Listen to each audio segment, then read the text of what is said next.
A darkness plagues this world, unseen by mortal eyes. People prayed to the Immortal One to safeguard the sanctity of peace.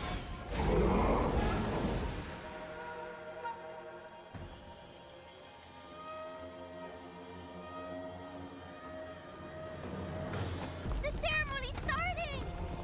It's Suyo! It's Suyo!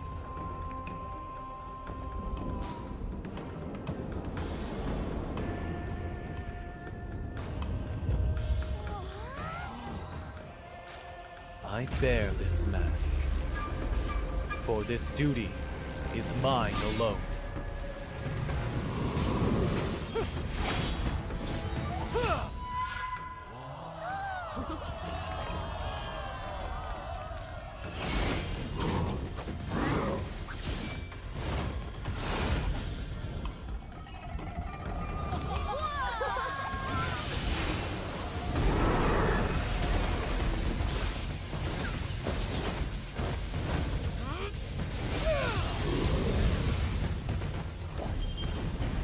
What is that? Is the ceremony over? Mommy, I'm scared. What is that?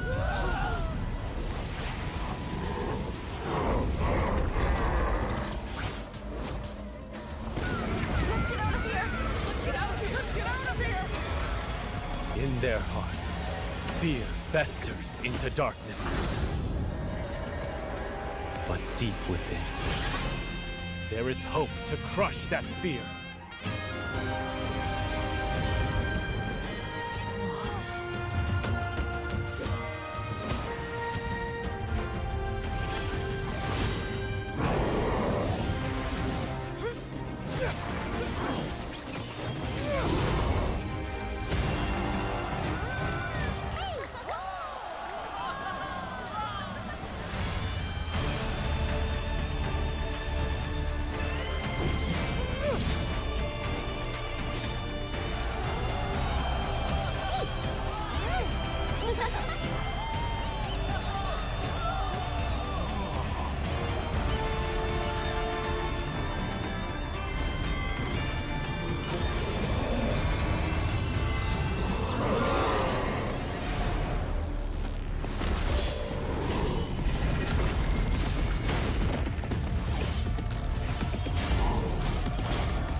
Through this mask, I see no fear.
kind of gun!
Looking for the end. They already kick off to Haji. They're gonna end it on top. BTK have done it. They made their statement. The West has caught up. That's game number 1 going over to BTK. Oh, there he jumps in and gets 2.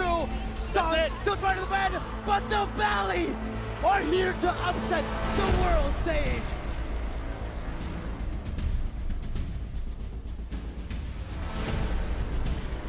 We're in an era where underdog teams like Team Spirit and SRG can rise up and take down giants in the MLBB esports scene. With NACT around the corner, it's time for the seasoned teams to lay it all on the line. Or maybe, just maybe, it's time for a new contender to climb up and claim that throne. NA is an easy server. It depends. I think compared to PH and Endo, which have significantly more players, NA has a smaller pool of competitive players, and in turn, there's less competition when you're really at that higher caliber. Now, for pro players in NA, in order to get better, they should probably watch more international gameplays. For example, learn from the Yudu Red Giants from Malaysia, who surprised the world with their performance at MSC. Now, for an average ranked players who just want to have fun, maybe be less toxic, troll less, and stream snipe less. Focus on adjusting in solo queue and duo queue, and make sure your entire team has a fun experience by clinching that victory together. What's up, everybody? Steph Weezy in the building. Word around town is that North America is an easy server. It's no secret we didn't have the best performance in MSC 2024, but with NACT fall right around the corner and registration opening, it's our chance to prove the world wrong. Make sure you guys register for NACT fall season before the registration closes. A little bit of tips and advice that I'd give to you guys who are looking to compete. Find a team that you can build synergy with. Find a team, despite losing, despite having some hard times, you stick together and you push through it and you find solutions. Honestly, a team that sticks together wins together. I hope to see you guys in the NACT fall season, and good luck in registration.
Hey guys, what's up? Welcome to day 4 of the North American Challenges Tournament fall season. Yesterday, we saw some explosive matches with what a lot of people think might have been some upsets, and I think that we might have a few more of those today. Today, our matches are going to be led by some of the best casters in North America, Private Dancer and Steph Wheezy. Boys, how you feeling about today so far? Well, I am excited to kind of take over from the excitement that spawned from a Saturday night's matches. I know Wheezy coming off hot from those matches as well. Yeah, today things are definitely gonna get shook up. We're looking at all these points, everybody trying to compete in this Swiss format. So I can't wait to see what today brings to the table. I haven't had the pleasure of actually casting these teams yet, so it's a first. These matches are going to be done under this new format system that we've been using, this Swiss round format. Private, what can you tell us about it? Well, Swiss round, as we have been doing in NACT, is mixing things up a little differently than the last season. Depending on how the teams do in their matchups currently, whoever wins, whoever loses, that will show who they are going to be facing in the next coming week. So they don't exactly know until the win and losses are announced. Here you can see the results from yesterday have placed Cloud9, Bloodthirsty Kings, goes to Night Horde and Accelerate there, and depending on the wins and losses for these next teams will depend on where the placement goes. Yeah, all these teams fighting it out. Like we said, yesterday was full of excitement. Today is another story with the Swiss format, the first time we've ever ran it, this NACT, and it's definitely been effective. It keeps these teams on their toes.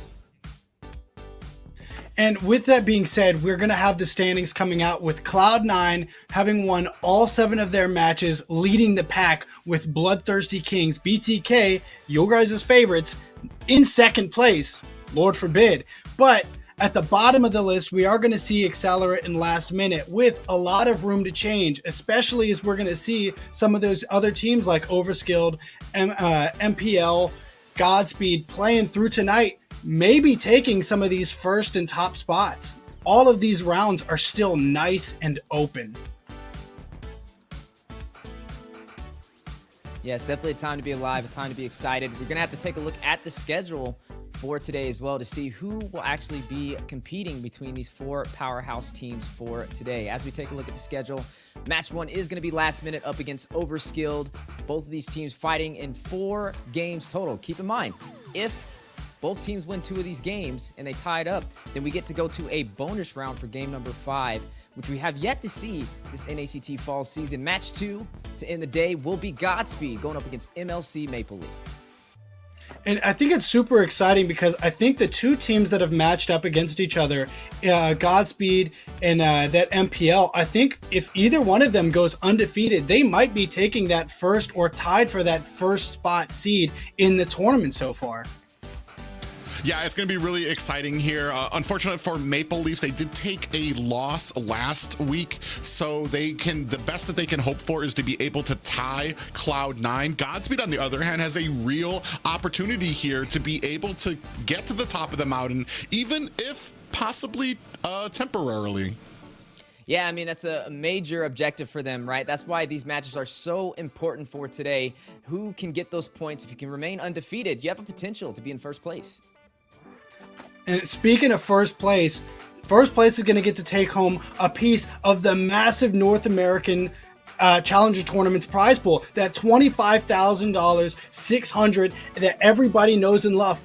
But paired up with that 1.5, just over 1.5 million diamonds, a prize pool that's greater than anything that we've seen in NACT up to date, with new skins coming out being leaked like the Ducati Leomard skin that's not yet quite available. The time for people to start putting money to the side is absolutely right now. But getting a piece of this prize pool is definitely going to put people in a position where they can start saving some money, and I'm excited for them for that.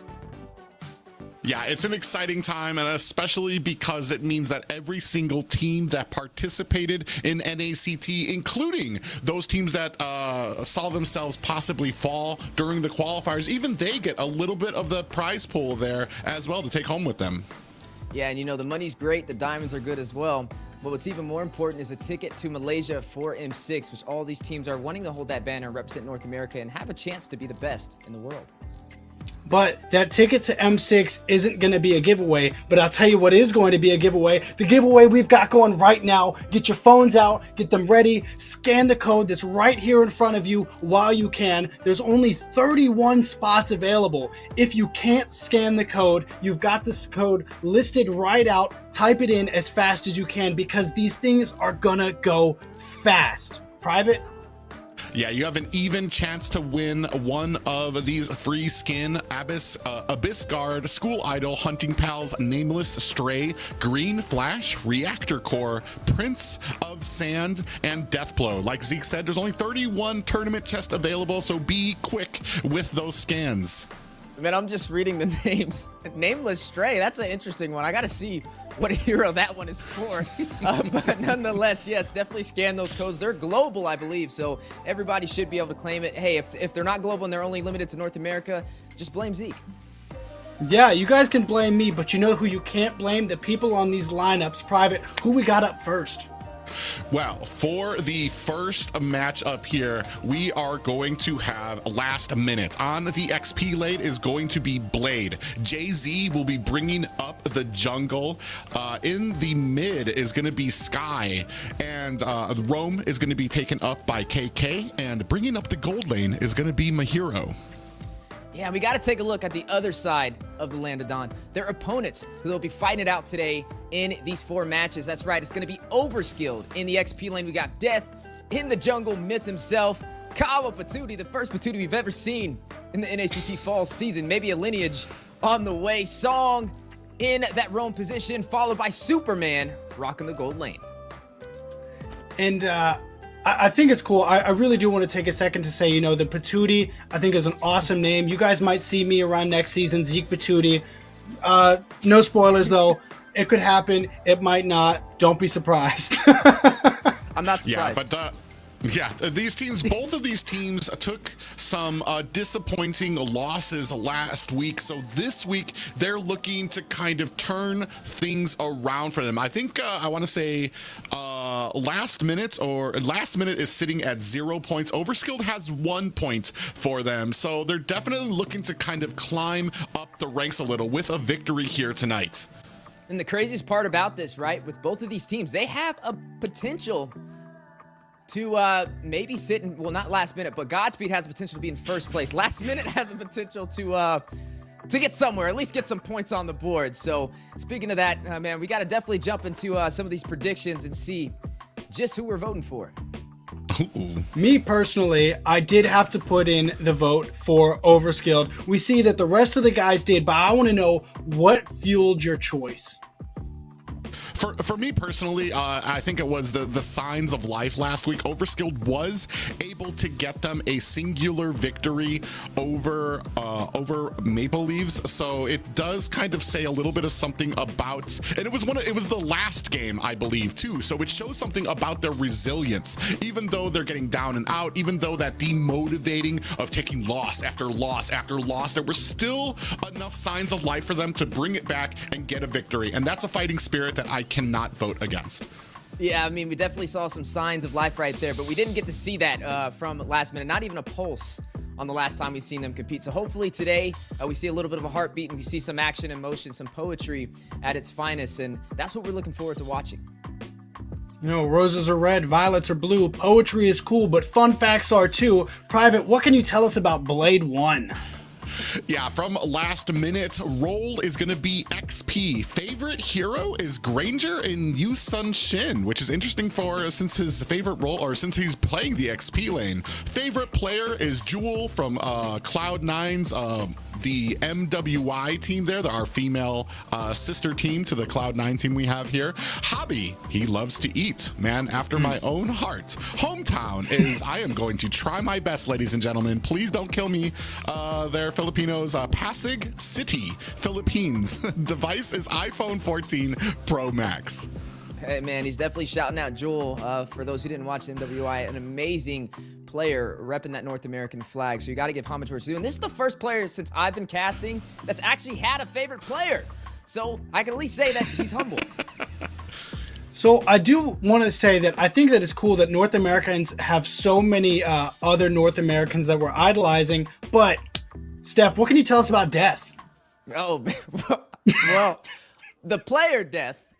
He definitely has his favorite hero X-Borg, which is interesting. That was dark, Zeke. You gotta open that a different way, my man. Favorite player is MOBA Zane. I mean, definitely Zane has a lot of fans, and it looks like Death is one of them.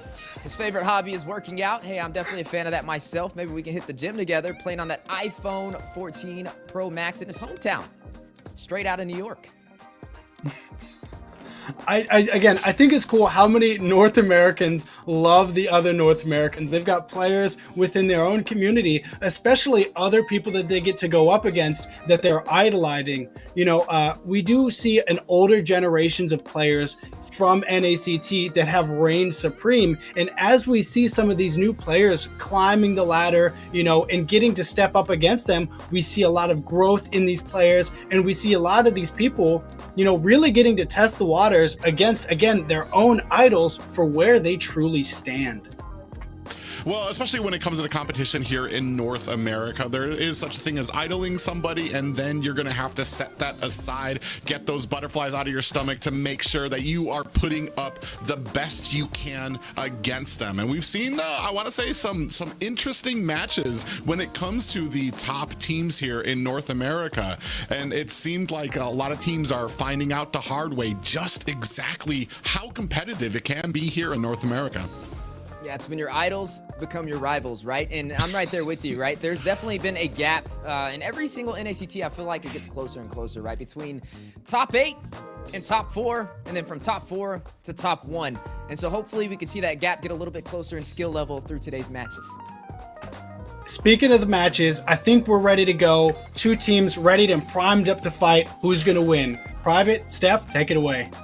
Yeah, we're about to get right into it. I know I was talking with you a little bit offline about this, Wheezy. The big thing for me is watching how some of these roams perform. When it comes to me, I want to say, like, it can be one of those easier positions when you're moving up the ranks. But when you start getting up this high, this competitive of a nature, roams are like one of the hardest roles to play. And it's some of the things that the enemy teams take advantage of when competing against you.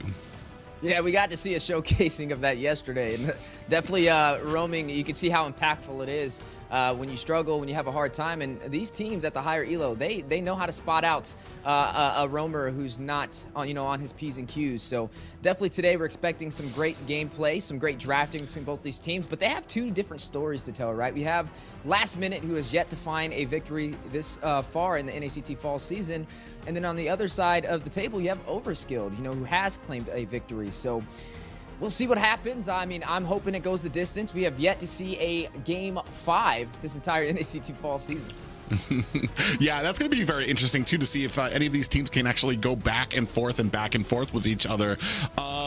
When it comes to some of these teams too, I want to say, like, when it comes to the drafting, I think yesterday we saw a little bit of a focus when it came to that XP lane as well. Depending on which jungler was up, they might have prioritized those. But the XP lanes right now have such an integral role when it comes to setting up some of those early objectives. And it looks like the focus is going to be to go ahead, scooped up that very mechanical assassin in Ling there for the side of Last Minute.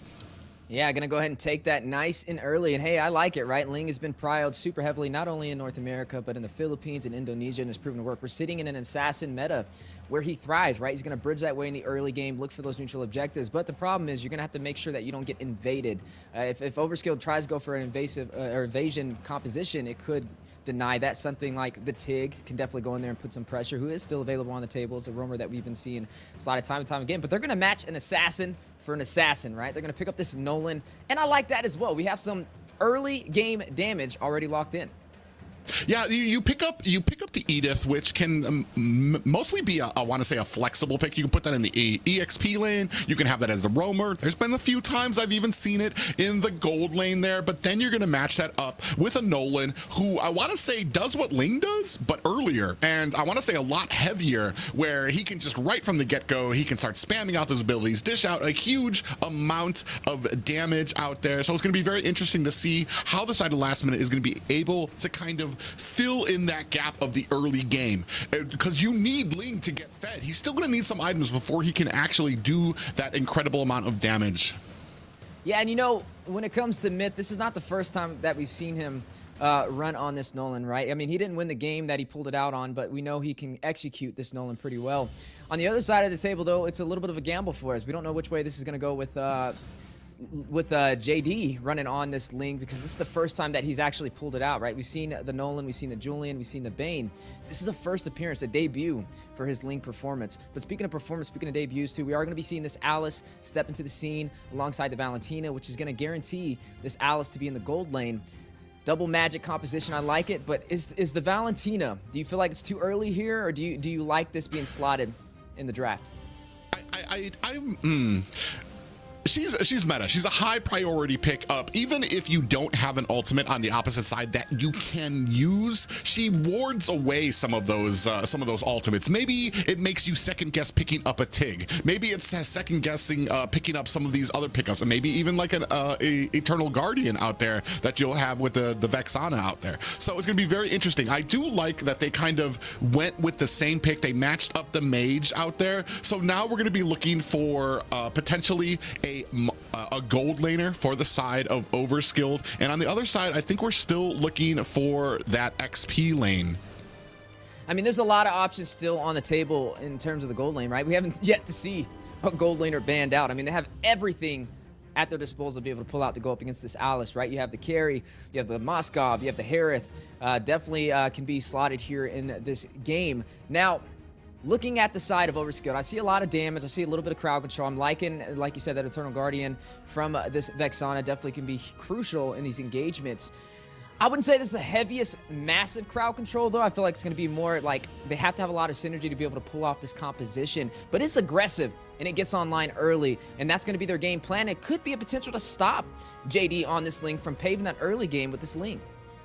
Well, and that's exactly right. In last minute right now, they have the damage. They have something that can start getting those items to actually do damage, but they have nothing to settle them into the early game. They have nothing to help them grab and hold on to those objectives. Ling is not going to be wanting to sit there very long. He wants to swoop in, get those objectives, and then get out very quickly. And we don't really have anything that can hold that just yet for them. So and that's why you see some of these bans coming out there that really focus on the roam position from Overskilled. They take out the Tigreal. They take out the Matilda, some of these early game, I want to say setting potential, and that can help them hold some of those objectives.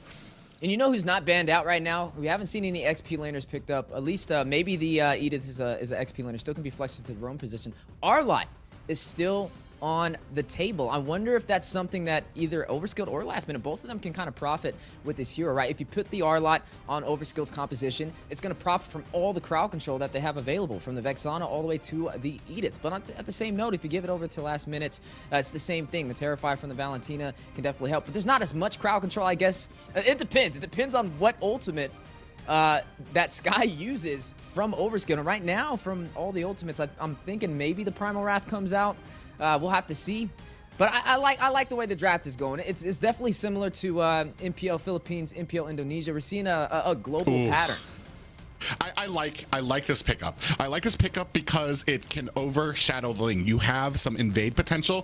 The Jawhead does a lot of damage early game. Even if you set it up as a pure tank, it does a lot of damage. Then you have that unstoppable force that even if Ling uses the Finch pose to get himself up onto the ledge or something like that, Jawhead's going to be able to chase him down, knock him off the wall, potentially for the rest of your team to kind of run in there and finish the job. So a good pickup there by Overskilled. We're going to see what Last Minute is going to be able to answer with. They need some tankiness to be able to hold those objectives. They need some CC and potentially some early game.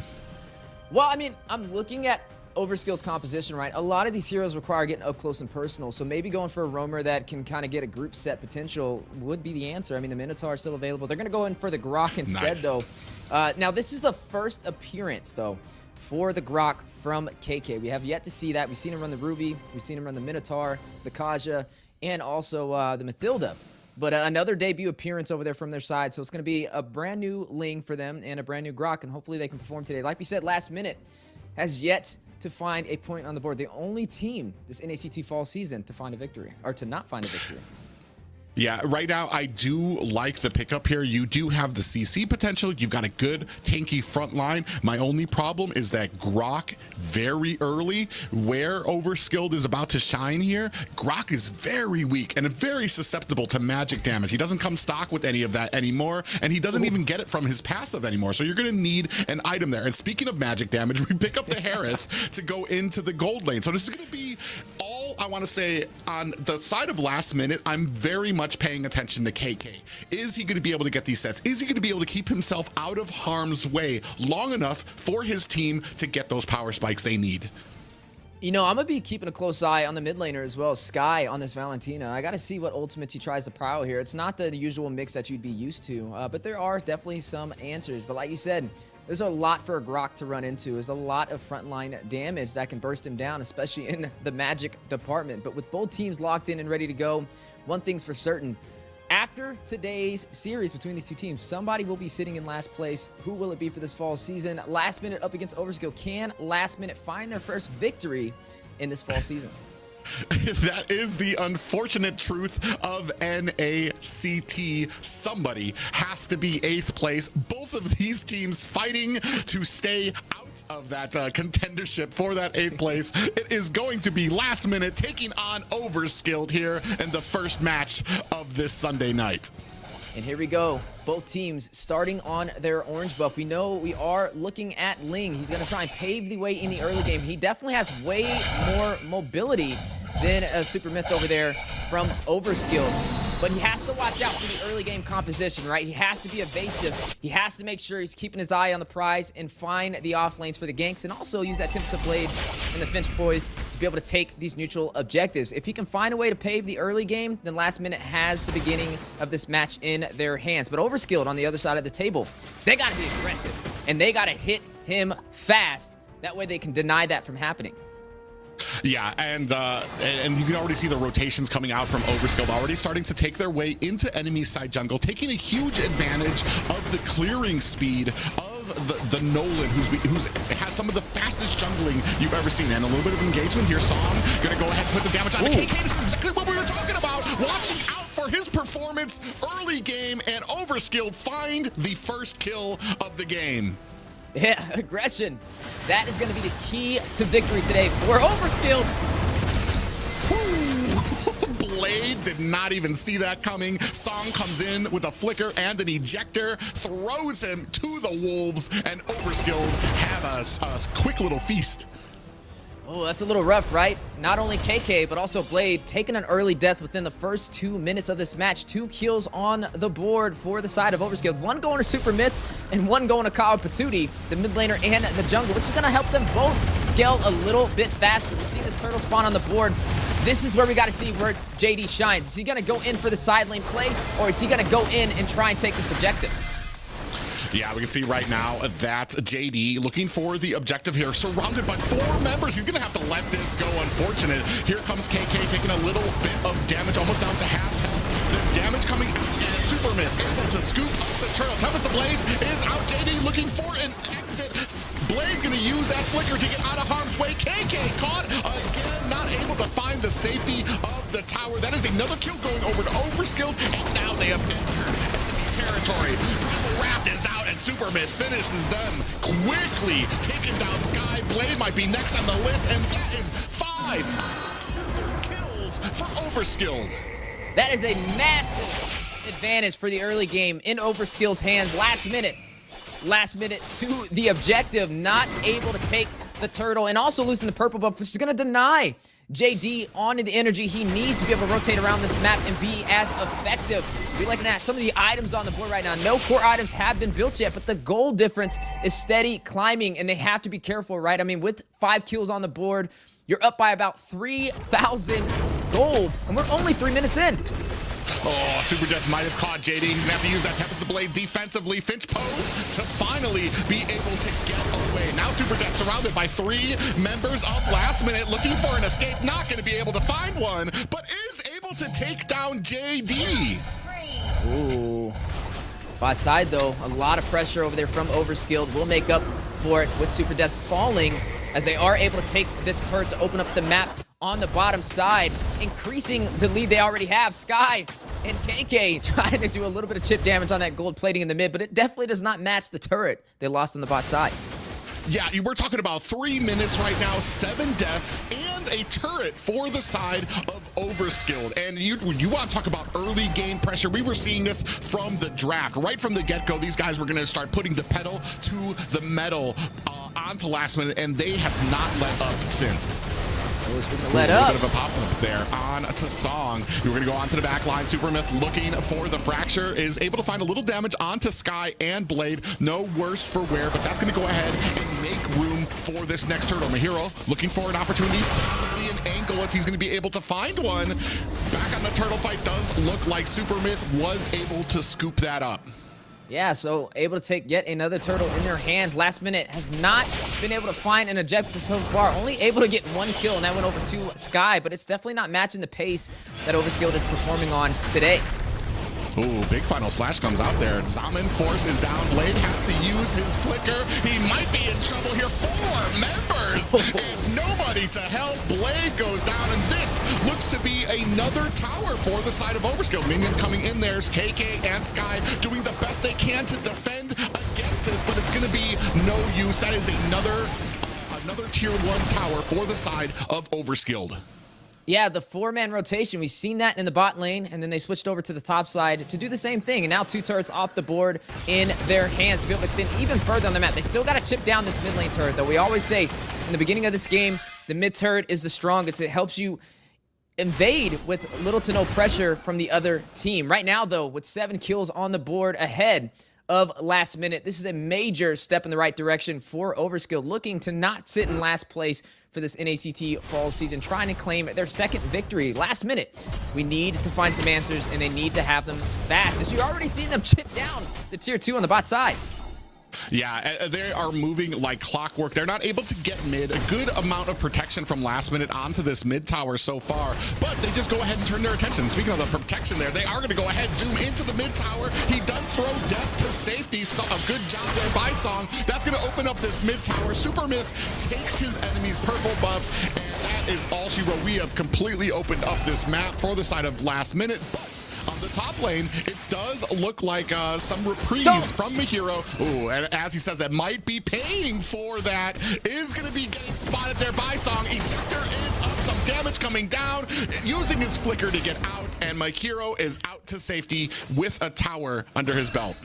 Man, that was looking very risky right there, but able to get back to safety, buy him a little bit more time. Overskilled, wasting no time at all, though, focusing on this next turtle. That'll be 3 turtles on the board for them this game, uncontested. You are looking at the Hunter Strike picked up by Nolan. We'll have a lot of that early pin and movement speed. Legion Sword as well. Thunderbelt picked up by Super Death. Right now, they're just off to a really great start, right? This is exactly where you want to be in the early phase. They're in total control. Right now, for last minute, they got to play a little bit more passive. They can't take these fights anymore. I mean, we already knew Overskilled was going to have an early aggression draft, and they executed it to the fullest. Last minute, just playing straight into the palm of their hands. Yeah, and even when it comes to some of these early game, KK is going to get caught again. This is what we were talking about when it comes to the roam positions. Nobody else there to help him. He does get to the safety of the tower. Sky comes out with the Primal Wrath. Blade on the backside looking for an opportunity. Does get caught by 4 members trying to get away. Gets taken down. There's 4 members down for the side of last minute. JD alone atop his perch to tell the story of what happened to his team. He's looking like the Lion Kings, going back to Pride Rock and seeing that all the hyenas took over, and he's wondering, what's his next move over there? Everybody just annihilated with that last engagement, increasing the lead to 12-1. Private, we're not even 10 minutes in. We're at the 8-minute mark. You're looking at 5 turrets and 3 turtles. They only lost 1 turret in this entire trade.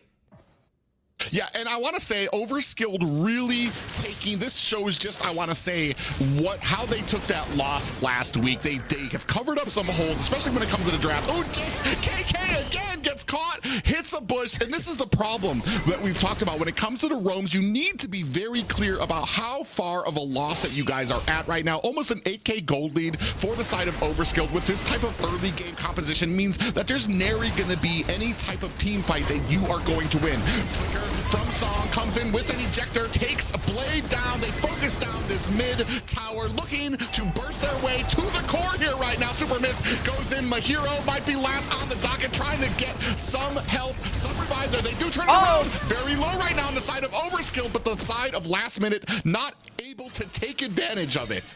Ooh, a very close call, though. Below 50% HP for the base Crystal. Definitely worth trying to go in there to close it out. And they didn't lose anybody in that engagement. It just shows you that their micro and macro is scaling through the times. Overskilled completely online right now. Last minute, their base has been opened up. They're trying to find a way to turn this back around, but they have to buy some time. And there's not really too much room for opportunity. I mean, look at the gold difference. Look at the gold laners, right? You're looking at 7K to 5K. Already picking up the Feather of Heaven and the Starlight Requiem as well. Superman ready to get online and deal some damage with the Zaman Force. Yeah, right now KK in a little bit of trouble trying to look for an opportunity. Is going to get popped up. It looks like he is caught now as the team swarms around him. Blade comes in for a little bit of coverage, now getting chased by the rest of the team. Popped up by an Eternal Guardian. Supermyth picks up the kill. Blood is in the water. Overskilled looking to put the final nail in the coffin. Damage is on the core right now. This is a wrap. Overskilled with a quick and decisive victory. Look at them, just so confident, not even sweating at all. They knew exactly how that game was going to go, and they performed. Overskilled finding their second victory this NACT fall season. 17-1-48, possibly their best KDA yet. Yeah, an amazing game played by there, and you saw it immediately from the draft. They had a composition in mind. They knew how to succeed with that composition, and they went all out with it. They knew where they were lacking with the enemy. They knew exactly what they needed to do, and this might be kind of the problem with picking out some of those junglers right away. It allows the enemy to kind of formulate a plan to really kind of hone in on the weaknesses. Yeah, and right now, I'm wondering who this MVP is going to go to. We are looking at the stats, though, across the board. I mean, I like to say this doesn't paint the picture, but this totally paints the picture from game number 1. 17-1, complete domination. Overskilled just on fire right now. But can they keep that momentum? I mean, they're doing great. The question that I'm going to ask, though, is what does Last Minute do to get out of this downward spiral? Well, right now, I want to say there's some certain things that they need to plan for when it comes to the draft, when it comes to kind of picking up picks that all don't kind of have like a mid-game spike or a late-game spike. You need something to carry you into that early game. Not just that, but KK, I want to say there is possibly some kind of miscommunications we were seeing in the early game where the Ling JD, he abandoned his purple buff. He was like, all right, screw this. I'm not going to be fighting all these guys. They're too early game. I'm going to go ahead and go to my orange buff. But the rest of the team was still there fighting. So it's like they need to kind of have that on there. Somebody needs to make the call, abandon it, guys. Everybody back up, get away from this buff. We don't want to lose more people than we need to, because when it comes to that type of game, when it comes to this type of composition, they're just going to be able to snowball bigger and bigger. Here, we're going to take a look at the MVP, Myth. Yeah, Myth just on fire, dominating, securing this victory for the team. Where the team was, he was as well. The participation was there. The KDA was flawless. I mean, not really much you could say went wrong with the entire team of Overskilled. When I asked who the MVP was, I was trying to figure out who I would give it to because they were just so good. And I'm hoping that they can keep that rhythm flowing. Like we said, their very first victory, or their second victory this NACT fall season. You know who I would have probably gave the MVP to, though, outside of Supermyth? Superman. I thought he did really good with those lethal injectors. He was going in and getting those sets with the flickers, and he was just online the entire time.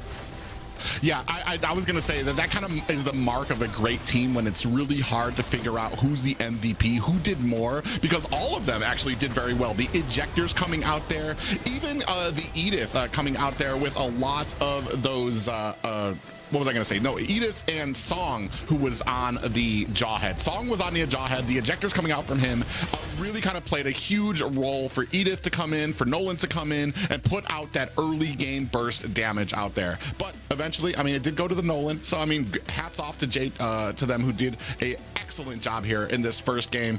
And it's going to be all on Last Minute right here to see if they can kind of regroup, find a composition that works for them. I want to say the biggest things for a lot of teams here in this position is you need to go with something that can possibly be flexible, maybe a little tanky, something that is, dare I say, generic out there. An Edith pick, a Ruby pick first, so the enemy doesn't know exactly where you're going to put them, what you're going to do with them. You don't give up who you're going to be jungling with. You don't give up where the squishy parts or where you excuse me, where you're going to be lacking in your composition, but it does set a precedence. You have some tankiness, you have some cooldown, some CC for your team. Yeah, I always recommend, right, just checking out the meta, checking out NPL Philippines, Indonesia, and then also your teams in the same region on how they're performing in previous rounds to kind of see what you're going up against and have a strategy. Right now, I mean, we've seen them pull out new heroes. We've seen them kind of experiment around, but it just has yet to work in their favor. Hopefully we see that today, though, as we progress through this series. As you are going to see a couple of facts on the board, though. JD sneaking up in here.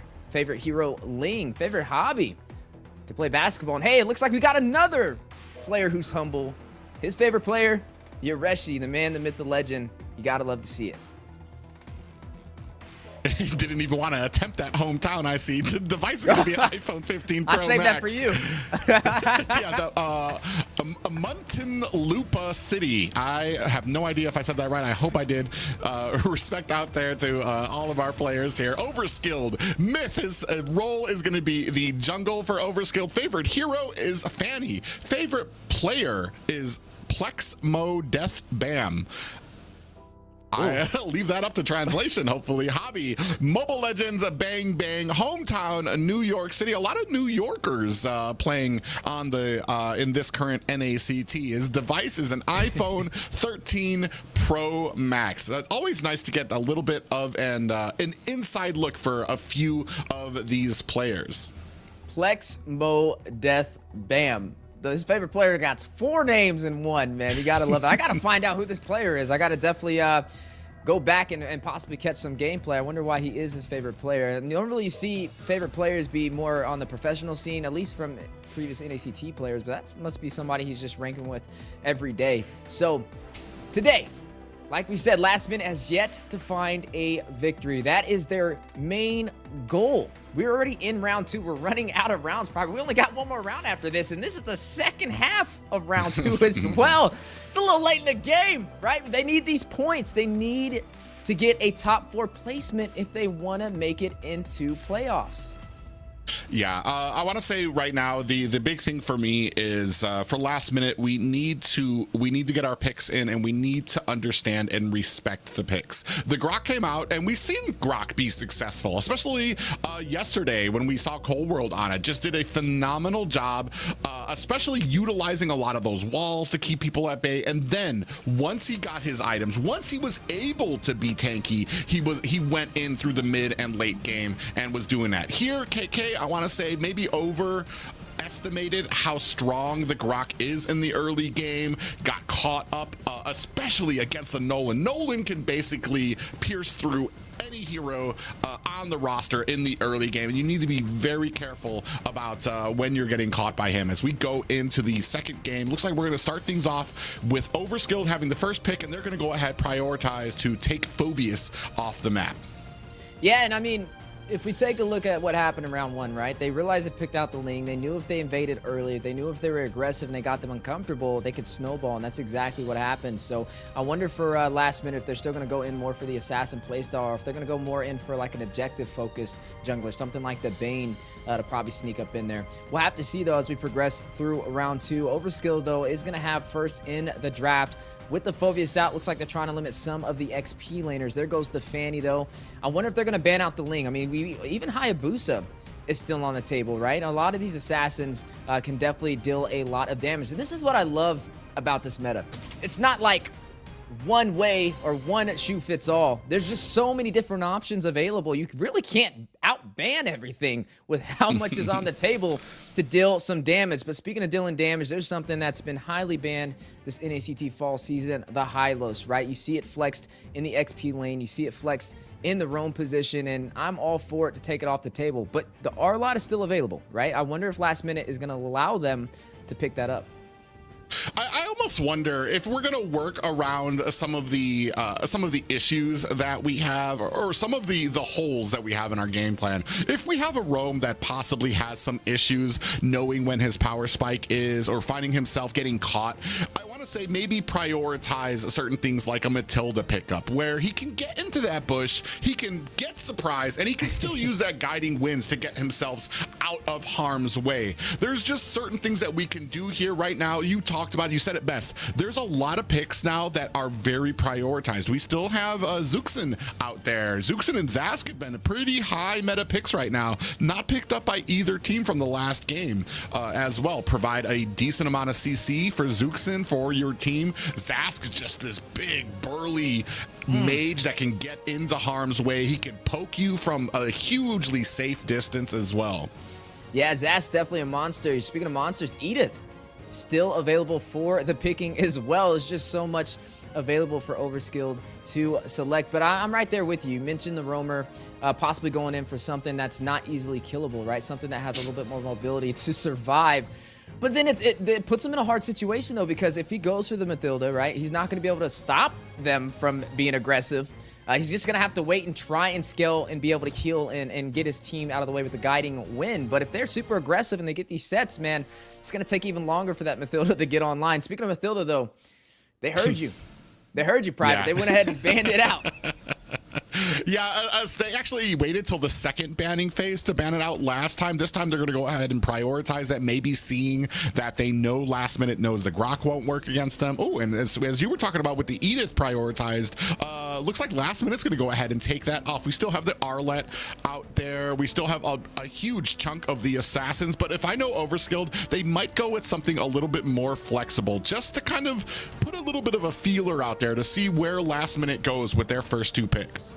It could be the Ruby. It's definitely a flexible option. It has a lot of crowd control. It has a lot of sustainability. You can put in the gold lane, but it's going to be the Terizla instead. This is similar to when they went up against Maple Leaf. They pulled out the Terizla, and this is the only game they won against Maple Leaf. So I'm right there with that. I think it's an option. I wonder if they're going to repeat the same pattern, though. Are they going to pull out the Hayabusa?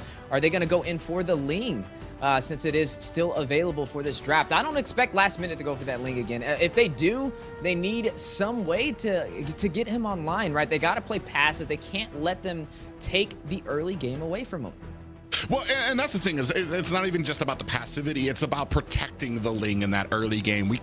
We're not really looking for sets. We don't need to be giving that type of vision. We need to be protecting our assassin as he works his way before he gets his items. Overskilled have already showed they are not afraid to jump in, especially invade, especially right after that first objective. Oh, it looks like last minute gonna go ahead. They do go with a good flexible pick. They pick up the Ruby and the Nolan. So here we have a good mixture. This is a lot better than it came from the last draft, where now you have something that is early game, you have something that is mid game, you have some CC and some potential tankiness on your team as well. This is a good start for last minute. Yeah, do they match it up with the Julian? Do they pick that for the jungle? It could be a possibility. Like we said, the Ling is still available. Yeah, you have the Nolan. I mean, he's great at the burst damage, but if you can beat the damage by having the mobility on top of it, it could be a potential game plan. Something that is checked off the board, though, especially with Jawhead locked in, there's the Hayabusa, is the crowd control. The crowd control is going to be insane. We have a penalty zone. You know, and I caught round one. You were casting the games, and you mentioned the Terizla, right? You mentioned the nerfs that recently happened on him, and you had asked the question, is he still effective? And you definitely through the round, we got to see that he's still effective, right? Playing him for utility, having the penalty zone for the crowd control is huge in today's day and age for Mobile Legends. And then you put a Jawhead on top of it. We saw it perform in game one of this round, and it was super effective. So definitely some secret weapons for Overskilled right now. Not just that, but I always like the Jawhead when I see it, because especially if you're a jungler, I appreciate having that help from the roam, help burst it down, let me get my rotations even quicker. Not just that, but you're going to be able to harass a lot better as well. We do have the tankiness already with the Terizla. As soon as he gets level 4, the man is on line to come in to get this setting for a lot of these objective fights. With that, last minute prioritize the roam now. Instead of having some of those roams banned out through the second phase. They're going to go ahead and try to get KK comfortable on a pick now before we go into the second banning phase as they pick up Tigreal. I'll tell you what. They better ban Valentina. If they let Overskilled get this Valentina, we're going to see implosions everywhere. You cannot let that walk. Hey, if you're not going to ban it, then you're forced to pick it in this position. There's a lot of crowd control going over there for last minute as well, though, right? They have this Ruby, and they have the Tig. You have the implosion. You have the I'm offended. There's that Valentina ban we were just talking about. You can't let that walk, man. It's just too much pressure to have to deal with, and limiting these mid laners. Neither side has picked their mage so far. There's still some options on the table, though. The Vexana is still up for grabs. Yeah, I was just about to say Vexana's going to be a prime pick for either one of these teams because you have an immediate amount of CC that comes out from her, especially if you're getting chased, if Tigreal's trying to come towards you, or if you're looking at possibly Song coming through to you with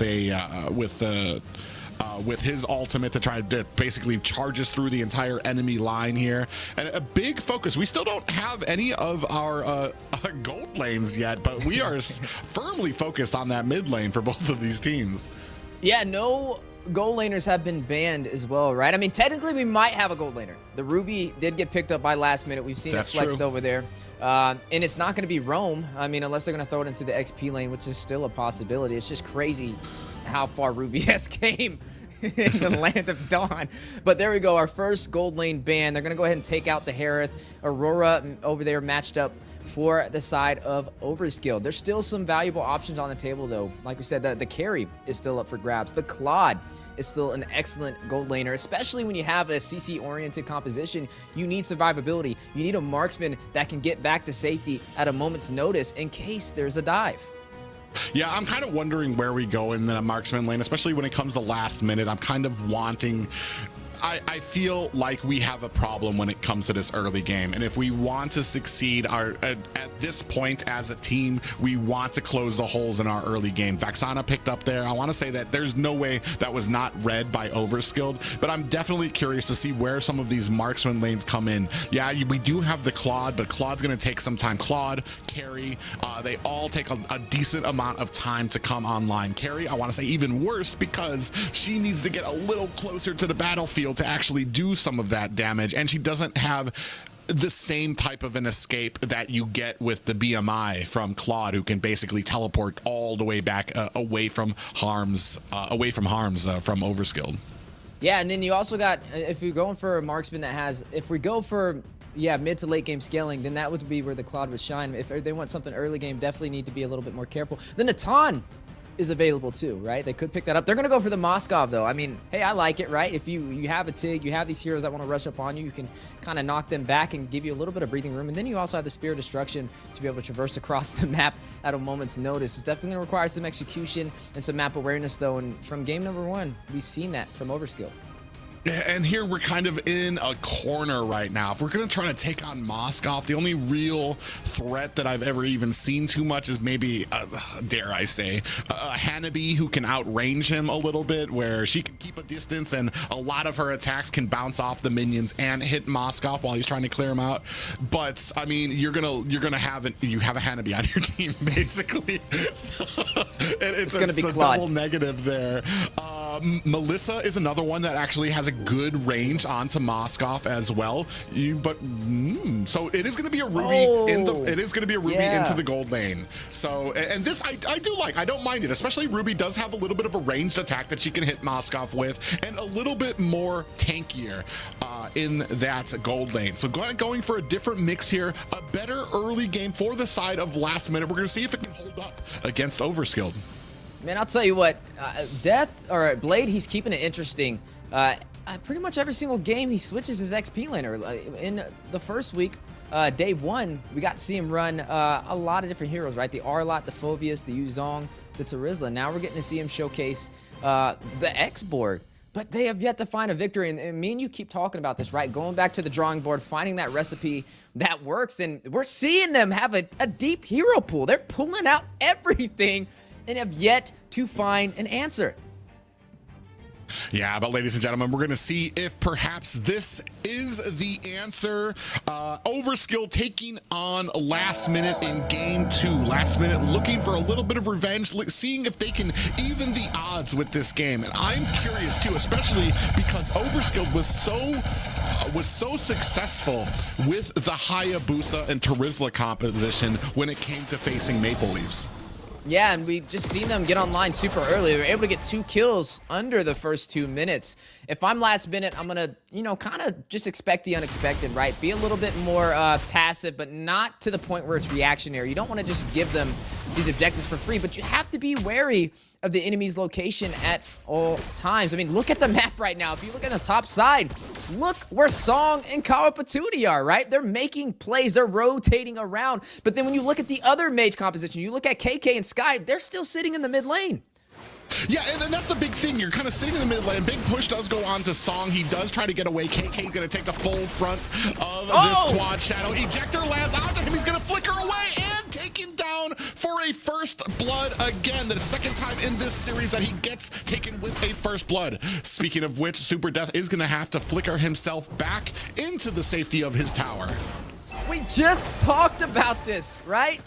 Finding a kill within the first 2 minutes is Overskilled's plan, and they're always able to create that opportunity. The mage tank synergy is where they're overshining, at least in the early phase against Last Minute.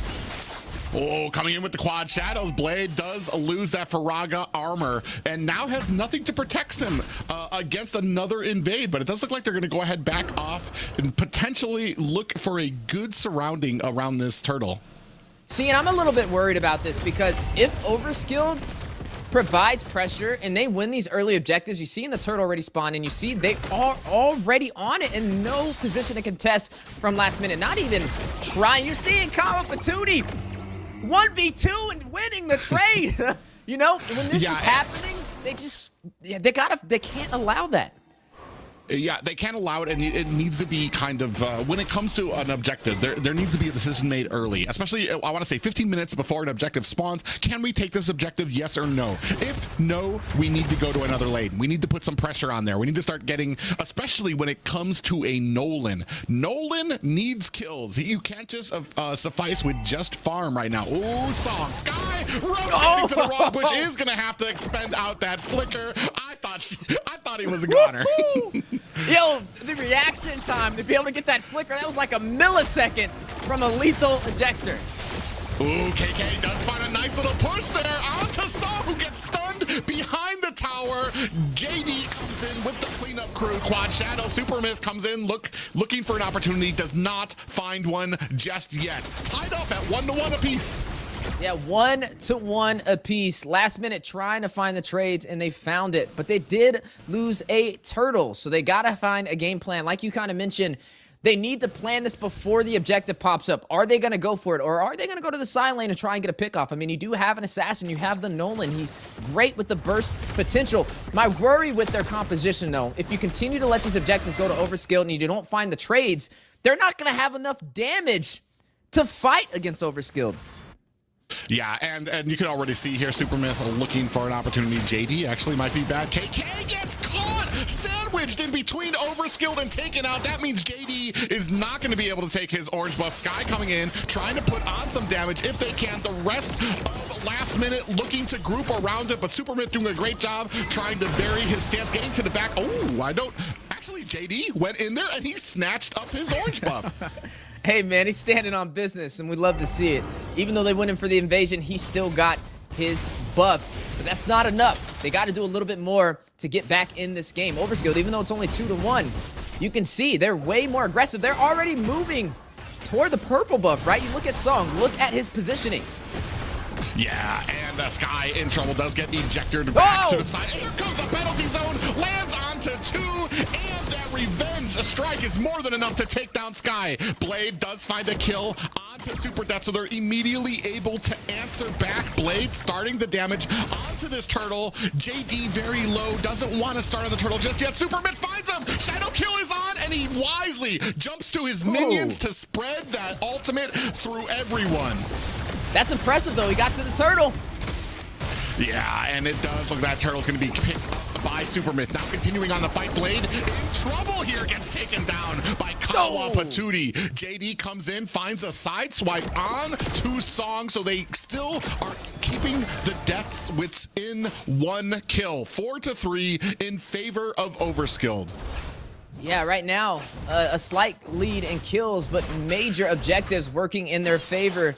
Total domination yet again. We need to see last minute kind of be a little bit more aggressive, right? And this is where I think they can find a gap in Overskill's game plan, right? They're being overly aggressive, but they are making mistakes. They just got to find the mistake and seize the opportunity.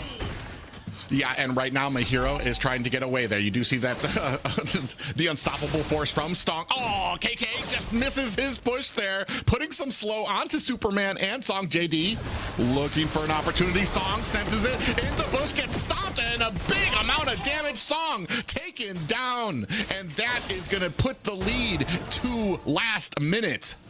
Yeah, and you did just see Supermyth pick up that Sky Piercer as well, so he's definitely gonna have a lot more damage with that lethality on top of what he's already outputting against last minute. Right now, though, last minute's leading the way in kills. A little bit of a misstep from Kawa Patootie was costly. JD, he's got 4 kills right now. I mean, he's leading the way. He has the highest kills in the game. I mean, look at the items right there. There goes the Sky Piercer over there by Supermyth. When we look at the gold lane matchup, though, Moskov, right? Oh, speaking of lanes, speaking of gold, Superman finding a kill on Blade. Yeah, Blade, a little bit of a misstep from him. He's been one of the more consistent members of last minute, so it's unfortunate to see him get caught there and sandwiched between 2 members of Overskilled. KK looking for an opportunity. He pushes into the bush. He doesn't find Superman. And he gets up. He leaves my hero alone. And in comes Supermyth with that quad shadows. Ooh, we do have the spear out there, and it looks like the side of Superman decides against going in there. KK, another push, miss, and gold wide. A pop-up there onto Song, who's still trying to chase away KK, clearing out way for this turtle. Don't know if last minute wants to contest this. They're very slow on the foot. You can see the damage coming out, and that's going to be Supermyth picking up that turtle. A push from KK onto Song on the back line. You see the damage. We have a last insanity. Does take down a Supermyth and that 2 down. Sky finds a kill onto Death. That is 3 down for the side of Overskilled. Just like that, last minute, turning it around. Kawa Patootie being chased right now. Look at JD looking for an opportunity, but he can't get it. Hey, we said it, right? They're overly aggressive because they're confident, but sometimes aggression breeds arrogance, and that's where the mistakes can be found. And last minute has done it. They have turned this back in their favor. Not only did they get those 3 kills, they also took the mid lane turret. Yeah, and right now, still doing a very good job. Then this was the problems that we were seeing when it came to the composition. They didn't have anything that could handle in the early game. Even KK was having issues. Here, KK, he's still having some issues when it comes to connecting. He's using his pushes, I want to say, a little flagrantly, but the rest of the team he's not dying, and that's the point. When it comes, he did suffer a death in the early game, but after that, he's been very careful about where he goes. He pushes in, he makes sure that he's not just randomly entering bushes.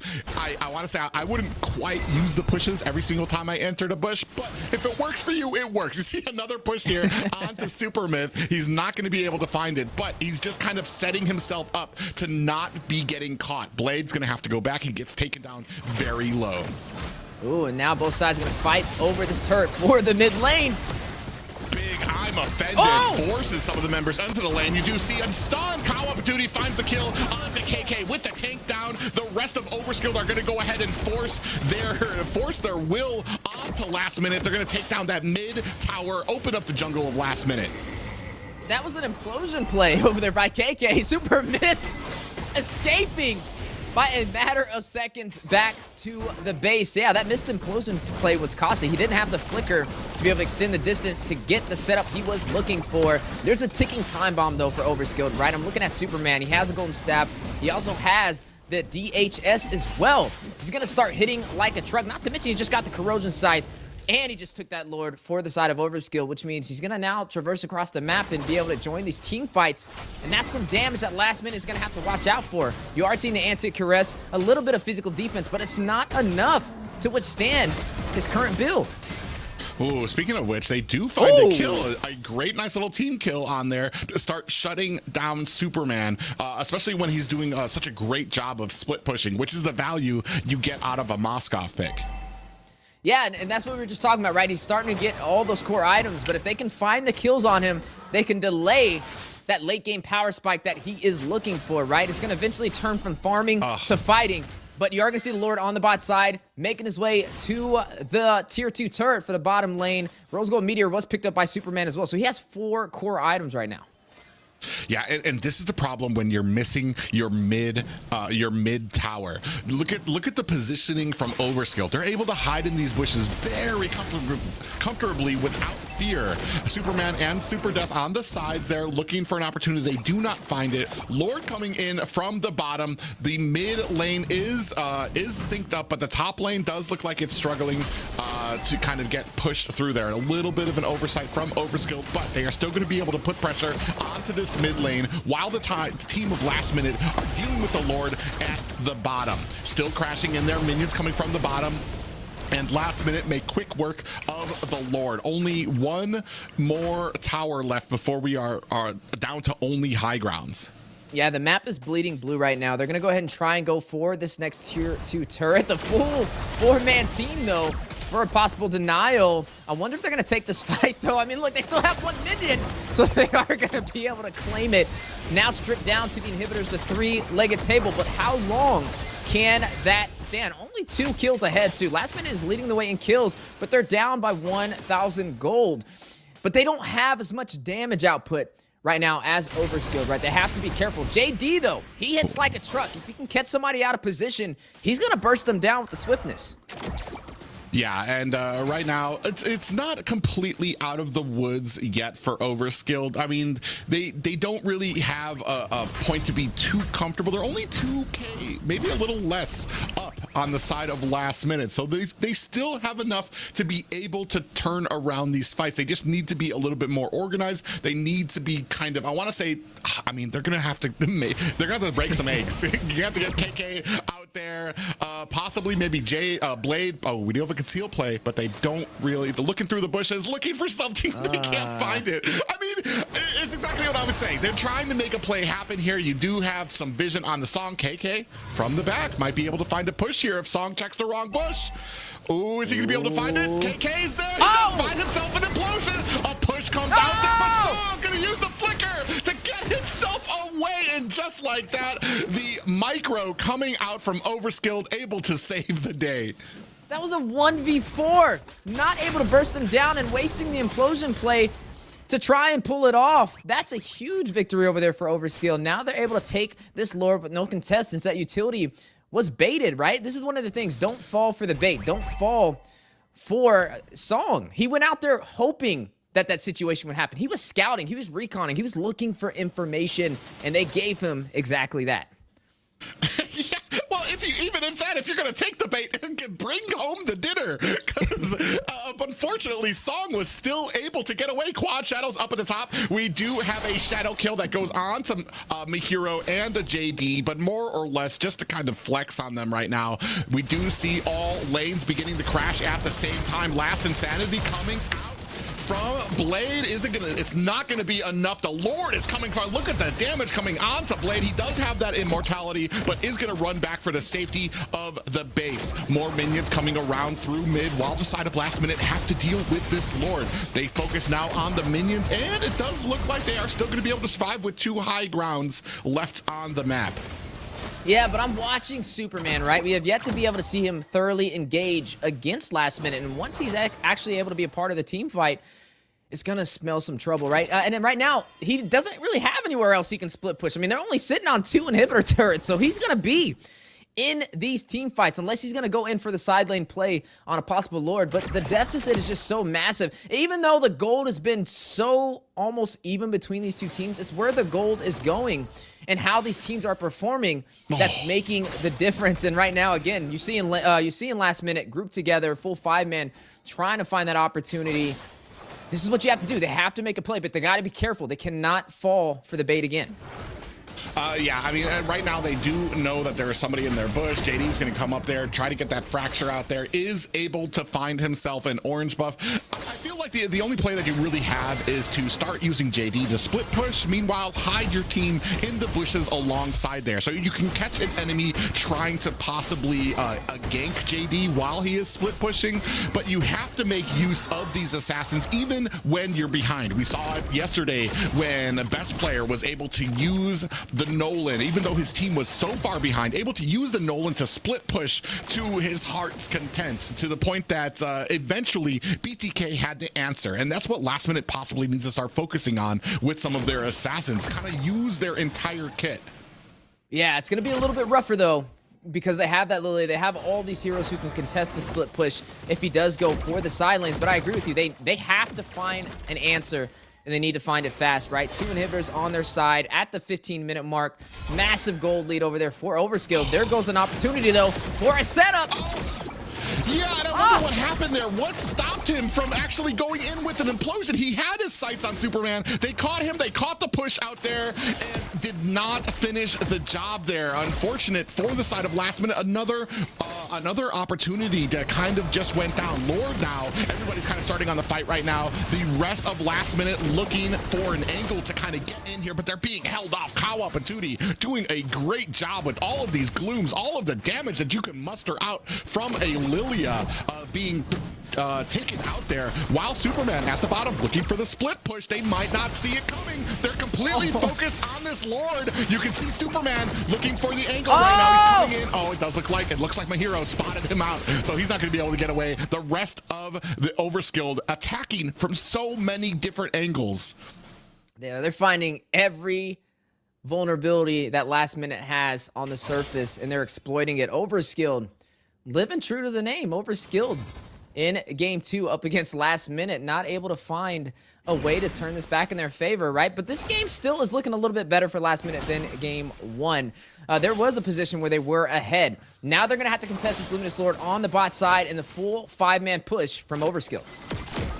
Yeah, and only 2 more high ground towers left. Lord pushing in at bottom. The top tower, there's no way that one's going to survive this push. As you can see, Blade and the rest of Last Minute doing their best to kind of contest some of this damage. Song, Kawa Patootie in the front lines, trying to lay on that damage. Oh, and just like that, comes in with the fracture, but Kawa Patootie very smartly with the black shoes. In comes Mahiro, big push. KK ejector throws Mahiro to the wrong side of the fight. He's using that flicker to get himself out of harm's way.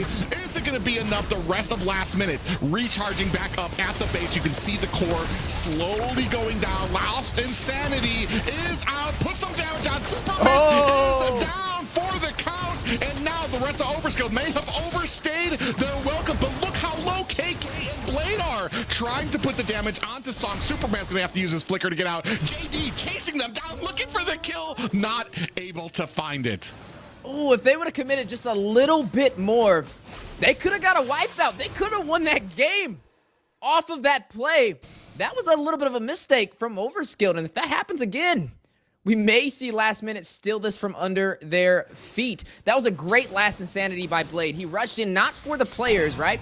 He went in for the minions. He grouped them up. He took them down, and he stopped the burst potential from Superman closing out this game, because he was definitely locking on that base crystal. Everybody completely full build. We're talking about plus 50k gold right now, 18 minutes in. Yeah, and right now we are 56 to 54 gold lead. That's not even really a lead at this point in the game right now. You're basically talking about a team fight. However, Overskilled have really shown that when it comes to the rotations, they're very tight on it. And this is, look at, you can already see Hayabusa going to go ahead, try to make his way towards the top to get some of that split pushing done. Meanwhile, Last Minute, a little less when it comes to the confidence of leaving somebody out there alone. Doing a good job. Blade getting very close to being sandwiched by 2 members. Oh, he already knew. He is going to go ahead. He does find Superman in that bush. Song rushing a little bit forward, gets caught with an I'm offended. Damage comes on. Song's going to proc his immortality. Here comes an opportunity to put the rest of the damage. Big pop-up lands. Superman. Song is down. Although Superman running for the hills. Do they know it yet? You can see them. Here comes Hayabusa trying to clear out the minions. Is he going to be able to get it? Here comes Sky. Here comes Blade. Superman putting on the damage. Is it going to be the second game going to Overskilled. Oh man, Super Myth, a true assassin at its finest, hiding in the shadows with the split push play, letting his team bait out last minute for the fight. He saw all 5 members down there and he took the opportunity. And these are the things you have to do to separate the good from the great. Overskilled taking game number 2, 2 wins in a row for our first series for today. This, I want to say, is, well, besides the Cloud9 and BTK series, I want to say this is the series, this series right now has been, I want to say, going in the opposite direction, where most of the time you would see a team like Overskilled get even more and more confident. Here, last minute, put up a decent stand. They had you can see here, look at all the, look at the way the medals are here. When it comes to performance, like last minute wasn't underperforming. They did very well here. It just comes with that synergy with the team getting caught out there. And even when it comes to the kills, a 9 to 12. So they did all right. It's just, I want to say, the story for this matchup for Overskilled is the different angles they were able to come from, whether it's going for these objective fights, having Superman push with the Moskov, and then that last fight where you had the entire team grouped up while Myth was split pushing on the side. Yeah, that split push was crazy too, man. You have to count where everybody is at. You have to look for that, especially that late in the game. You cannot overcommit to a team fight with not knowing where everybody is at, especially with your base being vulnerable that late. Overskilled, they're off to a great start. 2 wins in a row, so now they're sitting at 3 wins overall. Last minute yet to find their first victory this season, but there's still a little bit of time. Yeah, I mean, and we saw from that last game, you can see here, MVP Kawa Patootie. I know it's one of your favorite names out there on the roster right now. But man, just was doing such a great job with, I want to say, the suppressive fire of laying down all of these glooms, all of these damage. And that's the value, and that's what you want out of your mage, especially on a Lilia, to not get caught. There were a few opportunities that they even were able to kind of iron down and kind of catch Kawa, but still had those black shoes, was able to get out of harm's way.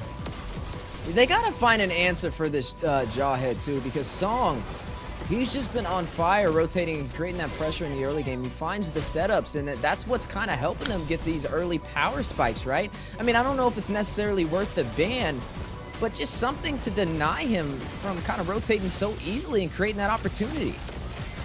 Yeah, I mean, the Song has, he's one of, Jawhead right now is probably one of my favorites roam positions right now, just because of what he provides to the team. Especially, like I said, if you're a jungler, you love a Jawhead, because he's going to help you clear, he's going to help you get those rotations quicker, he puts a lot of damage onto the team as well. We saw from the early game, even when he's not helping the jungler, he was able to help to get some minions for the mid lane as well, stealing jungle from the enemy side as well. Yeah, and just an overall great performance from Overskilled. But at least for last minute, game 2 looked better than game 1, right? We started to see a little bit of a pulse, not strong enough yet to say that it's fully alive, but it's getting there. It's getting there. I can feel it. I feel like just a little bit more time and they'll find their first victory. But again, it's just Frankenstein needs just a little bit more, a couple more, maybe a heart, maybe a couple lungs. Then we will be able to get that electricity pumping through. But yes, you're exactly right. Last minute, a much better draft by them, something that focused on getting that CC out there, something that focused on getting that early game, so they didn't have such a gap before they could actually hit their power spikes. They had something to cover, something to give that road, and it was very much back and forth. I want to say, for me, that draft was fine. You don't even really have to change that draft with that mindset. Keep that mindset going into this next draft. It's just how you play with it, because I felt like that was the main story here. It was back and forth. It was only, I want to say, at max, maybe a 4K gold lead, but they kind of kept it within 2K, which is where you kind of want to be able to kind of keep some of these team fights even. And when it comes to the team fights, they were actually kind of doing all right with that last team fight. They were winning it. It's just, you know, you had that split push potential coming out from the Assassins. Yeah, and it's also like those last minute decisions, right? There were some times we would see their roamer go in, KK trying to get a set, but then he doesn't do the implosion. And we're like, yo, you just had the marksman in your reach, you hit him. You could have got the knockup and an implosion and took down the ADC, but then he just walks away, you know? And it's like, okay, well, what are you doing right now? If you're not going to take down the ADC, I mean, you're going to, that's their pusher. That's the one who's going to be able to try and close that game out. I mean, that's a Moskov, right? That's a high value target super late in the game. And these are the things that if you're going to commit to it, you got to go all in. You can't just be on the fence about it, especially the higher you get up the ladder. Because me and you both know, teams like Cloud9, teams like BTK, they don't sit here and go back and forth between a decision. They make the decision and they execute. Speaking of executing though, now jumping into the third game for today's first series, Overskilled up 2-0 against Last Minute. Man, and while we're seeing this last minute, now you have the priority, and I'm hoping that at least they've learned, hopefully, from their first draft where they went with the priority onto Ling, which kind of opened them up to a lot of opportunity from Overskilled to be able to counter it. They saw the Ling, they already knew they had a game plan in mind. We're going to pick the Jawhead to be able to counter it. We're going to pick some early games so that we can rush into their jungle to stop the Ling from actually getting the farm that he needs. And here, bless the Lord, we go with a very flexible pick. I'm assuming it's going to be on XP, but it's a much more standard pickup. It's tanky, it's got CC, it's something that can hold up any composition you want to go with and leaves it very flexible for your team. Yeah, definitely some flexibility, but did they skip a ban there? I'm wondering if it was... Yeah, we'll be let know if it is a skipped ban or if maybe it's something that we cannot see. But I mean, just going off of what we see here, I mean, yeah, so it does seem that they missed a ban. Somebody maybe getting a quick bathroom break didn't make it back in time for that ban. Unfortunate for the side of Last Minute. Hey, maybe it's a secret plan. Maybe it's something that is yet to be told that we'll see with this next match. But yeah, don't try that at home. Ladies and gentlemen, you are going to be seeing Overskilled, though. Pick up the Terizla, pick up the Valentina. That's a massive crowd control already. And you talked about the Valentina. When you pick it up early, you provide draft pressure, right? And you limit the heroes available. If you do pick up something that Valentina can profit on, it can be used against you. And sometimes it's not really worth it at that point in time. Here goes the Ling, though. Now, I know, Private, we've seen the Ling. We've seen it. It was a debut Ling. How do we feel about it? So here's my thoughts. And this is going to be it's going to be a very odd, I guess, take. Even best player doesn't favor the Ling over a lot of assassin picks right now. And best player, I want to say, is probably one of the best Lings right now in North America. And he kind of leans away from picking up the Ling because I want to say there are a lot of boxes to check to be successful with him. And especially when you're facing a team like Overskilled, who have shown, I mean, look at here, we already picked up the Jawhead. If I was going to go for a Ling, that last ban would have been a Jawhead for me. Just to kind of take away that early game pressure that we saw. If not, Last Minute is going to have to basically collapse around the jungle to create this protective barrier around JD so that he can get his farm and what he needs. Heck, I might even give up a few turtles just so that we can just go around the map, get farmed up, so we don't have to worry about these engagement where we lose people and then the fight gets taken to our jungle. Well, we already know what type of time Song is going to be on in the early phase, right? He's going to be running and gunning it with this Jawhead. He's looking for another kill 3 times in a row within the first 2 minutes of the game. And this is something that Last Minute is going to have to anticipate. This is something they're going to have to plan for. We know that if they deny their early phase, especially with a assassin who thrives in the early game, his whole job is to create that gap, create and pave the way for the mid to late game by dominating, getting these kills and also these neutral objectives. And it's going to be a little bit harder, especially with that Jawhead and that Valentina on the table. We're yet to see really where Valentina's going to kind of shine here, right? We haven't seen too many strong ultimates. I mean, maybe you take the Primal Wrath, could work. I mean, it's not the worst thing to have to deal with, but there's still 2 other options on the table, and we have yet to really see who the roamer is going to be for Last Minute in today's match. Yeah, we don't know who their roamer's going to be. We see that big focus from Overskilled to take down those powerful roamers like the Matilda, like the Faramis, kind of leaving him to go on to the Tigreal, the Grok, the ones that he has not been as successful with and he's having issues with. And then we see in that marksman, or in the gold lane, we see the pickup right now is going to be that Clint. A lot of burst potential, especially because we've taken Harith off the map. This is the debut Clint. This is the first Clint we've seen in the regular season for NACT, so I'm all about it, right? I like to see new recipes thrown into the Land of Dawn for North America. I mean, it's great damage, right? He has a lot of reach, too. He has a lot of range. It's very hard to go one-on-one with the Clint in the gold lane, so you're definitely going to have to be on your P's and Q's. He doesn't have the best mobility, though. I mean, he does have a little bit of... he can kind of create some distance and stop the invasion, but it's not the best compared to other marksmen. Now, he has to watch out. I mean, there is JD on this Ling, but again, in order for JD to even get a chance to get to the side lane, to get that gank, he has to get at least his purple buff and rotate around this map, and he has to look out for the invasions, which is going to require this to happen, right? He needs the mage and the tank to create that opportunity for him. We got to see, like, we saw the mage and the tank just hanging out in the mid lane, right? We saw both KK and Sky sitting in the mid lane, while on the opposite side of the table, we got to see Song and also Kawa Patootie looking for plays within those first 2 minutes. If they're gonna look for plays, hey, you gotta spot them out. You gotta at least let the team know where they're at.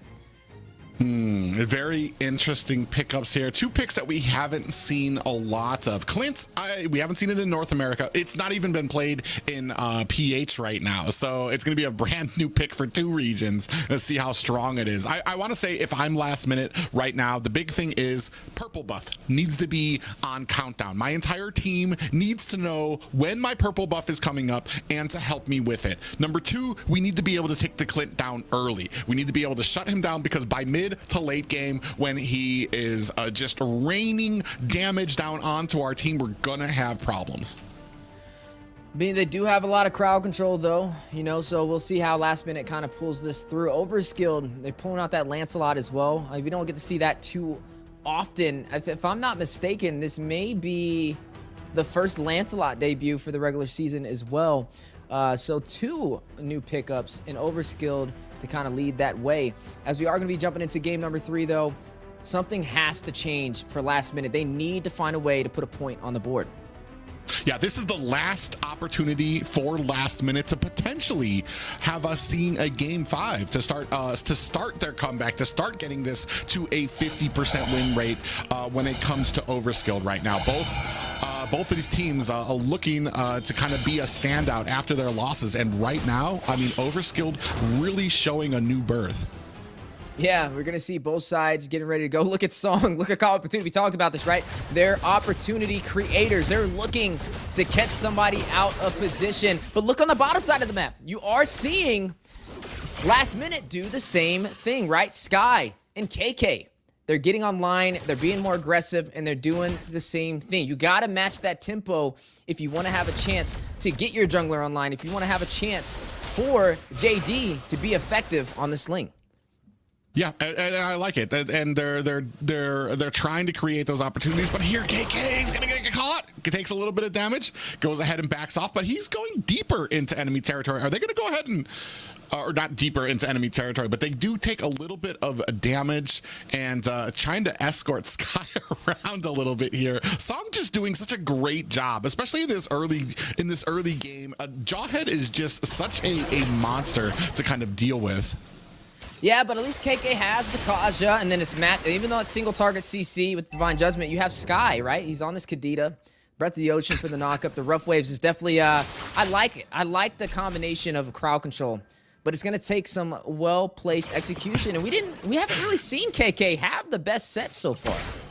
Yeah, I mean, I want to put something out there. It is 2 minutes, and KK has not died yet, so I want to put a little bit of a reward onto KK there for not giving a first blood away like the last 2 series. So maybe he is learning. We are getting start on this next per turtle. Oh, as we talk about that, Song in the bush there. Sky taking a heap of damage, comes out, trying to get the rough waves out, put some damage out there as well. Song's gonna have to flicker out. We do have to Tempest the Blades onto the back line. Cannot catch a Song. Kawa Patootie able to find an escape blade. Ooh, down goes Kawa Patootie. JD with the kill there, but it does allow Supermyth and the rest of Overskill to find themselves a turtle. JD looking for an escape. KK gets found in the turtle pit. Is he going to be able to get out? Blade is doomed and gets taken out. I believe that is going to be the first kill for Supermyth.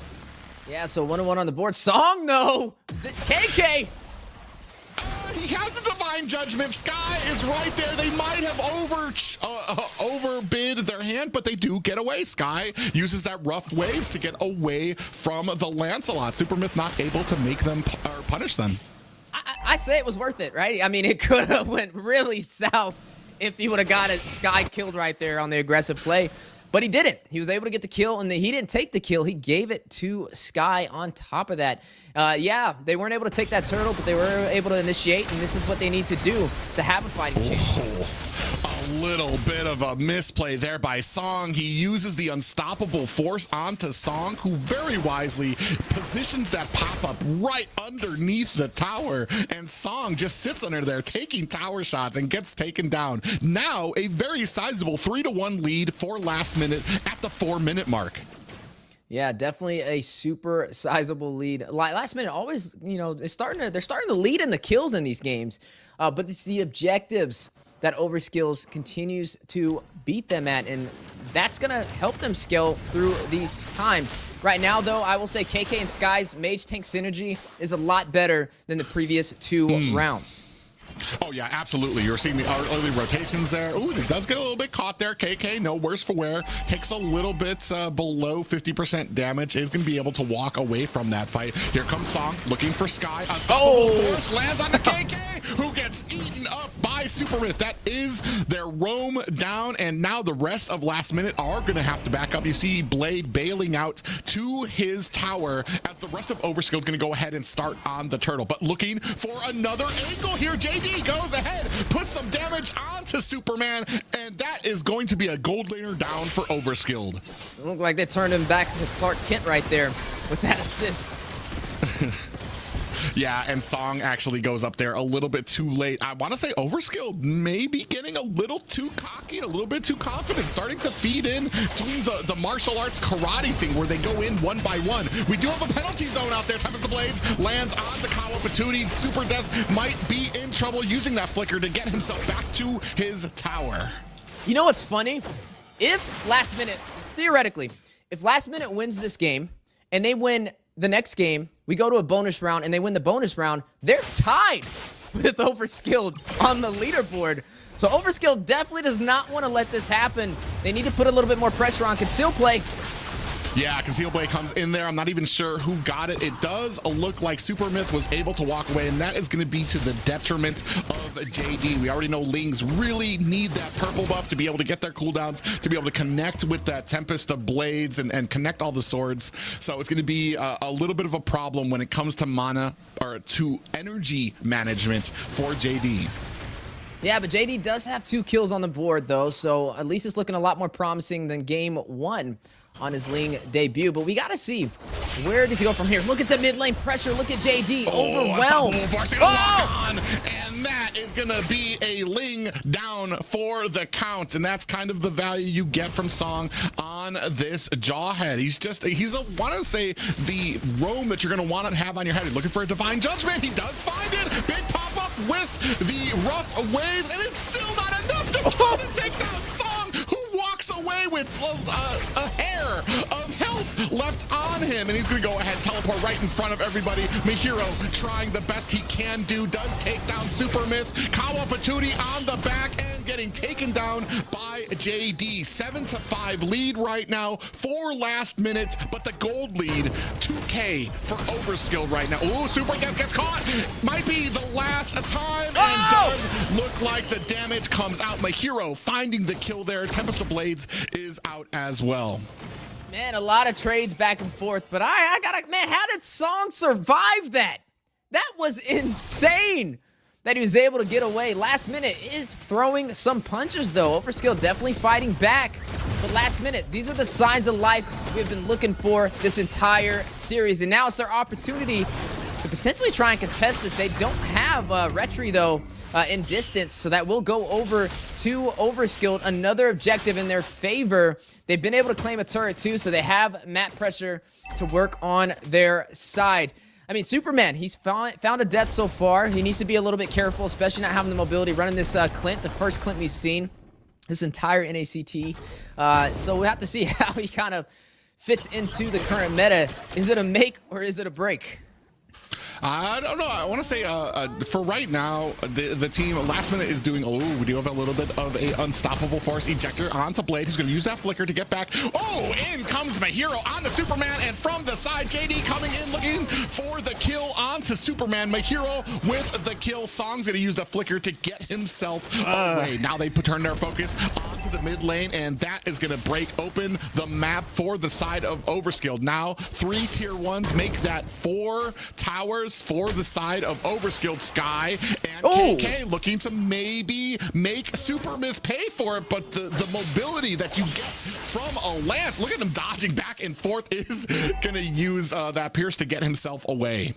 Yeah, to be able to puncture through all of those minions and escape the 4-man rotation from the gank and an emote on his way out. Talk about a fancy escape. Ooh, ejector, or not the ejector, the unstoppable force onto Mahiro. In comes Super Myth, dodging back and forth through the minions, is going to be able to make quick work of them. Now 30 seconds left till the next turtle. Yeah, 30 seconds left, 9-5 on the scoreboard, and a battle in the mid lane may be on the way. Song, he's found 3 deaths this time, right? He's not initiating and finding all the setups he's been looking for. He's getting punished by the side of last minute when he does engage, so he has to be very decisive on trying to create those setups that Overskilled is relying on, which they've been heavily focused on this entire series. Concealed play called out, though. KK trying to scout out some information. Song! Yeah, unstoppable force goes out there. Song not able to find the target again. Ooh, looking for a little bit of an inside there. Mahiro throws out the ability, does not teleport to it, and that's going to open up this first Lord for the side of Overskilled. But it doesn't look like the side of last minute actually care about it. They're going to go ahead, use this time to split push. Yeah, they're going to go ahead and take a turret, and it's okay. I would probably do the same thing. I mean, at least you're finding some sort of value instead of rushing in. I mean, it's a 3K deficit in the gold right now. You are going to go ahead and see a difference between the gold laners. Endless battle being picked up over there by that Clint as well. Ooh. Both sides trying to put on a fight, but Overskilled just a little bit quicker to these objectives. Oh, we do see JD comes in with the Tempest Blaze. Oh, Song going to be able to flicker away from the pop-up. Does get stunned, and a lot of damage going on there. Mahiro is able to find the gold laner. JD finds a kill onto Song. Super Myth running for the hills, not able to get away just yet, is using that Thorned Rose to negate some of the damage from Blade, and does find an escape. Super Death alone here at the front to try to fend off 3 members of last minute. Look at them kind of getting pushed back. Yeah, definitely getting pushed back. Pushing Super Myth, a quick escape, but almost a costly death. Caught out of position by Sky, who's sitting 2-1-2 right now. A pretty good performance on the Kadita, but JD is definitely the one I want to give the spotlight to. He's been finding opportunities to shut down Superman from getting online with this Clint, right? I mean, he's 0-3-0, yet to find a kill, but quick to find a death, and this is helping JD provide the damage necessary and delay a marksman like Clint from being able to hit like a truck in these engagements against last minute. I want to say I am starting to get I'm starting to become a fan of last minute. From all of these games, they are showing that they are learning. They're starting to get better and better and better with each match that happens here, especially because I want to say Overskilled are starting to rely on much of the same tactics every single time, especially when it comes to this Jawhead. I feel like they might be dipping their hand into that well a few too often. You see now Song's having a lot more trouble using a lot of these abilities. Actually, as I say that, Blade going to go ahead and use that Primal Wrath, trying to put the damage onto them. All that regen, but getting bursted down by Superman. Tempest the Blade, lands on the 2 members. Mahiro finds a kill onto Kawa Patootie. Song that is 3 down for the side of Overskilled. Last minute starting to show signs of life. Super Myth looking for an escape, and in comes a Sky and Mahiro trying to put the damage on. Down goes the Super Myth. That is 4 down for Overskilled, and suddenly the tables have turned. Call the doctor, call the doctor. We have found a pulse. I repeat, we have found a pulse. Last minute is now online and leading the way for this game. 16-6 on the scoreboard. 12 minutes in and leading the way by 2K gold. They're even winning the team fights now. Like you said, Overskilled, the same recipe, but now they found an answer. Maybe they should have switched it up because last minute, they're starting to look like a totally different team. Oh, we do have an ejector that does land onto Mihiro. He still has some of those abilities. We do have a penalty zone into the back line while JD is still working on this Lord. He scoops it up. Is he going to be able to save his team? Kawa Patootie goes down. Song finds a kill onto KK. Blade takes down the gold laner. That is 3 down for the side of last minute, 2 down for Overskilled. And I want to say you're kind of questioning if it was worth it. It's kind of a tie here. JD goes in onto Super Death, puts some damage out there, has the Tempest of Blades is out, is not going to be able to seal the deal. Super Death goes down, and now Song next on the list. Super Myth. I'm not sure if this is a fight you want. You know he has the Thorned Rose. JD decides against it. They might be able to take it with this push if they can play it correctly. Mahiro doing a good job. Look at the sustain that he has through all of the minions and the heroes that he's able to put that damage onto. The Blood Ode there doing its work. Yeah, unfortunately with the Alice, I mean, it's not the best pusher for a base crystal. But had that have been a traditional gold laner, yeah, they really could have possibly closed that out. But they're still going to go in for it. Yeah, into the back line with the Blood Ode, has the Winter Crown, takes down Superman. Now into the back lines. That's going to be another turret down for the side of Overskilled. Last minute showing the signs of life, trying to take down Overskilled. Down goes Super Death. Super Myth is next on the list. Can they put the damage onto the tower? It's just KK left. Super Myth and him stand alone. Is he going to be able to do it? KK decides against it. He decides to live and fight another day. Hey, what do they call it? Fight or flight? Oh, he's flying away from that. He didn't want no problems. He didn't want to catch the fade. Super Myth will be able to clear out these minions, buy a little bit of time for Overskilled to turn this game around. But last minute, Private, they were seconds, steps away from winning their first victory this NACT fall season. I want to say when it comes to those base fights, you always have to be wary, especially about a Lancelot who can dash through everything, multiply his damage with a ton of those punctures, and then just brought that on to last minute and down to 3 of their members there right at the core. And unfortunate, I mean, those are those little opportunities that last minute had, and we're going to see if maybe that was their last opportunity. But so far, a very firm game. It is tied right now, though, even though you see that 24-13 lead. Yeah, but a massive goal difference. Mahiro's up by 2K above Superman. Superman has the Blade of Despair on his side as well to deal some damage. I want to say he might have, I have to see the other items he had, but I'm pretty sure he had a Malefic Roar on top of that. He's having a rough time, though, right? We asked, was it make it or break it on this Clint, right? Sitting 2-6-2. Oh, look at the damage coming out. Super Death is not long for this world. The rest of Overskilled trying to get into here onto Sky, who might be in trouble, uses the rough wave, puts it onto Superman able to find the kill onto Sky. Now we are just in a slugfest right now as Song gonna have to use that flicker. Kawa Patootie finds some more damage, trying to chase after KK. JD perched up their Blade, finds Kawa Patootie, big pop up there as well. Use the IMU rough waves and is going to be able to ward off Blade. Yeah, Lord is spawned in though. Look at Song wasting no time getting there alongside Super Myth. We're looking at last minute. They need to find a way to get in there. At least they have JD on this Sling, right? He has the Tempest of Blades. He has the invulnerability proc to be able to possibly get a retry still. Yeah, he's actually perched up in a great position here. Do they know he's there? JD has the perfect opportunity to come in there, put some damage. Is he going to be able to find that? Superman finds a kill onto KK. JD finds a kill onto Song. The Lord goes to JD. Last minute trying to chase down Overskilled. Super Myth uses the Thorned Rose to negate some of that damage coming in from JD. And now you have a Lord barreling down mid, no high ground towers, and 4 enemies to contend with. The microplay, the patience, being selective on the objective by JD. He went in. He didn't wait to get the retry. He waited to get the kill, then went back and got the retribution on top of it. And now last minute in a position again to find their first victory against Overskilled. Yeah, here comes the Lord and minions starting to crash in from all waves. Oh, big penalty zone does land onto them as well. Blood Ode into the back lane. JD finds a kill. Core down to 10%. Just some auto auto attacks and last minute find their first victory of the season. Look at the relief on their faces. Victory!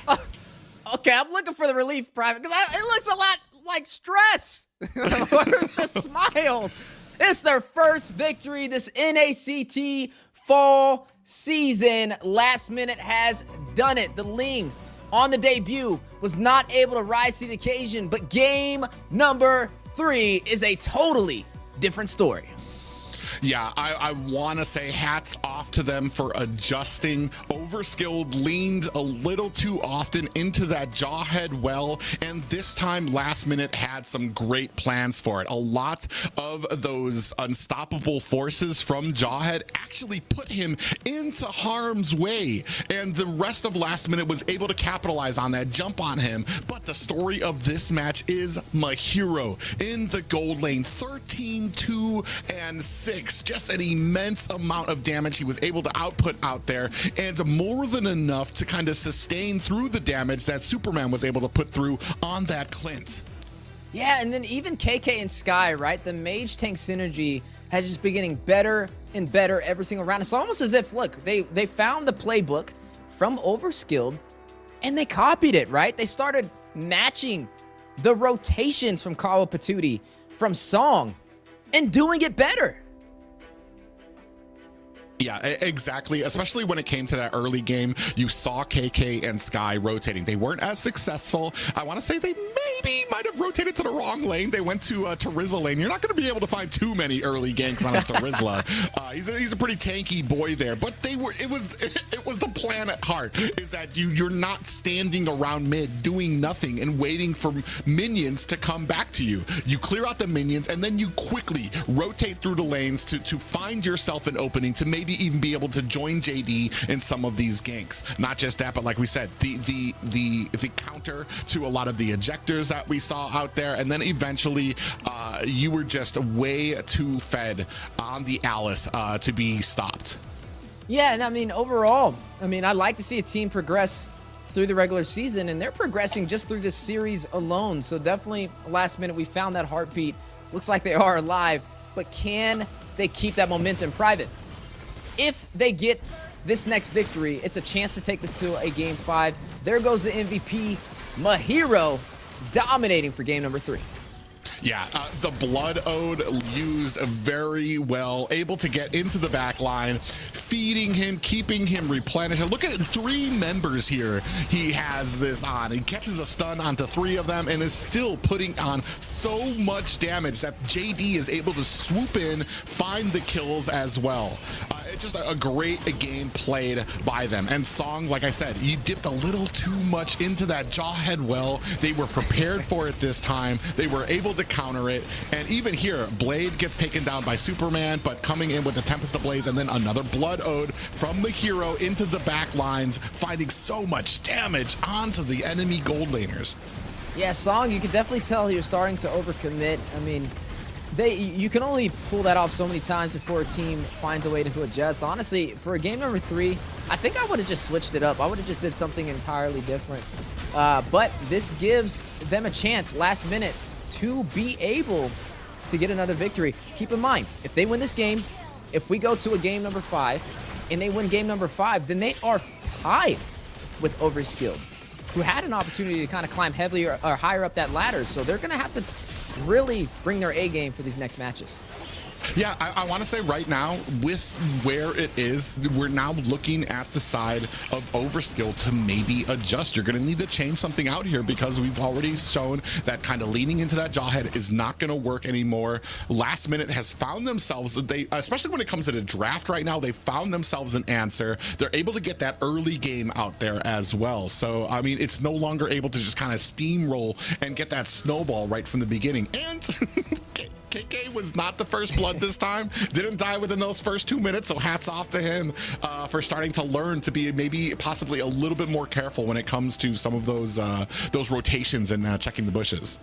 And that made the difference too. When they didn't get first blooded over there for the 3rd game, they're able to be more aggressive on the first hurdle Even though they didn't get it, they lost the turtle. They were able to get some kills and find some trades. But the previous rounds, they weren't able to find kills. They were just losing everything. So again, that just shows you how important it is to make sure that you're available and you don't fall prior to the first objective spawning on the board. But not to mention, like we said, taking some plays out of Overskilled's book, rotating with the mage tank synergy, looking for that opportunity. And these are the things they're gonna have to continue to do in game number 4 if they want to take this potentially to a game number 5 and maybe even tie up with Overskilled on the points. Yeah, I mean, they have an opportunity here. Heck, we have an opportunity to see a game 5, our first bonus round here. If Last Minute can keep their winning ways, can keep this ball kind of rolling. And this is the thing that we've been talking about, is like being able, I think I talked about it with viewers when we were watching the games yesterday. A lot of them were talking about 4 games. Even if you lose all 4 games, like that's gotta be so demotivating. But that's what separates some, like you like to say, those some of the good from the great. When it comes to teams up here, can you take a lot of those losses, learn from them, and be able to kind of come back with a plan that is effective against your opponents? And Last Minute have shown that they can. We'll see if they can carry that into this next draft. Well, I'll tell you what, this is the first time that we've seen Last Minute actually have momentum behind them, right? But do they know how to manage it? And that is what this next match is going to tell us. As we are jumping into the draft, first ban for the side of Last Minute, they're going to take out the Fanny, Hylos, Phobius for Overskilled. Still a lot on the table, though. We've been seeing a lot of pressure. We've seen the Terizla first picked, right? We've seen it have a massive impact, especially with the penalty zones. Arlot is still a good grab for both sides. But the question is, do you think they pull out the Jawhead again? Do you think they're just going to scrap that for game number 4? Maybe the key is not banning that last ban. Because they missed the last ban. Oh, did they miss it again? Or no? No, I was gonna say like, maybe they missed it the last game, and maybe it opened up something for them. But I mean, they did all right even with that. Kind of kept their composure here. We're going with some pretty standard bans here from both of these teams. I'm expecting them to possibly go with an XP pickup or something flexible for the side of Overskilled. Last minutes, we're gonna see how they're able to answer it. Yeah, the Edith, definitely a prize picking. The Arlot, something that's very strong. If you want to go even safer, the Ruby is up for grabs on the table. All of them excellent picks. We're seeing a heavy focus for the XP lane, though, especially with that Hylos and that Phobius being taken off the table. The Chip, which has been highly banned this NACT fall season, has been taken out as well. But the Alice is not going to be available this time around. We did get to see that a couple times. How do we feel about that? How do we feel? Was the Alice super impactful? Oh, well, I mean, it got the MVP. What is it? 12 kills on that. So it was hugely impactful. But you have to wonder what has been left open. Only 10 seconds left for a ban? Or 0 seconds? Getting a little psyched out. Oh, Ling gonna be taken off by the side of Last Minute. Very interesting bans here coming from both of these teams. Yeah, interesting bans. The Edith was available. It does get picked up by Overskilled. A wise decision to start off this game. The Ling and the Fanny combination, both of them taken off the table. There's still another assassin out there. There's actually 2 assassins out there to kind of worry about, right? The Nolan and the Hayabusa. These are 2 heroes that can definitely get the job done in the early phase. And I wonder if Last Minute is going to take either of these to kind of deny Overskilled from that. But you can only pick one, right? Now, if I'm expecting it to be anyone, it'd probably be the Hayabusa. Possibly. It looks like both of these teams have been straying away from like the Julian and the Bane. Even though both of them are still great objective-focused junglers that can get the job done. Yeah, and they're going to go with the early game Nolan. They didn't win with it, but they had some success, and they're going to go ahead and be able to pick up the Matilda. I like this pickup. I was talking about this earlier. I want to say in the second game that perhaps KK needs something that's a little bit more reliable, a little bit more forgiving when it comes to checking on some of these bushes. You add that to the speed that the Nolan has for clearing, and you're going to have an assassin that's going to be able to get around the map very quickly. The only thing that we don't have right now is something to hold up that objective, something that will allow Nolan some time to kind of I want to say, move around the map, get some feed into him before he has to go in, get the objective retreat, and then get out of harm's way.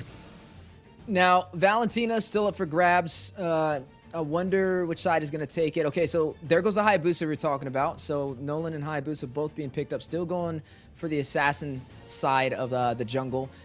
The Valentina, you could pick this up here for last minute. You can get an implosion of your own. When it comes to XP laners, though, when you have the Mathilda, well, I guess if you take the Valentina here, then you have Group CC, because I was going to say they're lacking in the Group CC department. So I'd probably take up the Terizla for last minute. But if they take up the Valentina as well, then hey, I'm all for it. Then that can be a more equalized composition when it comes to all the utility available in MLBB.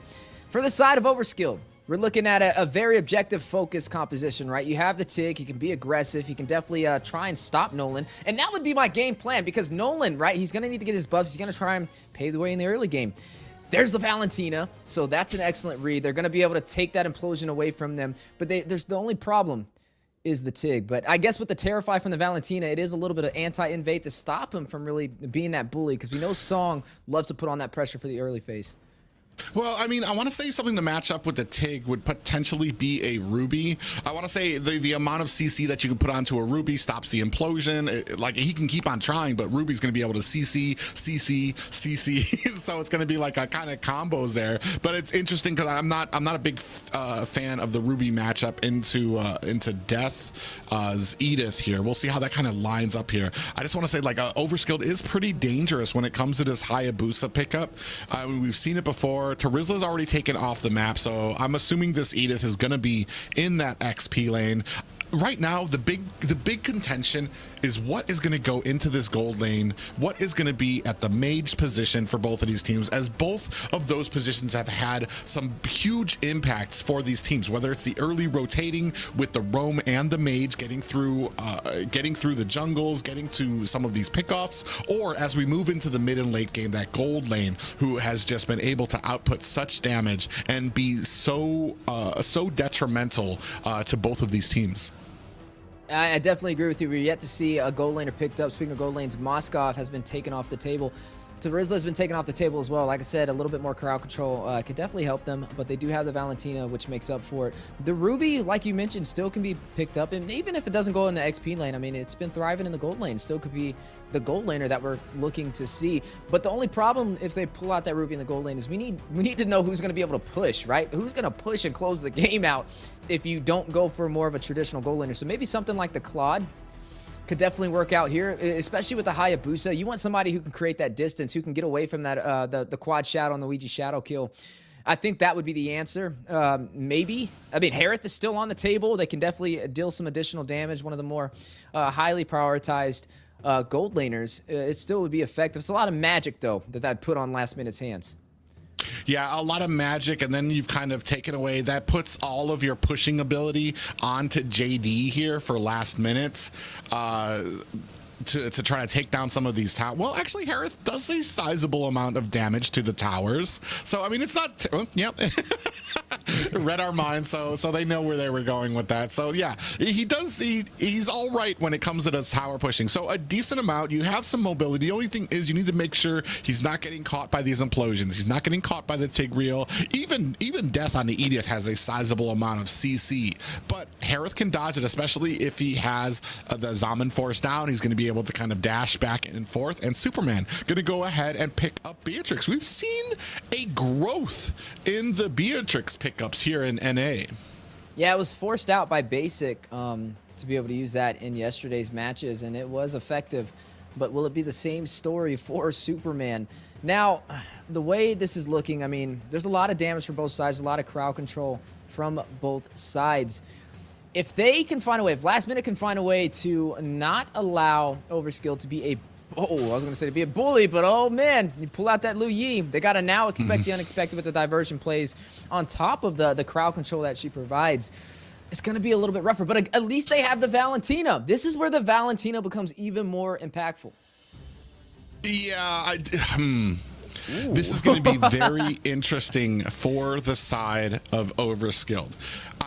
Usually I would kind of be frowning on the Lu Yi against the composition that Last Minute has. It's very mobile. It's easily able to sidestep a lot of her abilities. Lu Yi needs to connect 2 abilities before she can CC you. That doesn't bode well for a composition that would like to dive into you and burst you down. However, they do have Song covering that front line. They do have Death. They have a lot of peel for Lu Yi if they can withstand like the engage coming from Last Minute.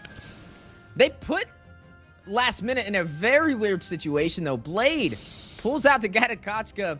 I mean, the Terizla was banned out, and I think that's what he was going for initially. He wanted to get a little bit more crowd control, but instead, with the denial of Terizla, he decides to go in for the Katat, and that's going to be going up against an Edith. We'll have to see how effective that will be in the XP lane, as we are now jumping into game number 4. 2-1 Overskilled leading the way against Last Minute.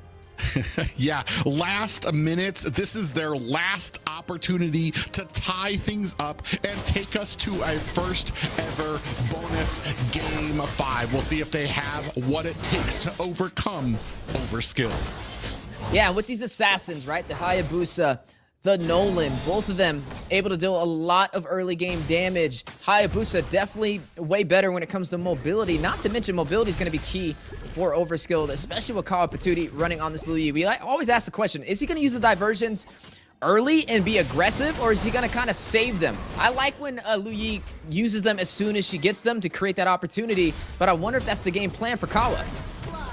Yeah. Oh, Kawa Patootie does find a kill onto KK immediately. Back to our old ways of the first blood onto KK, even with Matilda, who's going to be returning back to this lane very shortly. Oh man, Private, what's going on? We were going in the right direction, but now I'm wondering if we jumped on the wrong train. Time will tell though.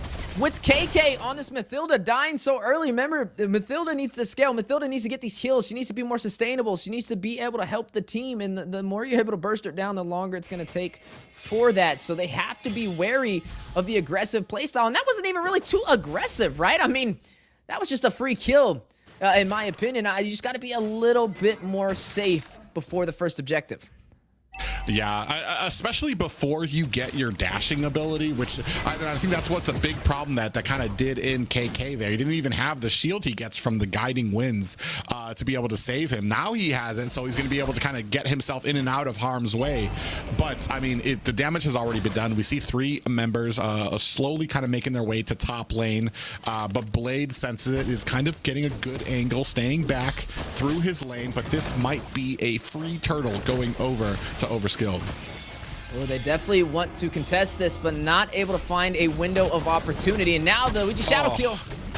Just exactly what you were talking about. Finding the great angles is Kawa Patootie, the diversion into the back line of Last Minute, able to find themselves an angle. Here comes the Avatar of the Guardian, catches 2 members, a big push onto them. Down goes Kawa Patootie. Down goes a Sky. That is 1 for 1. The Last Minute and Overskilled find themselves a kill. Now Super Death finds himself a little bit of a pop-up there. Blade from the side, looking to put some damage onto Super Death, not able to find it. 3 kills for the side of Overskilled. Yeah, Overskilled winning that trade, a mage for a mage at that final engagement over there by the orange buff. But the Tig and the Lu Yi combination is a lot of crowd control, but Sky can make up for it with the IMU to get an implosion right after. Ooh, almost able to hit him. JD comes in, tries to get the fracture, but Super Death sees it coming from a mile away. And that's the great thing about his positioning on there, meaning that if an assassin wanted to come for him, he needed to show himself, needed to run up, get those dashes. That allowed way more time than Super Death needed to be able to react and back up. I'm still keeping a close eye on Blade on this Katat, though. I want to see how effective it is. He's found 1 kill. Bot side! Oh, yeah, Sky does get taken out. A great combination of the implosion and the shadow kill for Supermyth to be able to find himself a kill. Now, 4-1 apiece. Fracture is out, but now he's not going to have it for his purple buff. And they are powerless to do anything but just sit here and watch. Even pressure down at the bottom lane as well. You can see Superman actually gets taken out by Mahiro. Kawa Patootie, a 2-for-1 Mahiro doing work at the gold lane as the rest of last minute trying to chase down Supermyth, who gets a fracture and taken down. JD with the kill there. I hope that was worth it. Song taking the purple buff. You don't need that on a Tig. And now finding some kills and possibly some more.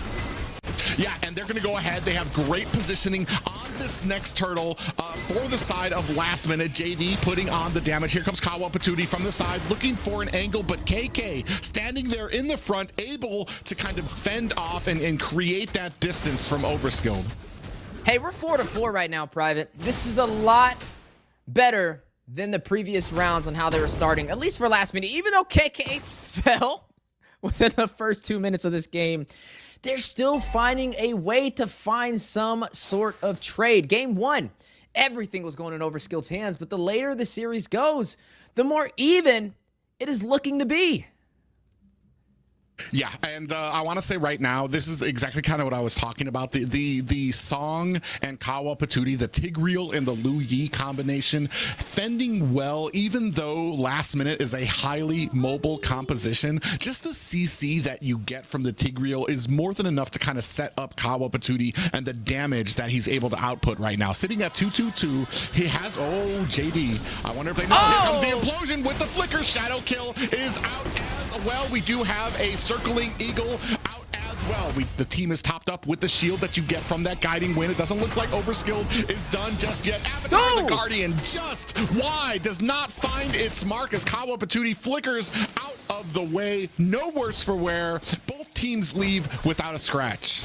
Man, I felt the impact. Even though it didn't hit, I could tell Blade is waiting for a massive Avatar the Guardian to land on Overskilled, and I can't wait to see it. But again, they're going for these purple buff plays and yet to find it. I mean, I guess Song stole the purple buff, but then they lost like 3 members in that play, so it looks like last minute they're finding plans and counter plays for the invasions in their jungle. Yeah, just a narrow lead starting to be kept up by the side of Overskilled. Just under, well, that's actually under 200 gold right now. So next turtle up in 5 seconds. We're going to see if last minute's going to be able to find the position they want, or if Kawa Patootie is going to be able to find a good diversion to surprise their opponents. Yeah, right now they're on equal footing. There's a stalemate between both sides. Nobody is leading the way in this game, but possible play. Diversion from the back end. Kawa Patootie comes in, matching up that yin-yang, trying to connect. Mahiro finds himself a kill. Down goes Kawa Patootie. That's a big amount of damage. Super Death able to find himself a little bit of an escape. Implosion is out. Avatar the Guardian. Everybody dives out of the way from getting hit on that, and Blade suffers the impact, gets taken down, but JD able to dash in, find himself a retribution, and dash his way to safety. Yeah, he gets back, but look at the mid lane. Watch Supermyth. He's going to go ahead and take this turret. Nobody there to contest. So even though he got that turtle, to lose that turret in the process, Overskilled still wins the trade. Yeah, definitely a play there that they won that trade. Even though the turtle went over to the enemy team, just being able to kind of push that is huge. We talked about it before. That mid tower is so important to opening up the map. It means your team, if you're missing that tower, you cannot run away as fast. You have nowhere to kind of back up to when the enemy charges forward. There goes the Blade of Despair as well from Superman to have some high physical damage. We'll be able to take the turret on the bot side. Oh man, and a great diversion there. Catches JD. Implosion is out. Blade trying to find himself some safety, and that is unfortunate for last minute's jungler. Walked right into that right before that diversion came out there. This is going to be another tower for the side of Overskilled. Off screen, we say that Supermyth found a kill onto KK, being chased down by Skill and Sky and Mahiro right now. Oh, and he's able to dodge them out with the quad shadows, looking for an escape. Blade coming in on the other end, catches him and gives him a fist. What for? Yeah, 9-7 so far. Overskilled trying to create this opportunity to keep this game under wraps, to not allow a bonus round last minute. They're throwing some punches back and forth, though. It's not too far out of the ballpark for them. I mean, keep in mind, they have KK on this Mathilda. The heals are going to get better. The sustainability will be harder to kind of match up with the later this game goes. But Overskilled, they're doing pretty well. They're hitting these objectives, but it's not as easy as it's been in game 1. Oh yeah, definitely not. Game 1, I want to say, was throwing out a little feelers. Last minute took a little bit of time to kind of get their wits about them, to get their synergy up, but they're definitely starting to feel it now. And if the opportunity, we do have a diversion coming out there on the opposite side of the map. Unfortunate for the side of Overskilled, JD had already moved on to the other side, and I think Song and Kawa Patootie already sensed that. And this, look at the combination of Song and Kawa Patootie. They're just kind of sticking together. They know that they need that. You're going to need Song in front to kind of get that CC before you're going to allow Patootie to do enough damage on that Lu Yi. A great combination, and they know it, and that's why they're sticking together. Here, Blade takes a little bit of damage, and the backside, KK sees it. Here comes Sky on the back end, but the disengage from Overskilled. Yeah, split push on the bot side by Super Myth as well. He knows where everybody is at for last minute, so he's going to go ahead and create this opportunity to force somebody from last minute to have to fend off these minions, which will give them the numbers when they decide to fight for this Lord. Last minute, though, they're going to take the bait. They're going to go in. They know they don't have the retry distance. Yeah, and right here, they're going to go ahead, start putting on the damage. Lord taking about half health. They do bait it out and reset it. Back coming in, Supermyth is able to kind of come back in and try to put some damage on here. If you're going to go in last minute, now's the chance. You can't just keep on footing around. Circling Eagle onto Kawa Patootie. Avatar of the Guardian. Kawa Patootie uses the flicker. KK gets taken down by Supermyth on the backside. Song gets taken down. Super Death very low. Is it going to be enough? Superman comes in, putting the damage onto Sky. Blade doing a good job of being that front force. Kawa Patootie finds a kill onto Sky with a great diversion back there, but Blade very much making them pay for it. That is 2 down for the side of Overskilled. Both retries still up for each team.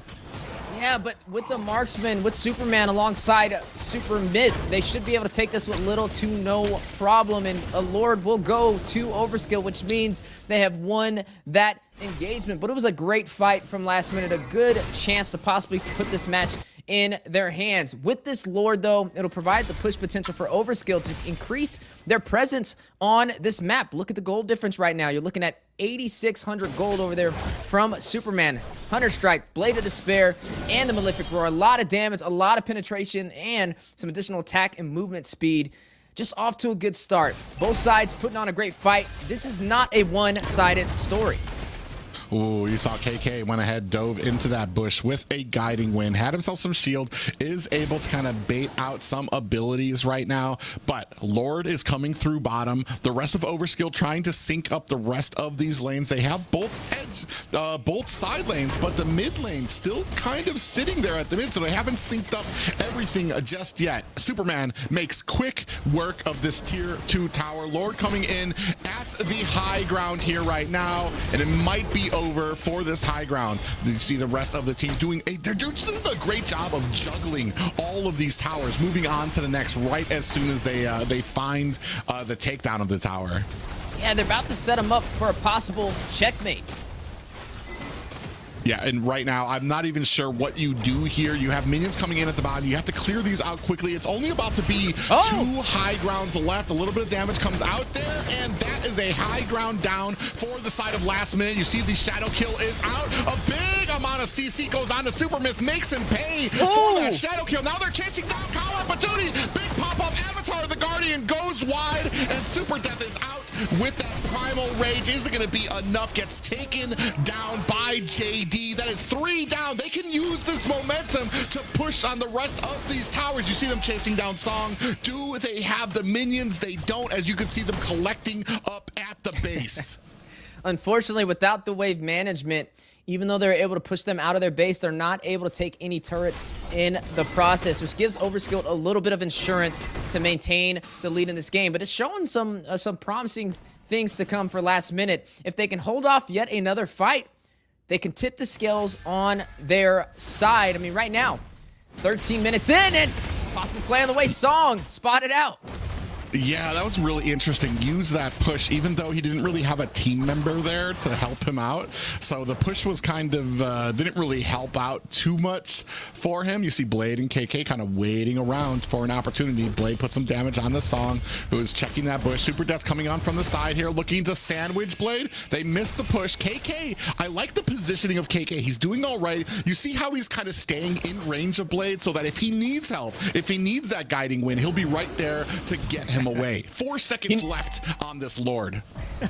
You know, it's funny, Sky, he's running the Valentina like it's a roamer. I mean, he's 0-4-7, but those implosions are going to very impactful for last minute. Speaking of last minute, here they go.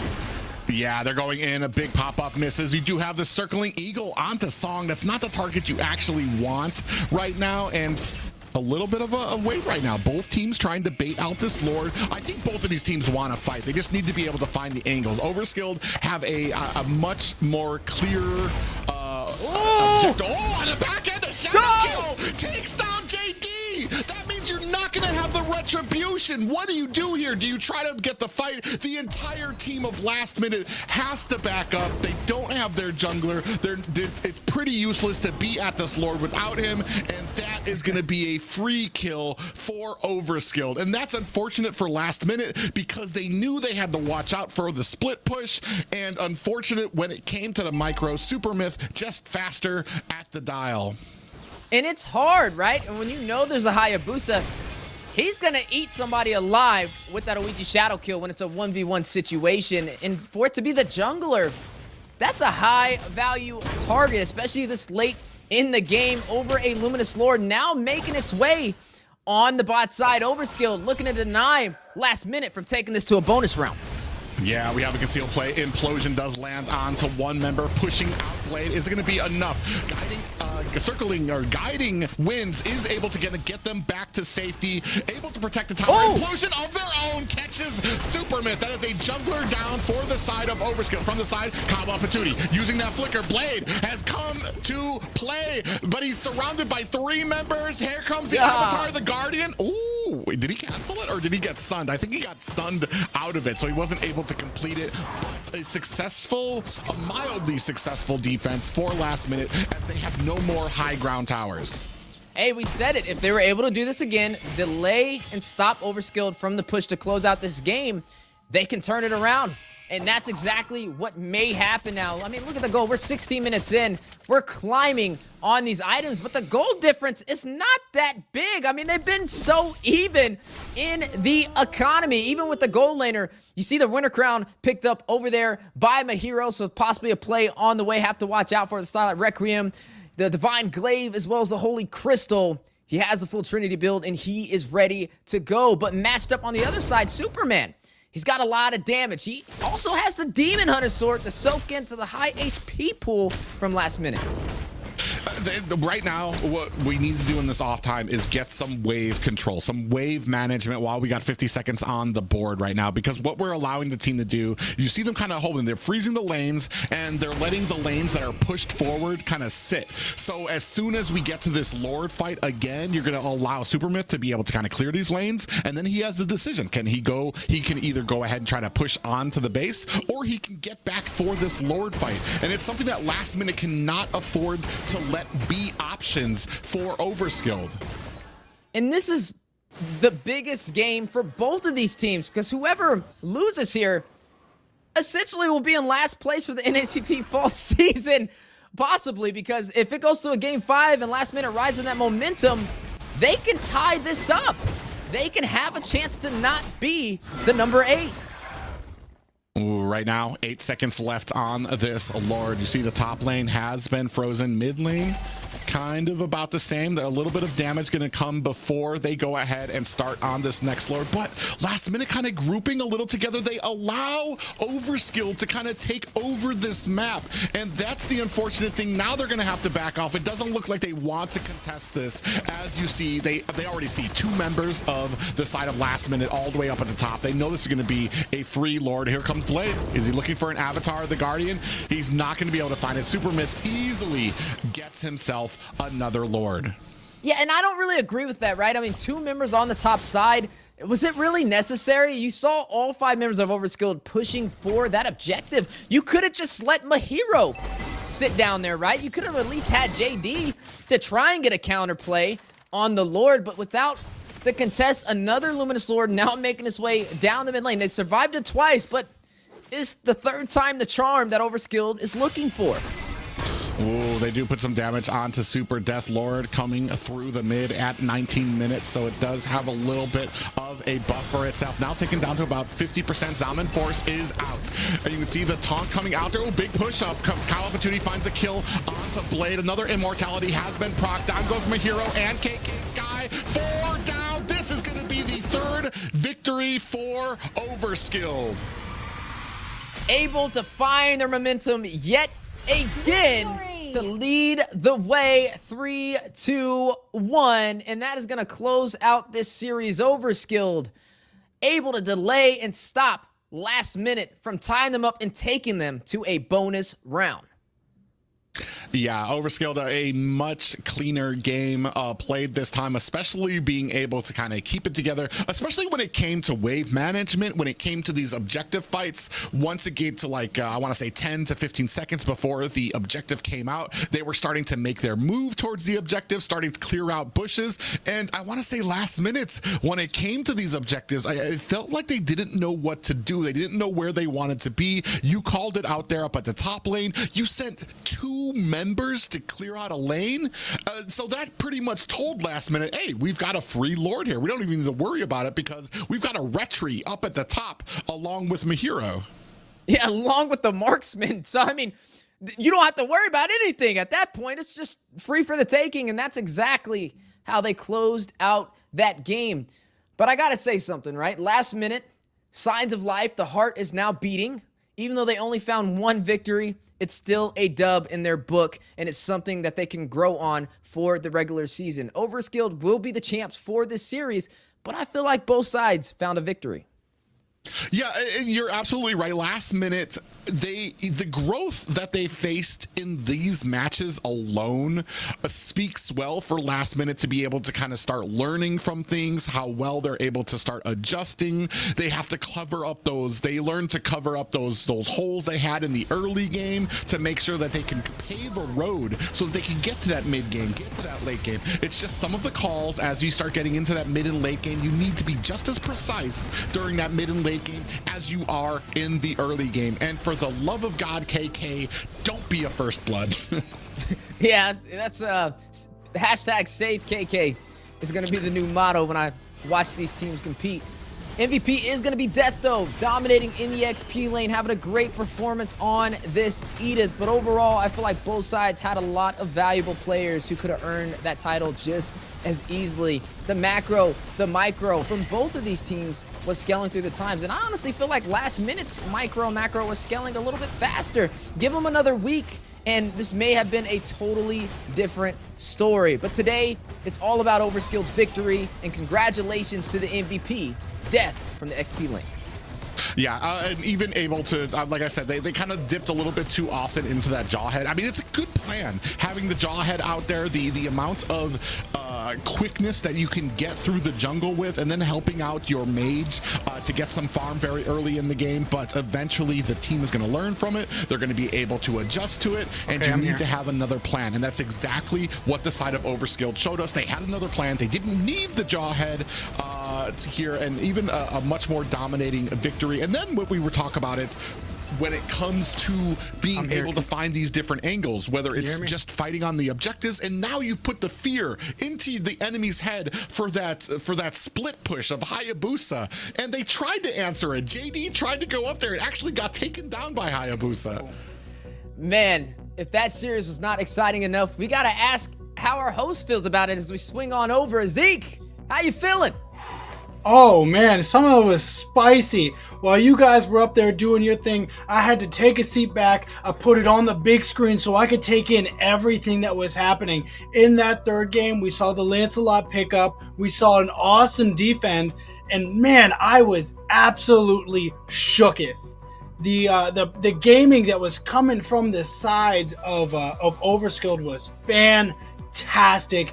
absolute congratulations to them. But with that being said, last minute, towards the end of that series, was not just a pushover. Each game coming in more and more and more confident. I love to see the growth. And I want to say, with that victory, 3 points going over to Overskilled will put them just to 5th place, right behind Gosu Nighthorde, right ahead of MLC Maple Leafs, who have yet to play today. You can see here, points have been adjusted there. Overskilled just above MLC Maple Leaf, who are going to be playing here in a short little while. Yeah, right now it's all about the points, right? You got to get these points to make it to the playoffs, and only 4 teams will be able to get there. And right now, that's a major victory for Overskilled. And it's a little hard of a hit for last minute, because when we were doing our, at least for me, when I'm doing my ratings, and I'm kind of seeing who's good and who's 8, who's 7, 6, all the way up to that #1 spot. I feel like if they had a chance against anybody to steal some points, it would have been against Overskilled. But it is looking promising because they scaled through that series. But they're going to have to do a lot of homework this week to be ready for their next matches, because they need more points on the board. Well spoken, but Private, you look like you had something to say. What was that on your mind? There's a small victory for last minute as they just eked themselves out of 8th place. They're in 7th place now with that one victory, just narrowly put them ahead of Accelerate. So it's the small victories, but last minute get themselves out of last place here in NACT. So I do got a question for both of you guys. We saw really good gameplay coming from last minute, but with their placement still, they have a lot of work to do, especially if they want to get themselves going to the point of being competitive and getting into the playoffs and getting into this end portion. What do you guys think that, what immediate changes would you give to them as advice for them to look at? For me personally, the draft, they were able to show that they were able to adjust on the draft on the fly when it came to some of the second series, but we really need to understand some of our picks, where they shine and where they don't shine. Specifically, the roam as well needs to be a focal point. Where are you going to be? Where are you going to have issues with that picks, especially that last blood? You need to be a little bit more careful when you're kind of going out there. You can't be giving up those first bloods. You can't be giving up those roam deaths right before an objective. So it's going to be very interesting to see if they can kind of close some of those gaps next week. One second. Oh, before you get too far into it, that's my phone. You put that back down. Put it back down. I'm gonna pick it up and we'll come back. Myth, man, the myth, the legend. How are you feeling, man? That was a lot. I'm feeling pretty good after today's win. I think we should have won 4-0, but we made our own individual mistakes, so we ended off with 3-1, which is still pretty good. Yeah, 3-1 is still a respectable score. You guys came out on top of the series. I want to know, in Game 2 especially, we saw the Haya, we saw a lot of different split pushes that came up. Were a lot of those more spontaneous on your side, or were those something that you guys were planning, actually planning on implementing? We just wanted to pressure the sides, because we know that that they're gonna have to react to us if we were to put the sides pressure, so that if they were to go clear the side lanes when objective is up, that is our chance to go take an objective, so we could easily take a free objective without contesting, because they're too busy clearing waves on the sides. Yeah, I do think that you guys did a fantastic job of setting yourselves up for success within that match. But I want to move now from the second into the third game. We saw that Lancelot pick up. We've really not seen Lancelot picked up in the competitive scene, and I want to know what your thoughts were behind that pick. So when they picked up, I think they picked up Kaja or Kadira, so I told my team that I think I should go Lance, because any other junglers would be too easy to get caught, and I know that if I were to go on Lance, it wouldn't be easy to catch me. So I decided to go Lancelot, because I have really good mobility to get away from them. So I told my team I think I should try Lancelot, even though nobody played it before, and almost worked, but you know, again, we kind of threw a little bit, so sadly we didn't win that one.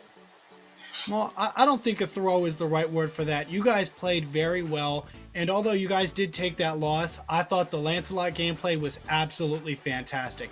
Now, we've talked about the Hayabusa, we've talked about the Lancelot. I want to know, in regards to the meta, the different assassins, you know, including that Lancelot, the Hayabusa, the Ling, the Nolan, how would you rank these heroes as assassins just overall compared to each other right now? I think, well, I think Fanny is first because, like, you know, Fanny's like really strong. So then I think second would be Hayabusa, because Hayabusa is like, you can easily counter Nolan because Nolan doesn't have any like immune skills. So if I was to like attach on him, he can't get away. And then I think Nolan would be number 3 because of his clearing, because of ability and clearing speed. And then I think maybe Julian would be like tied around. I think Julian and Nolan's like the tied between the best for third place. And, all right, last question for you. So because of the win this week, I think there's a chance that you guys might end up going up against Night Horde next week. We're gonna find out later today if that's true, but if you guys do you guys plan on winning that series? I know that feels like a crazy question, but is that something that you guys think that you're ready to do with how well they've been playing? I think it wouldn't be a sweep, but I think at least we would do like pretty good. Maybe I hope it will be like a 3-2 series. At least like maybe we can win the series, but I think since they're pretty good, so I'd say like it'll be like a little bit challenging to win, but I think we still can win. Just a little bit, with a little bit more practice, we can win.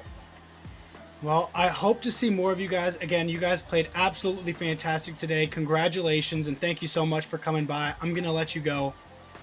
Enjoy your night. Thank you. You too. Love that, man. He's just so well-spoken. He's got beautiful hair. I'm kind of jealous. I know Private's jealous. So, okay, back into what we were talking about before. Last minute, needing to make some adjustments if they want to have that opportunity to get into the playoffs. Steph, I wanted to hear what you had to say. I mean, it's going to be a rough road, right? They were fighting a team that was considered to be at the bottom of the ladder, and it only gets harder from there.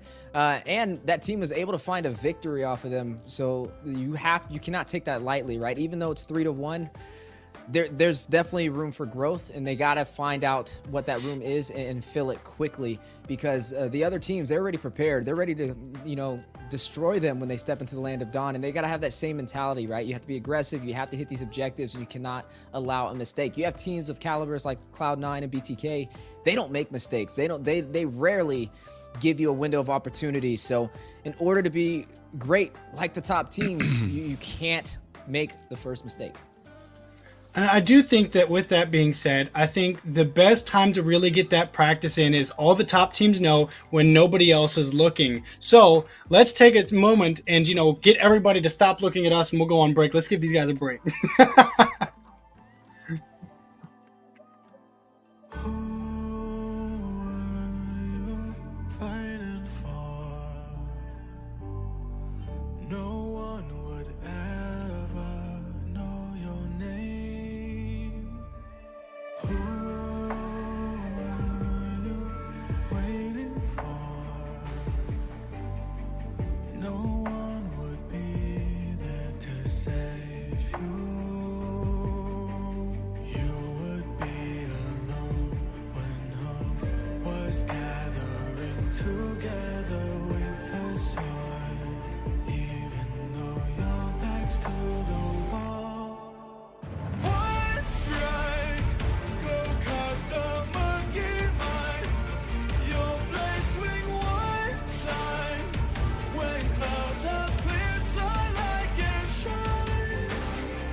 A darkness plagues this world, unseen by mortal eyes.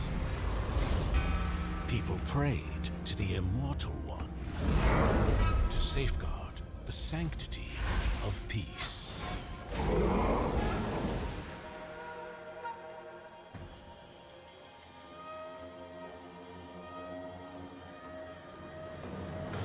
The ceremony's starting! It's Suyo! It's Suyo!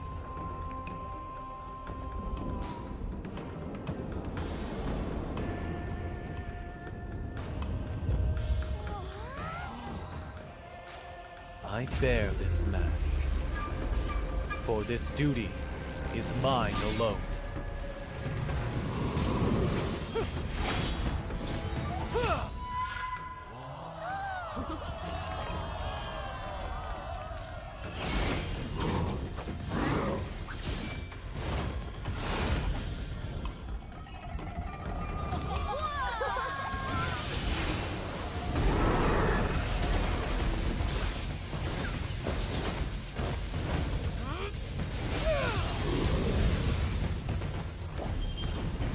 What is that? Is the ceremony over?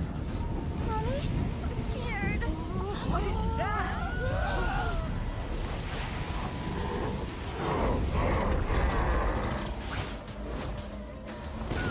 Let's get out of here! Let's get out of here! Let's get out of here! In their hearts, fear festers into darkness. But deep within, there is hope to crush that fear.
Through this mask, I see no fear.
They already kick out Tachi. They're gonna end it on top. BTK have done it. They made their statement. The West has caught up. That's game number 1 going over to BTK. Oh, there he jumps in and gets 2. That's it. Still trying to defend, but the Valley are here to upset the world stage.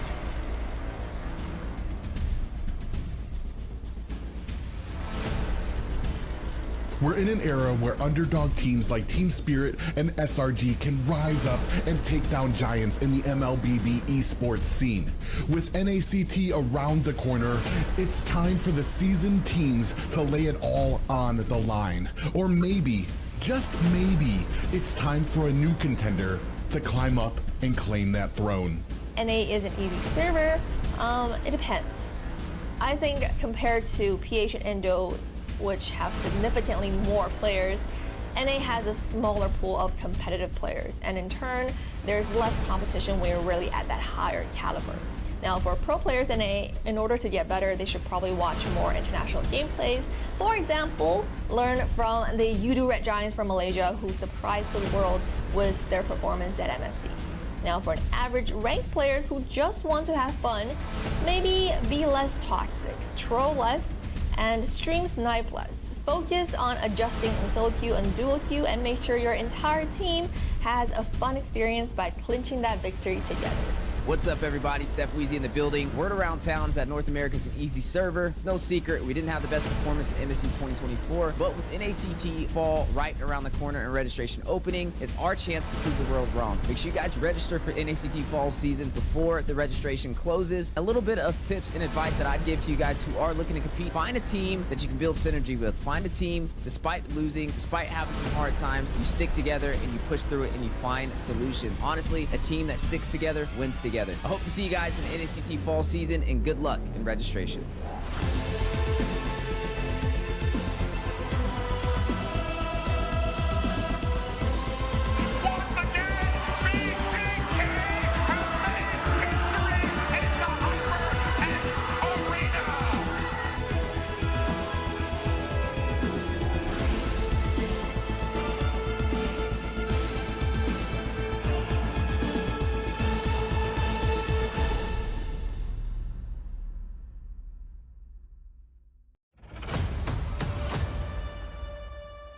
We are seeing that BTK again. I want to emphasize this one more time. No coach, no analyst, no problem.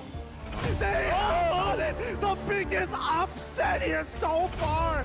BTK have beaten Blacklist International! GG!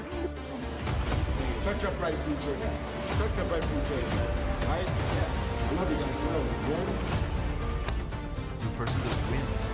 We're coming. We're gonna compete. I believe they're not underestimating us as much as they did. People probably feel take us more seriously now, especially considering our accomplishment back then. I want to be the first in the world. I want to win a world championship. The only way to really do that is day in and day out. There's no relaxing. You have to be going. Here comes the Valley!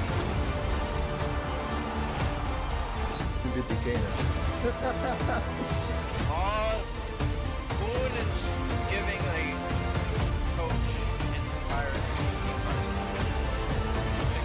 BTK.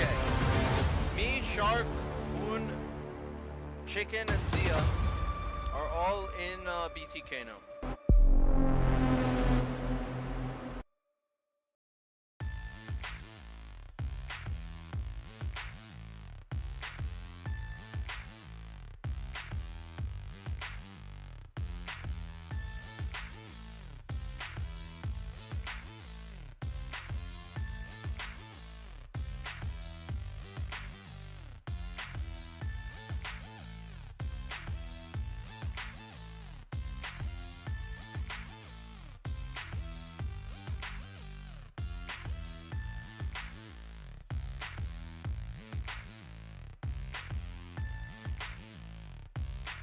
Those surprise wins over them. Oh. Wait. I think she's used.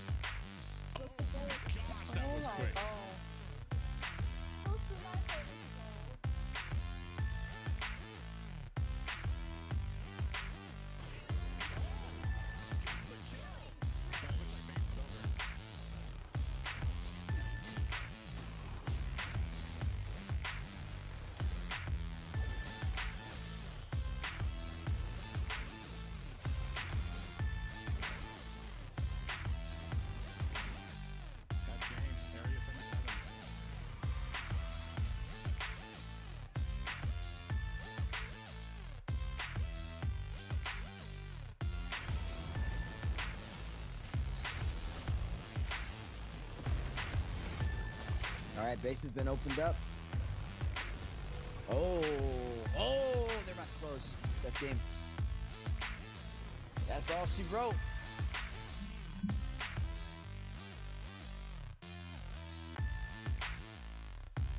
Minions in play. A small moment to be able to get this victory with the Lord on their side. And game goes over to Overskilled, takes down Rakuzan.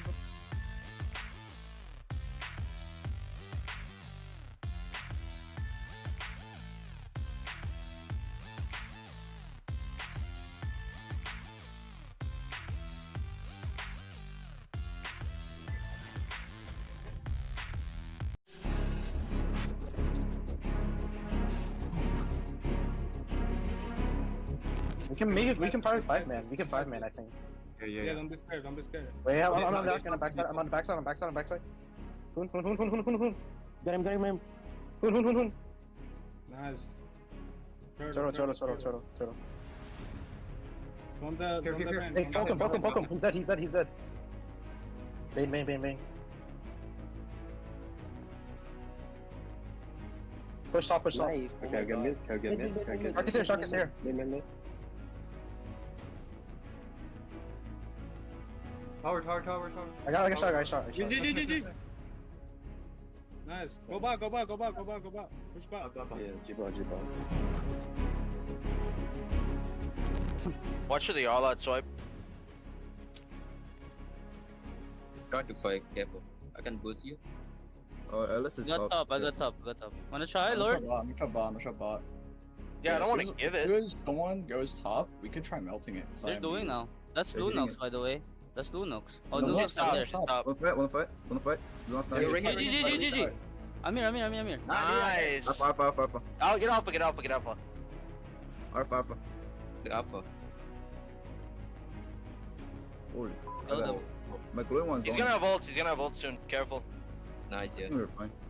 I'm good. Nice. Ooh. Lunox Ruby. Mm. Oh, Rachel, triangle. A line. Down to a line. Yo, spam Carlos. I don't have it. Yo, recall. Let them try again. Let them try. Try again. Help me! Help me! They can fight. Oh my god, guys, got a Saki! Bang, kill him.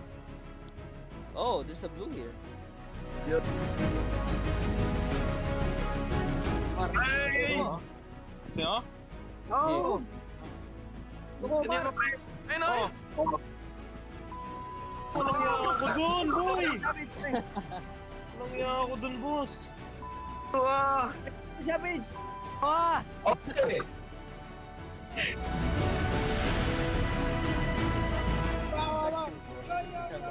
Good night, guys. Avenger is here. The Avenger! Oh, NACT. The Avenger! Good night, guys. Bro.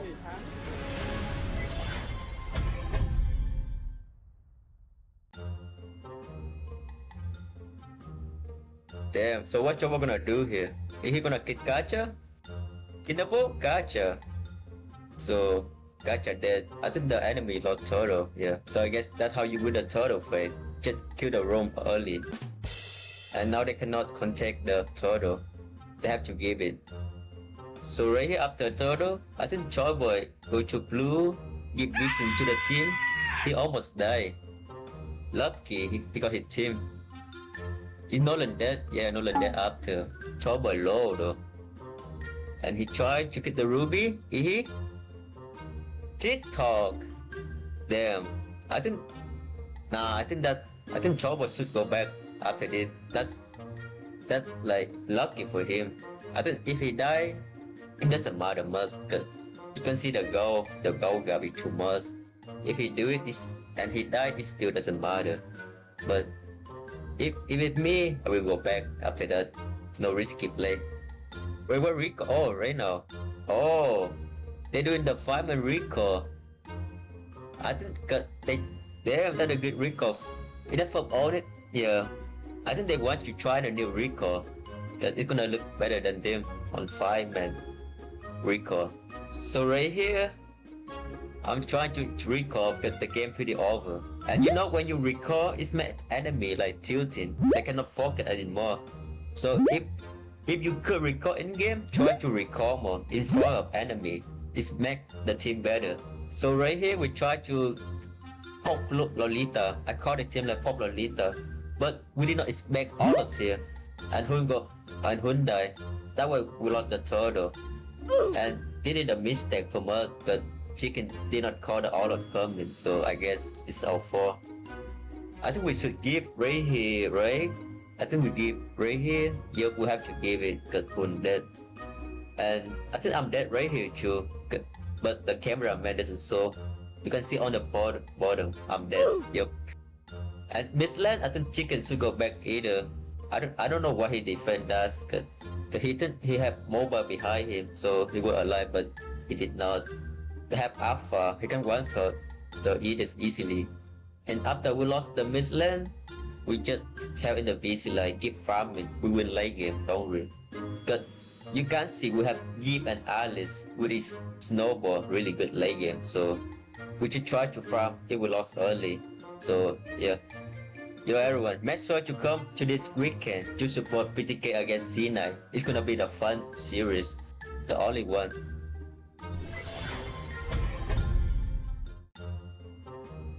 Hi, what's up guys, it's C9 content creator back again with another video, and this time we're reacting to C9 versus Accelerate. Oh, seems like best players in a bad spot. Big Black Dragon formed by Reinforce and a Miss Carmilla. Nats with a good swipe angle! Chris follow up! Bano. Nice targeting, guys.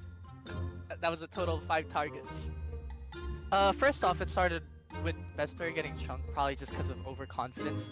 I don't think he would usually walk in there if he was like more cautious.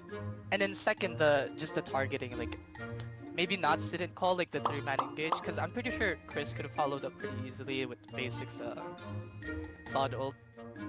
That for sure would have been a wipe pen, but I don't know, maybe they were talking a different Filipino dialect this time around, since they all speak Tagalog now. Mark Cutie on the Grok, looking for an engage. Wall him up. Oil him up. Oh, that's a good set. That's a good set right there. Do it. 4-man engage. Oh my god, and that's why I got benched. Oh my days, that was seen by Nuts Cutie. Savage? Savage? Yeah, don't give it that. Don't give it that. Don't give that to him. Well, in this clip, they were way more sing. It seems like they found the right dialect to talk in. I think they were all speaking Bisaya here or something. I mean, obviously, they're just way outmatched, but they shouldn't be grouping up that much against like 4 massive AoE ultimates. Alright guys, make sure to support Cloud9 in this upcoming match against BTK on this Saturday. And make sure to come and join our watch party with Sir Rose that we're going to be doing. This pro move Nighthorde did just destroyed BTK in Game 1, and I'm gonna show it to you. Hey guys, this is your host Liz. Today I want to show you some clear and powerful moves that shape the victory of a game. I call it the 16-second rotation. Here, let me show you what I mean. In the first game, BTK versus Nighthorde in week 1, 16 seconds before the 3rd turtle spawn, notice how Nighthorde's solo laner Mikasa is already making his way down to the turtle on the other side of the map, leaving Chicken wave clearing in lane. This macro priority put Nighthorde in a number advantage and eventually resulted in a snowball that gave them a turtle, a tower, a buff, and 4 kills. This is also a great example of how a team can successfully scale up a small advantage into something much bigger. But BTK being BTK is able to quickly use the same 16 seconds power rotation onto Nighthorde instead. 16 seconds before the first Lord spawn, Zia rotated top lane to shove the wave. This not only gave him a lot of solo gold, but also forced Nighthorde to respond by sending Lunox. It's almost like BTK pulled a reverse Uno card onto Nighthorde and now gaining the 5 vs 4 number advantage on the Lord side of the map. BTK decisively forced the team fight and even out the playing field. Notice how this lane priority and number advantage is able to change the direction of the game just like that. Look at the life and healing he from Zayn onto the back line. Zia finds 2 kills in the back line. I hope you guys learned this important rotation and have your solo laner pressure the opposite lane 16 to 20 seconds before major objective siege. The goal is to force your enemy into a dilemma where they have to choose between fighting 5 versus 5 and let the far lane tower die, or defending the pressure but fighting 4 versus 5. Either way, you will come off on top. That's it for today's episode. Make sure to follow MLBB NA YouTube channel for more great strategy dissect.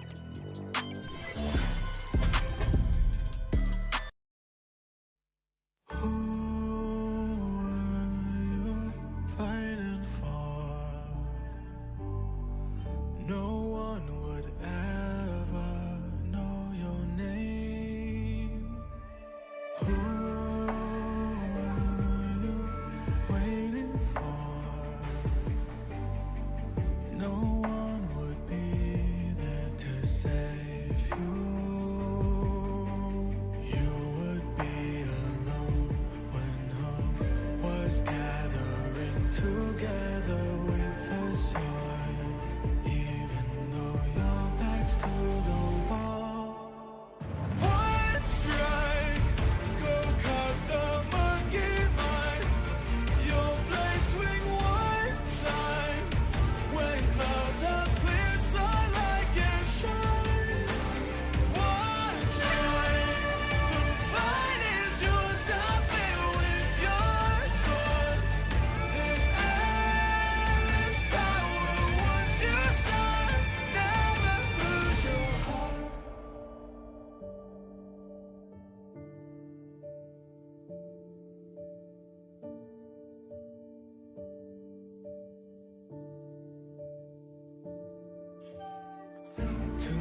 best, bitch, I'm on the rail. I rap it, I bag it, I pack it for sale. Got feeling on speed out, I hit me to chill. I give it a thrill, I put it on film. Niggas facade, get applaud, that ain't real. Come to my section and flex, we can tell. I gotta show it, she dipping them nails. I'm flipping my L's, I know they can tell. I did it too major, they hit me for favors. Been him since the cable was cut in the cradle. What's up, only right that I do it. Colossal until I'm a boss, so they want me to fail. Look, we prevail. Tell them to point out who said that they run it. Bitch, I'm on your tail. Know that they talking, they telling them tales. Just know how to tell, that shit for the sale.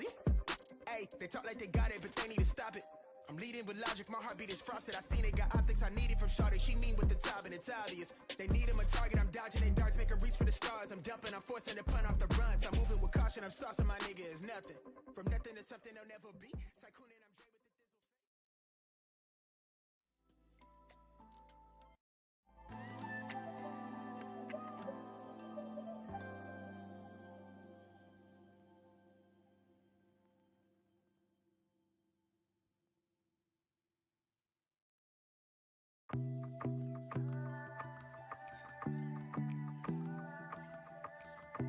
Hey guys, welcome back. So far, we've had some absolutely fantastic gameplay coming, or that's come, but we've got even more coming. We've got the MPL Maple Leaf folks coming up next against Godspeed, the boys, and I'm hoping that these teams are both going to come in strong because I am primed and ready. I'll be up all night if I have to, but somebody is going in that first seat. Somebody's going, and I'm hoping it's one of them. So, I want to know, how do you guys feel about this upcoming match? I'm super excited for it because it's a twist. Like last match, we were watching two teams kind of fighting from their way from the bottom. Both teams had taken a loss last week, and we're looking to kind of come up here tonight. Godspeed and Moonlight Club Maple Leaves, both of these teams have victories under their belt, and both of them are looking to keep that momentum and put them possibly at the top of the mountain here. If Godspeed gets a 4-0 over Moonlight Club Maple Leafs, it takes them to first place. If Moonlight Club get a 4-0, it will tie them with Cloud9. So both of these teams have a lot to prove. Or will both of these teams clash, get that 50%, and possibly bring us to a game 5? And that's what we're all going to be looking to see, right? Both of these teams ready to make a statement in the Land of Dawn. There's been a lot of statements today, right? Even in the last series, some surprises that caught everybody off guard. And I'm hoping to see the exact same thing for our second series.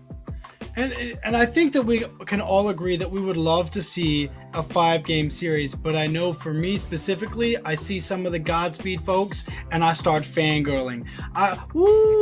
All of that whole little thing going up, and oh man, I get so excited. I felt the same way about Night Horde, the last NACT. So to have that emotion about a team that's coming up and really still making their debut is absolutely awesome, because even theoretically, if they get absolutely smashed out, I still think that they're a good enough team that they might be in NACTs to come, like for seasons and seasons. This could be the future, the next BT, who knows? And the same thing can be said with the MPL. All I know is I'm ready. Yeah, definitely some exciting games. And you brought up a good point, is that before this, Godspeed literally basically unknown to North America, and part of those surprise teams that were able to topple some of the well-knowns like the Simpsons, like Legacy. I think even Ryle's team kind of lost. So it's going to be very interesting to see how they perform against Moonlight Club, especially because Maple Leafs have a lot. They're not exactly, it's a brand new team name, but the players are people that we've known, some from Area 77. Yureshi's on that team as well. So a lot of well-known players there that Godspeed's going to be really putting it up against. Yeah, I mean, it's going to be a battle of Yureshi and a battle of Joy Bosch on the opposite side of the table, so I'm all about it. But speaking about being about things, we have a giveaway to pop up on screen for you guys. Definitely claim them while they're available. 30 Phantom Blades. Karina, haven't seen that hero in a long time. Hey, knock on wood, maybe we see it today. I'm sure Zeke would love that. I would absolutely love that. And, you know, it doesn't say it here, but please keep in mind, it is going to be 30 first come, first serve. You have to scan the code if you want to get there. If you're waiting to type in that code, you might get lucky, but it's going to be the people who are scanning the QR code that are really going to be getting to it the fastest. So if your phones aren't ready for these giveaways, you have to be there, because this is where you guys come. I know that you get excited. I get excited. Free stuff is free, and I need it. Yeah, it's always the best price to pay for skins. A lot of new skins coming out there as well for Mobile Legends. So especially, so getting one free is always nice.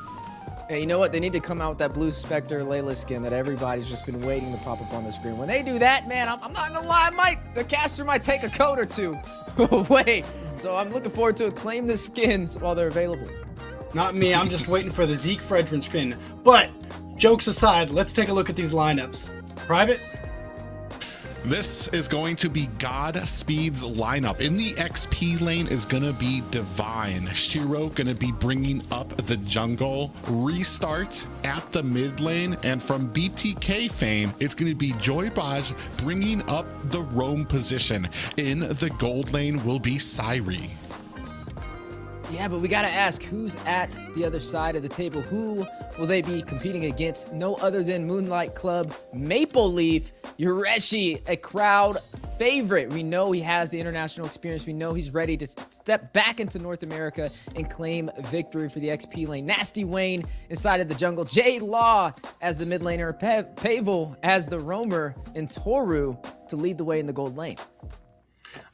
I know that I'm still fangirling over Godspeed, but man, what a scary team this Maple Leaf is. You know, with Yureshi, with Nasty Wayne, we saw these guys just absolutely dominating the gameplay last weekend, and it has got to be so much pressure for both of these teams matching up. Joybaj really is I want to say he's an evening factor because all of the experience that he brings, I know that Maple Leaf has to be looking at that saying, what does he have in store?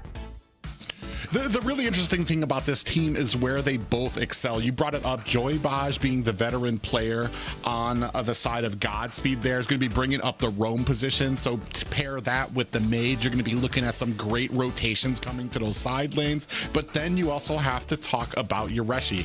If Steph Weezy brought it up, he's got MPL experience. He's been on a lot of the grand finals teams as well.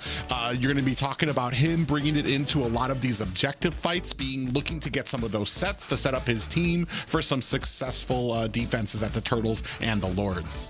Yeah, it's definitely going to be one for the books. And honestly, if you thought the last series was surprising, this one has a lot more in store for us. And I can't wait to see it. And speaking of seeing things, we got to take a look at what casters are predicting who will win. Woo! You already know your boy Zeke is voting for Godspeed. If you couldn't guess it, you can now. I'm in deep.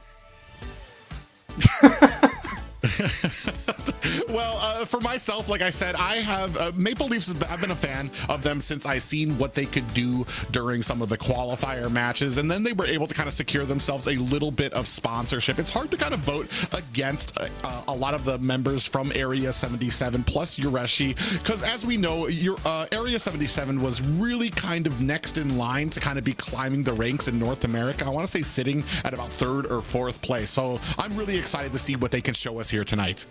Yeah, we're going to have to keep a close look on it. This one was actually really hard for me to predict because I have a lot of friends on multiple teams, and I'm a fan of everybody that we've seen compete in previous NACTs.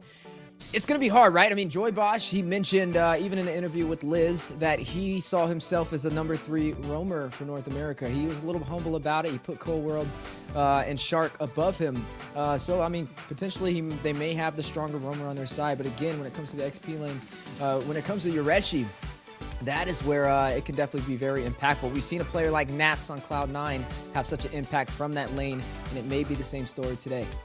I know we got some fun facts waiting for us, though. Let's see what we got. Private? Right here, we're going to see Godspeed, Divine. His role, XP. Favorite hero, Cho. Favorite player, Drin Sanity, Aki. Hobby, eat, sleep, work, and play. Sounds like a good balance there. Hometown, air wrong? Ronge? Hopefully I said that right. I got a few tries at it. Device is going to be an iPhone 15 Pro Max. That's a lot of hobbies over there, man. I think he's broken the record for NACT as a collective. I don't think we've had, 1, 2, 3, 4 hobbies in one, but I'm all about it. But I'm sure there's some other facts that we can kind of take a look into from the opposing side. Yureshi, the international NPL experience. Favorite player to Natsu, basketball and sleeping. So he threw 2 in there. I wonder which one he likes more. I know for me, it would definitely be basketball. Actually, you know what? Maybe sleeping, because I do enjoy my rest as well. But his favorite hero is Benedetta. Definitely a fan of the split push and the assassins. I wonder if we're going to see that Benedetta. We've seen it in the past. Absolutely explosive. I know. He moves so fast on it, but I wonder if that's something that Godspeed is already going to be taking into account to prepare for, or if they're going to get smacked by it like so many teams have in the past. Well, it's not just the Benedetta that you have to worry about. Arlott has been at the tops. Despite what you saw from the last series, maybe they just don't have an Arlott user for both of those teams, but he has been a hotly contested hero when it comes to that XP lane, because he provides so much for the team, so much regeneration for himself, his setting potential with that final slash as well. And Yureshi is going to be great with him. So that might be something that the opposite team, that Godspeed's going to be looking to ban. Yeah, but they do have some new faces on both sides of the table as well, so I'm going to be keeping a close eye on to see how they perform. Can they match the tempo, having that little bit of boost of momentum from previous top 8 players of North America? We see how impactful that can be, and I'm hoping to see that again today. You mentioned the Benedetta. We've yet to see a Benedetta. I'm all about seeing heroes debut, and we saw some debuts today, matter of fact, so maybe we can get that going again for our second series of the day. But between these two teams, I think this is going to be a little bit more even in caliber of a matchup compared to Series 1, where we got to see last-minute scale through the games. Even though they didn't find the victories, they started finding the right answers. And soon they'll have a whole book, and they'll be able to sign it and ship it out in North America, and maybe a top 8 or a top 2 contender, top 1 contender. But for these two teams, I feel like they're a little bit more even on the totem pole in terms of power scale. So we're going to expect a lot of micro and a lot of macro from both sides.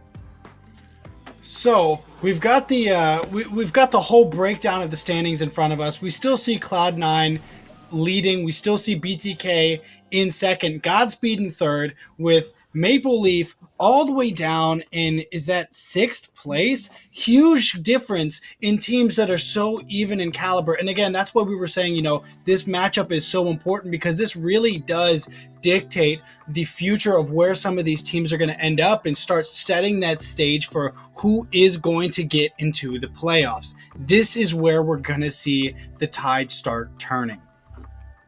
Yeah, unfortunate for Moonlight Club Maple Leafs in their last series. I want to say their final one. I can't tell if it was maybe possibly overconfidence or maybe trying to go a little too far outside of the box with a Sun pickup during that match, which ultimately cost them a 4-0 sweep. So even if they do get 4 wins here tonight, the best they can hope for is to be tied with Cloud9, and potentially, I believe it will put them in line to face Cloud9 next week as well. So it's going to be very interesting to see how this match goes, because like Weezy said, it could go either way, and there's differing strengths to these teams, and that ultimately lead to some very successful teams. Yeah, as we are looking at the Swiss round, this is a new format introduced. This NACT, where these teams, if you win, you go against the winner. If you lose, you go against the loser for the next round. But then even on top of that, it's a battle to earn points. The top 4 teams with the highest points at the end of round 3 move on to the playoffs. The bread and butter to be able to get a chance not only to be the champion in North America, but to also get a ticket to Malaysia for a chance to be the best in the world at M6. So it's not often that I get a chance to put you guys in the hot seat and we might be jumping the gun a little bit on this, but I want to know, based off of what we know about both of these two teams, What do you think they are going to have to focus on each individually if they want to be able to see success, especially early on? Well, I think we've touched on it a little bit. For when it comes to Godspeed, you're going to want to lean on that veteran, the roam. He's going to be able to make to get all the vision for your team. He's going to help escorting that mage through some of those side lanes to start getting that early pressure onto those side lanes. Potentially some ganks there as well. He's going to be the setter for your team. On the opposite side, for me, when it comes to Moonlight Club Maple Leafs, they're going to be leaning on Yureshi. You got a great side lane that can find great angles to get some of those sets for your team. But the one thing that I'm curious about, because I've been talking about this when it comes to some of the teams here, is the roam. You still need to have a great roam, especially for the early games. As we've seen from the last series, if your roam is getting picked off early, if he's getting picked off before objectives, you're going to have a rough time as a team. Yeah, and I'm right there with you, and I feel like the stronger roamer, at least in terms of decoration, is definitely going to be Joy Bosch. So yes, it's definitely going to have to match that tempo if they want to be able to keep up with them. So with that said, I think we are ready to go. I can't wait to see what happens. You guys got this. Let's hope for some good games. I'm actually really excited about this. Sans the BTK and Cloud9, this is a matchup I've been actually very excited to see, especially when it comes to both of these teams. One of them kind of an unknown besides the Joy Baj, and the other one a little Amliglam of the Area 77 of old, plus Yureshi on that team. We're going to see how well it goes. Bands kind of starting off with Assassins and then leaning into that high-low span. Well, I will say when it comes to both sides, right? When it comes to specifically the roamers, Maple Leaf, we got to see two Jawheads, we got to see a Tig, we got to see a Kaja. We saw a lot more flexibility, a lot more of a deeper hero pool from Godspeed with Joy Baj, right? He pulled out a different roamer every single game. We got to see him on the Mathilda. Next, we got to see the Tig, then the Cho, and then he finished it off with a Grok. And every single game, he had a huge impact. And when we talked about the XP laner, right? We talked about Yureshi and how he can definitely provide some insight to the team. It's going to be hard considering he's all the way in a lane by himself. He doesn't have as much vision or opportunity to rotate such as Joy Baj will. So I feel like Joy Baj will have a little bit more of an upper edge when it comes to having an impact directly in the game. So hopefully Yureshi can change that. But we do know Yureshi is a flex player though, right? He has not always ran in the XP lane. We've seen him pretty much in every single position, and he excels anywhere you put him in this game, and his hero pool is infinite. So yeah, this is a game that I myself, alongside you, have been looking forward to see. Speaking of looking forward to seeing things, though, the draft is now on the way. We're seeing the Hylos and the Katat. The Katat's a little bit of a surprise to me being banned out this early.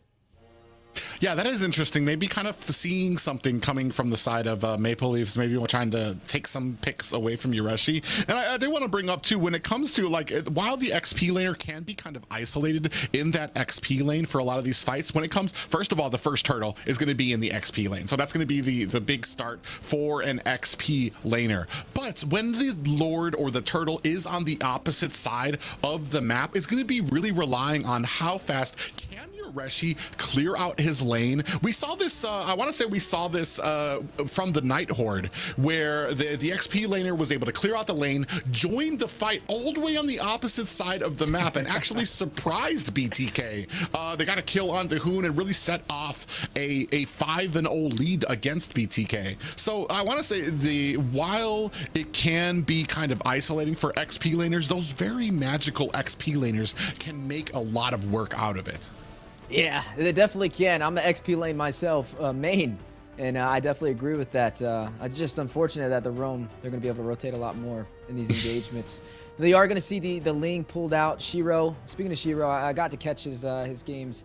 I'm a fan of him, man. I think he's been great on his heroes. He's been performing really well. We got to see him on so many different junglers. Actually, he's played a different jungler every single match. We've seen the Bane, the Hayabusa, the Fanny, and the Julian. This is his debut on the Ling.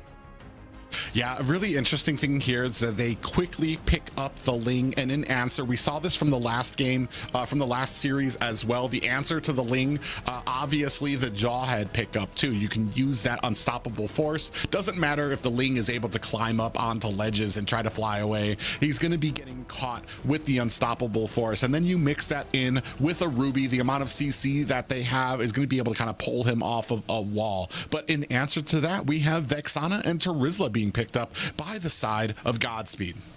Some decent crowd control too for the side of Godspeed to make up for it, but there's that Jawhead, and we saw how impactful Jawhead can be. It's starting to become meta in North America, man. I mean, the lethal ejectors being super early and aggressive is huge, and being able to isolate a single member from the opposing side of your choice is what makes up the difference. Speaking of isolation, speaking of CC, there goes the Aurora as well to throw some additional crowd control in the mix. This is a heavy crowd control oriented draft right now from the side of Maple Leaf. Every single hero has crowd control, but we got to look at more of where's the damage going to start coming in at, right? Are we going to see maybe an assassin be slotted in here on the second half of the draft? I like what I'm seeing, though. I'm a fan of the Ling. I mean, he's going to have a lot of crowd control he has to watch out for, though, so definitely going to have to be a little bit more evasive and selective when engaging. Well, right now we don't know where Ruby's going to go. That can be an XP lane, that could be a gold lane as well. So I'm not sure where the side of Godspeed is going to go with it. I assume the smart choice is to possibly try to ban out a lot of those junglers, since you don't know where Ruby's going to go. Try to iron down on Nasty Wayne and maybe some of his options that are on the field for them. The only thing right now is that while Jawhead does have a good type of invade that he can do, we don't really have anything to cover him with that invade. Possibly Nolan can be put out there as well. If you have a Nolan, you're going to have that early burst damage. That's going to be a real problem for Shiro on the Ling if they allow that to happen. And maybe there's something that you might want to think about banning out. Yeah, definitely going to have to be watching out for that. We're still yet to see a gold laner for the side of Godspeed. I mean, they could pull out the Claude. It's something that they seem to prioritize heavily, especially in week 1. 3 out of the 4 games they played was that Claude. I mean, he can escape, especially with a heavy dive composition. I like to have a marksman that has survivability, right? And Claude is one of the best ones to be able to get that done. But I wonder if they're going to pull that out. I mean, you're still looking at the Harith being available for both sides as well. It's not too heavy magic oriented like we've seen in the previous series. This one is more, I would say, even balanced between physical and magic so far. So I feel like either side can pull out a decent selection for marksmen. You're going to see Roger, though. Ooh. This is going to be a Roger in the jungle, and so this should be a Ruby, I would say, in the XP lane. Still can, yeah, it'll be XP lane. Oh, no, gold lane, Ruby, Roger, jungle. It's a good draft. I like it. Indeed it is. We're still waiting on that XP laner to see what Yureshi can go. Still have our lot out on the table. I feel like they've kind of intentionally left some things out there as well. They would look like they were kind of like trying to usher Maple Leaves into possibly getting a Nolan, or actually no, Nolan has already been banned. He was the first ban coming out from the side of Godspeed. So Roger being the optimal choice. I feel like our lot is a good pickup here for the side of Maple Leaves potentially. We're still going to see what they're going to go with, because you're right from level 4 right now. Oh, they're going to go with a Yuzong. So I want to say both EXP laners have a great opening level 4 that they can depend on when it comes to the team. It's just that Yuzong does fall off to the mid and late game really, really hard. So Yureshi's going to have to really make use of him in the early game. I mean, and you got to look at who's Yuzong going to go try and hunt down. Usually you can try and get down to the backline ADC, but you're going to be chasing an Alice, right? Alice is very mobile. So if you drop down that Black Dragon and try and hit that Petrify, and that Blood Ode comes in and Sairi is able to get away, then it's kind of a wasted utility. But I mean, Yuzong is one of those heroes that can get the job done. He has sustainability, he has mobility. He's also can deal out a decent amount of damage. But it's up to him to kind of paint that story for us as we jump into game number 1.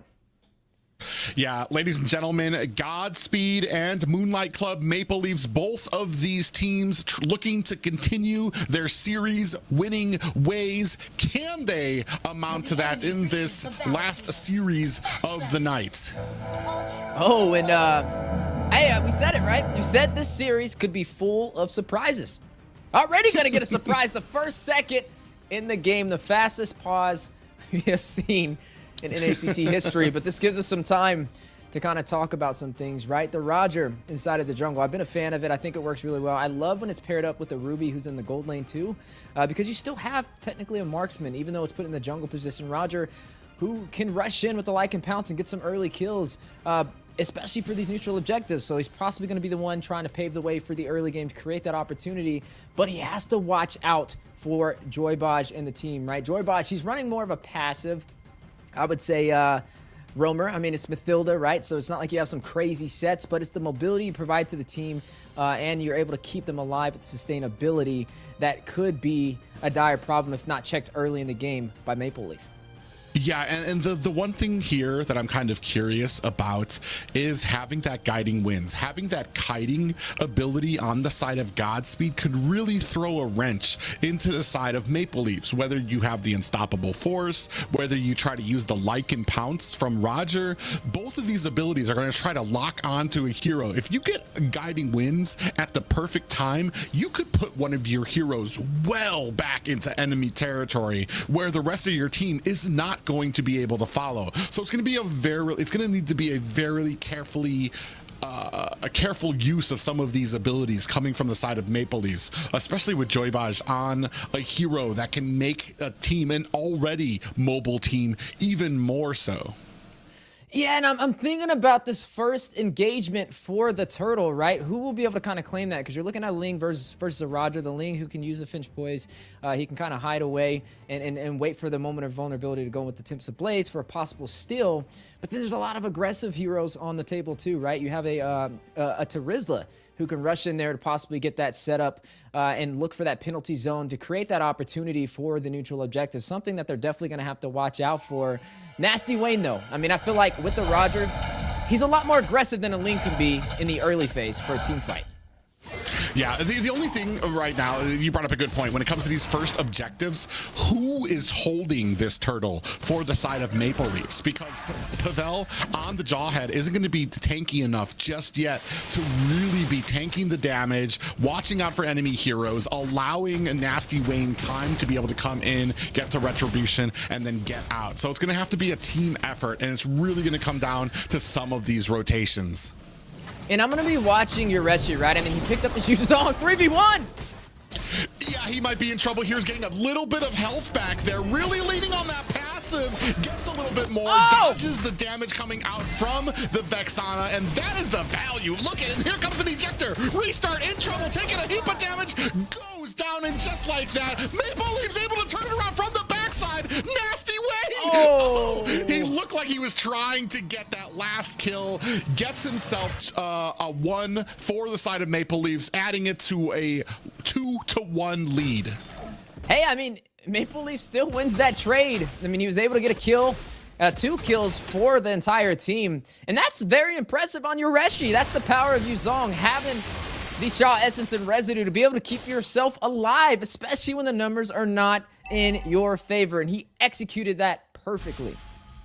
Yeah, a great job using the passive of Yuzong to continue getting those stacks, continue to get that health back. And he didn't hesitate for a moment. He stayed out there. He's like, yeah, I don't need to go back to my tower. I can handle this fight. Waiting for Pavel to come in there. And just like that, we're seeing this first objective going, might be going over to Nasty Wayne. Oh, big ejector lands onto Divine Black. Dragon is out, swimming through the air, looking for the hit onto Restart. Petrify is out.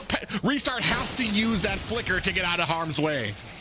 Yeah, not able to get that Turtle and not able to get a kill, which is going to put Maple Leaf ahead of Godspeed, at least for the early phase. Not too far out of the ballpark just yet, but definitely something that Maple Leaf can kind of lean on if they can continue this momentum. Pavel having a great job on this Jawhead, initiating, getting these lethal ejectors. He's already got 2 kills on the board, the highest kills in the game so far. Yeah, I'm doing a great job for them, and I kind of wonder what happened with Godspeed for that first objective. I mean, on paper, their composition, you've got the tankiness, you've got the, Pavel was ready. He wanted to find that ejector, just was a little late on the dial there as Shiro goes ahead, picks up the Lethal Wanderer. Yeah, able to get that Lethal Wanderer, but Shiro yet to find a kill so far. Lost that Turtle as well, but at least he has the purple buff, so he can definitely still engage. But on the bot side, Syri Yeah, we're going to see that Ejector is going to go ahead and throw Syrie to the Wolves. The rest of Maple Leafs are going to go ahead and clean it up, trying to get some gold for their efforts here. Still 42 seconds next for this next turtle. And they're going to proxy that lane on the bot side, right? They're going to go ahead and hold it, not allow Syrie to get in there, may be able to use the Bloodhold if he's lucky, but it's going to be a risky gamble. Look at Joybuzz and Restart trying to delay the push. They don't know Pavel's in the bush. He comes out there trying to put the damage on. Ejector is out, takes down Restart. Joybuzz in trouble there. Do they decide to keep on going? Toru actually takes a heap of damage coming out from Syrie. Nasty Wayne finds the kill onto Joybuzz. And man, this might be a very early tower for the side of Moonlight Club Maple Leafs. 9 seconds left on the turtle. A great game for Maple Leaf within the past 4 minutes, getting everything they've came for so far. Godspeed, not the same story. Turtle has spawned in. You're looking at Maple Leaf already looking to take this objective. Ooh. Yes, interesting thing there is that the lead. Oh, we do have Joybuzz in trouble. They're getting taken down by Nasty Wayne. Black Dragon swinging to the backside of the line. Restart has to use the flicker to get out. Still goes down to Yoreshi. Taps the blades, is out, and Nasty Wayne in trouble. Gets taken out as well by the revenge strike. Toru finds a kill onto Divine. That is 3 down for Godspeed, and the junglers down for both teams.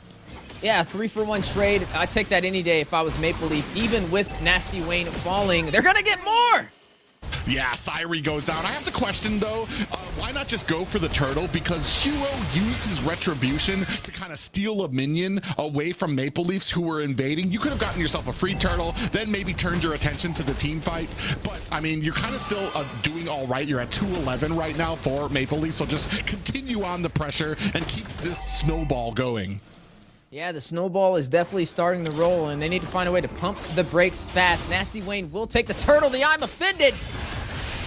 Yeah, Joybot's going to go ahead and use that guiding wind to get out of the way, and now the invade has started. Nasty Wayne going to go ahead and try to push this lane before going for the purple buff. Lane without a purple is going to have troubles for the rest of the map, and now look at the focus. Immediately goes back. An Eternal Guardian comes out, but it's not going to be able to save that mid tower. Ling without a purple is like trying to drive a car with no gas. It just does not work, and Shiro needs to find the next pit stop. You're looking at Maple Leaf 11-2 in climbing as they work toward the top turret. Yeah, and this is kind of what I was expecting from Maple Leafs when you got the former Area 77 members and the experience coming from Yoreshi. Speaking of which, Restart in trouble, gets a whole lot of damage mixed together, a hoip of damage, gets taken down there. Yoreshi on the side lane, still trying to put the pressure on there and doing a good job of making sure to kind of cover the flank from J-Law. Yeah, right now, this is just a total domination, and it's going to be hard to kind of come back. Wow, Tempest the Blade has to become out, being used defensively. Shiro able to get his orange buff, luckily through all of that chaos, but still looking at about a 7K gold deficit. That is massive to only be 6 minutes in.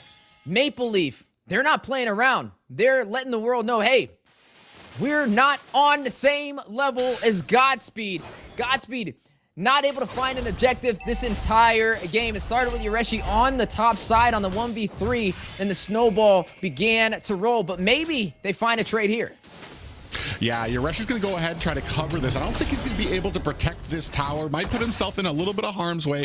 Is going to go ahead. The tower goes down, but he is going to be able to kind of find and take down some of those minions before they do any more harm. I like that Maple Leafs, they know that they have the early advantage. They're going to keep trying to push this, and now starting to focus a little bit onto the turtles. Doing such a great job, and Yoreshi is finding these great angles during some of the team fights to be able to get to those back lines of Godspeed. Yeah, and able to take yet another turtle on their side and increase this lead even more.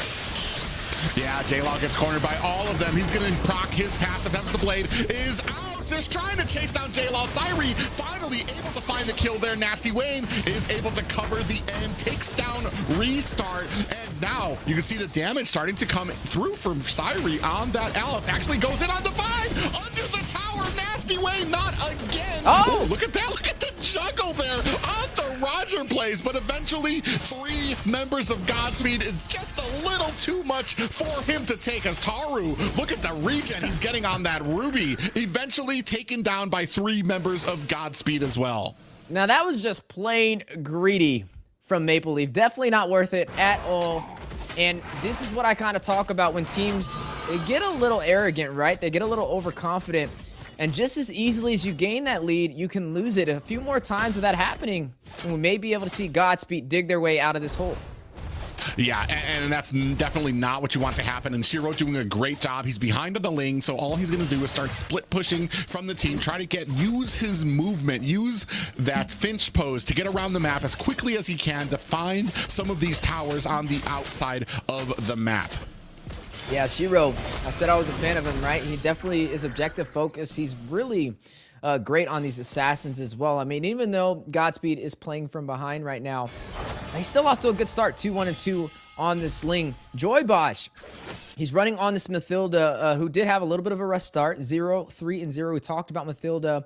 If you don't have a great early start, it's going to take longer to be effective, especially running on that support role. But on the opposite side of the table, Nasty Wayne, man, on this Roger, he's able to find the Lycan pounce, but he's getting a little greedy. Speaking of Nasty Wayne, yeah, he is going to be able to use some of those transformations and now actually put Godspeed in a little bit of harm's way. They dug a little too deep into enemy territory. Not sure if Maple Leafs are going to be able to make them pay for it. Big penalty zone lands onto 3 members. Nasty Wayne finds a kill onto Joy Baj, into Divine. Down goes Syrie. That is 3 down for the side of 4 down for the side of Godspeed. Maple Leafs looking to make their push in this top lane. Now, Mr. Wayne, that was just nasty. The bait for the entire 4-man team from Godspeed minus Shiro. They chase him. Yoreshi follows through, and MLC Maple Leaf destroys on the counterplay, opening up the objective to take this Lord. I like that Shiro immediately goes for the enemy's purple buff because he knows that they're going to go ahead and try to take his. He's able to get the purple buff, so he's going to still have that mana regen. He's still going to have that cooldown that you need on the Ling. But right now, sitting at 5-17 with a 7k gold lead firmly in Maple Leaf's pockets. Yeah, just a really overall good game. I want to say it's not one-sided, but it is. I mean, Maple Leaf has been in total control. Godspeed, we can't count them out just yet, but it's going to be a lot harder to turn this game back around in their favor. And Maple Leaf understands it. They're going to be aggressive. They're going to try and close this game early. Yeah, the only thing right now is they did line up some of the lanes here right now. Big focus, a split push by the side of Godspeed as they have to split their attention between all of the lanes now. Top tower gets taken down. Only 2 high ground towers left for the side of Godspeed. Black Dragon is out, trying to clear the way from Godspeed away from this tower. Maple Leaf still looking to put on that damage. Oh, a big penalty zone lands onto 3 members. Tempest of Blades comes out. Syrie finds a kill onto Nasty Wayne and J-Law as well. Trading 2 for 3 on the side of Maple Leafs. They are going to hopefully have to disengage. Yoreshi looking to try to still put on the damage onto Divine. Still finds himself a kill before going down to Syrie. I mean, I was about to say that was a little greedy. But the fact that he was able to find that kill means they only lost 1 additional member. They took down 2 inhibitors in the process, and the mid inhibitor is barely standing below 50% HP. You're looking at some of the items on the board, specifically over down for not only the Roger, Thunderbelt picked up, does have a lot in his kit. Both sides providing a pretty decent fight, but overall Maple Leaf, they're winning across the board for the objectives, and that is what matters at the end of the day. They have a lot of insurance. They're still holding on to the mid turret in the mid lane, which is going to allow them to not have Godspeed invade with an ease of time, but they may still go for it. Looks like they're going to try and play from behind. Yeah, you see them kind of looking for the angles here. They're trying to bait Yoreshi into a fight. He sees Shiro there. Is he going to go too far? You have 4 members. They are going to go ahead. Find it. He gets baited in. Hook, line, and seeker. Here comes the rest of Maple Leafs to join the party. A big pop-up lands on Desiree Toru. Unable to withstand the damage. Down goes Pavel. A big I'm offended onto Shiro. Takes him underneath the tower. Nasty Wayne has joined the fight. Looking to put the damage on to Syrie as Joybaj looking for an escape. What do you like to say? He's running for the hills. Joybaj, get out of there. Maple Leaf still in control, but a good engagement from Godspeed. Not enough to turn this back around in their favor, though. Maple Leaf will now make quick work of this Lord, but do they go in for the denial?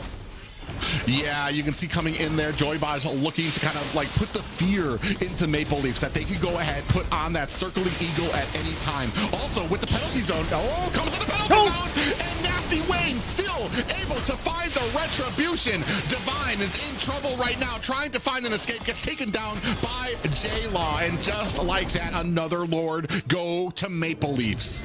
It was a good contest, though. They almost pulled that off. A basic attack could have been the difference to steal that Lord away from Maple Leaf. But with that Lord in their possession, marching on the top side, another tool in their kit to be able to take game number 1 for our second series of the day, the conceal play being called out. Yeah, conceal play is out. Down goes that final high ground tower. Syrie with the damage and that blood ode ticking away on 3 members. You do have the Winter Crown is out there, gets frozen and taken down by Nasty Wayne. Joybaj next on the list. And the Lord is barreling through the top lane, looking to hold on to their core. Black Dragon is out. It is just Divine alone against the team. Here comes the Ice Crown. It's not enough. First game goes to Moonlight Club, Maple Leaf. Man, oh man, what a domination to be able to take down Godspeed in a fashion like that is something to be proud about for game number 1. Moonlight Club Maple Leaf definitely not disappointing their fans today. 28-12 and 56. The boys are on fire. Yeah, there was even a point where they were baiting out Yoreshi at the top lane, and they succeeded. They got exactly what they wanted. They burst down Yoreshi, but how quickly Maple Leafs were able to close down ranks around there and eventually make Godspeed pay for that was absolutely amazing. Yeah, and I mean, it was just plain brutal, right? They could have just took the base crystal. They wanted the full wipeout to open up this game, this series. Now, back to the drawing board, right? For the side of Godspeed, there were some things that went wrong, but I feel like there was a lot that went right with them as well. I just feel like the team fights just worked a little bit more in Maple Leaf's favor. But I will say, there was a lot of times where Maple Leaf overextended and was a lot more aggressive than I would have liked to see, and I feel like some teams can definitely punish on that. Maybe even Godspeed for game number 2. But this is going to be a huge victory for Maple Leaf, right? Everybody's been asking the question, which team is going to triumph over the other? And having 1 point on the board, every point matters. This could be a difference in that number 4 position to make it to playoffs. Yeah, as we take a look here at some of the numbers coming out from their 200k damage coming out from the side of Maple Leafs. Objectives, of course, I mean 11, all the objectives cleaned up for Maple Leafs. Only 2 towers downed for the side of Maple Leafs, and then you have the gold per minute, about a K up for the side of Maple Leafs. Then this kind of brings up the question of what Godspeed needs to do, because I'm almost kind of at a crossroads here. It felt like they had a good composition, they had good ganks, they had a good idea for it. It's just that the side of Maple Leafs, they were a lot faster when it came to closing ranks around something. You can see here a lot of the Black Dragons kind of coming out to kind of zone out the backside of the field. Tempest of Blades is out. They just were better when it came to, I want to say, target focus for the side of Maple Leafs. Mr. Wayne, that was just plain nasty. Able to secure that MVP for Maple Leaf, dominating on this Roger. The bait on the top side, I want to say, was the most impressive thing. Yoreshi to kind of follow through, and the whole team beside him to take down 4 members, which tremendously extended the gap they already had on the scoreboard. There goes the aggressive plays, though. This is where I said some teams may be able to punish, right? They get a little overconfident when they have the lead.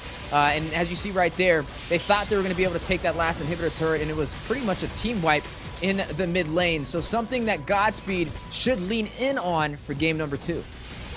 Yeah, it was just really interesting because I saw a lot of opportunities from the side of Godspeed. They found some great ganks, especially in the early game. It's just that they were basically what, 3-on-1 on Yoreshi, and Yoreshi was still healing through it, just waiting for Pavel to come up there. Like, that's just an insane amount of like understanding and a macro or micro coming from these players, that even if you're outnumbered, even if you have the advantage, at least 3 times we saw the side of Godspeed have the advantage, have a gank, and it got flipped on them because of how quickly Maple Leafs were able to respond to it.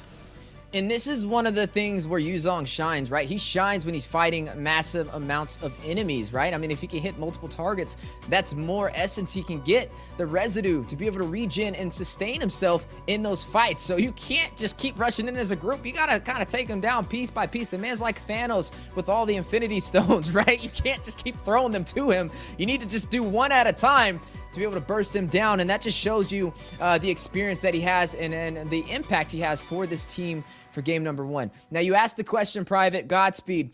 We saw the objectives, right? It was 2-11. They only took 2 objectives that entire game compared to Maple Leafs. So with game number 2, maybe focus on the objectives. Maybe be a little bit less team fight focused and more about these turrets, these turtles, and these lords.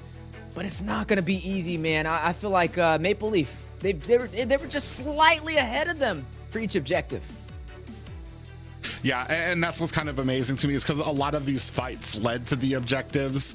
Like I said, it's I want to say it's hard because it's almost humiliating, because you did everything you wanted to on paper. We go up, we're going to find the gank. We found the gank.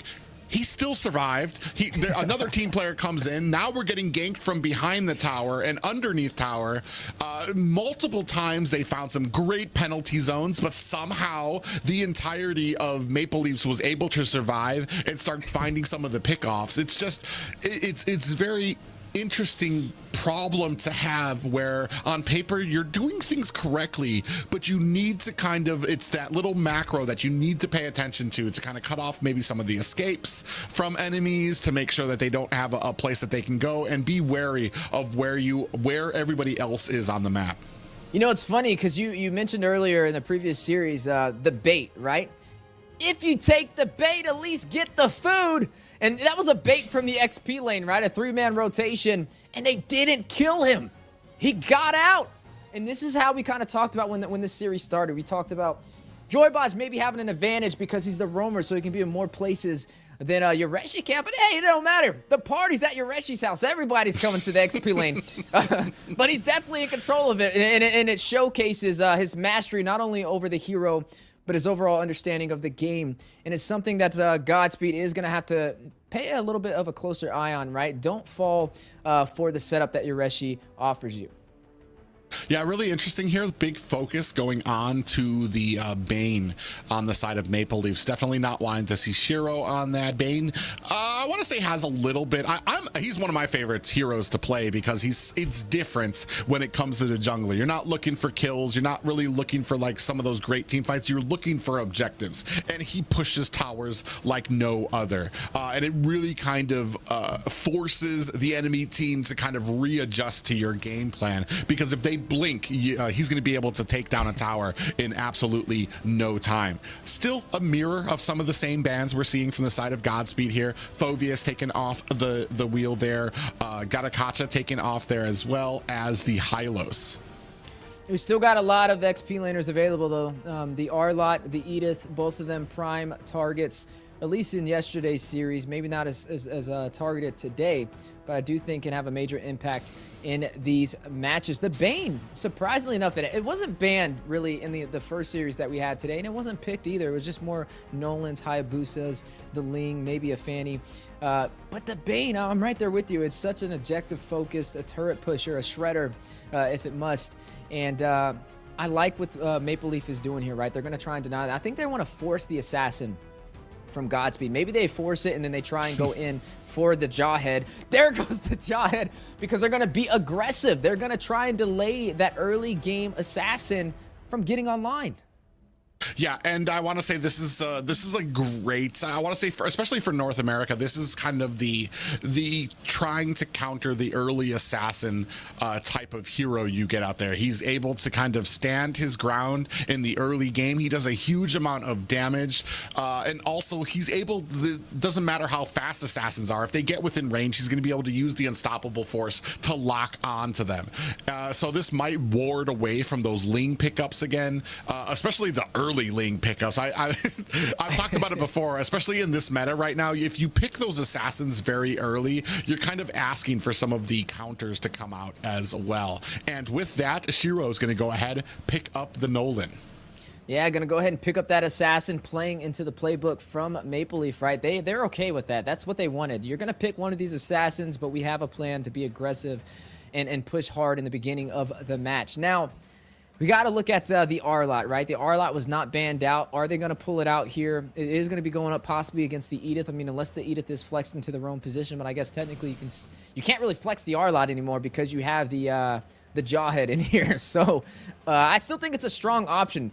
Still no mages banned out for either side. You have a lot open and available. The Vexana, you also have the Valentina, who we've seen prioritized early in the draft for a lot of these matches, and it's had such a strong impact in the game. There goes that Vexana, and they're going to match an assassin for an assassin. They're going to put that Ling on that Nolan. Yeah, interesting here. They pick up the counter for Ling, and then they pick up Ling, so that I'll have just a little bit more wiggle room. The only problem is if we can find ourselves a little bit of an early tank. Tigreal, he's not an early tank. I would have said like a Grok is probably the early tank you want, because he's got a big amount of damage that he can go for. You would be looking at invades onto Ling.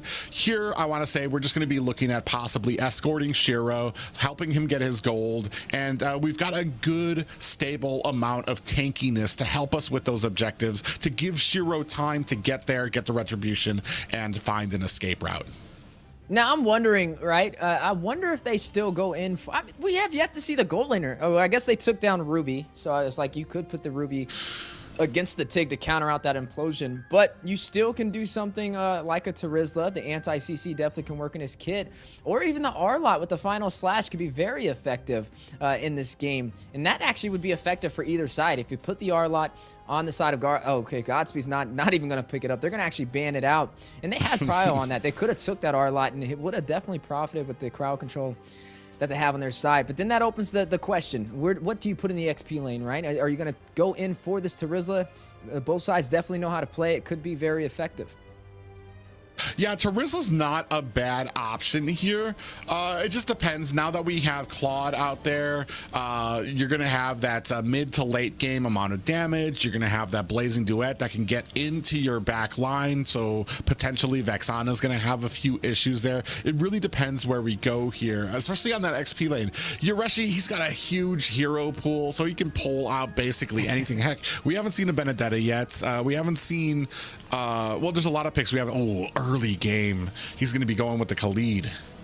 Oh, I'm trying to pull a Nats over here, right? The last time we saw that was from Cloud9, and it was effective.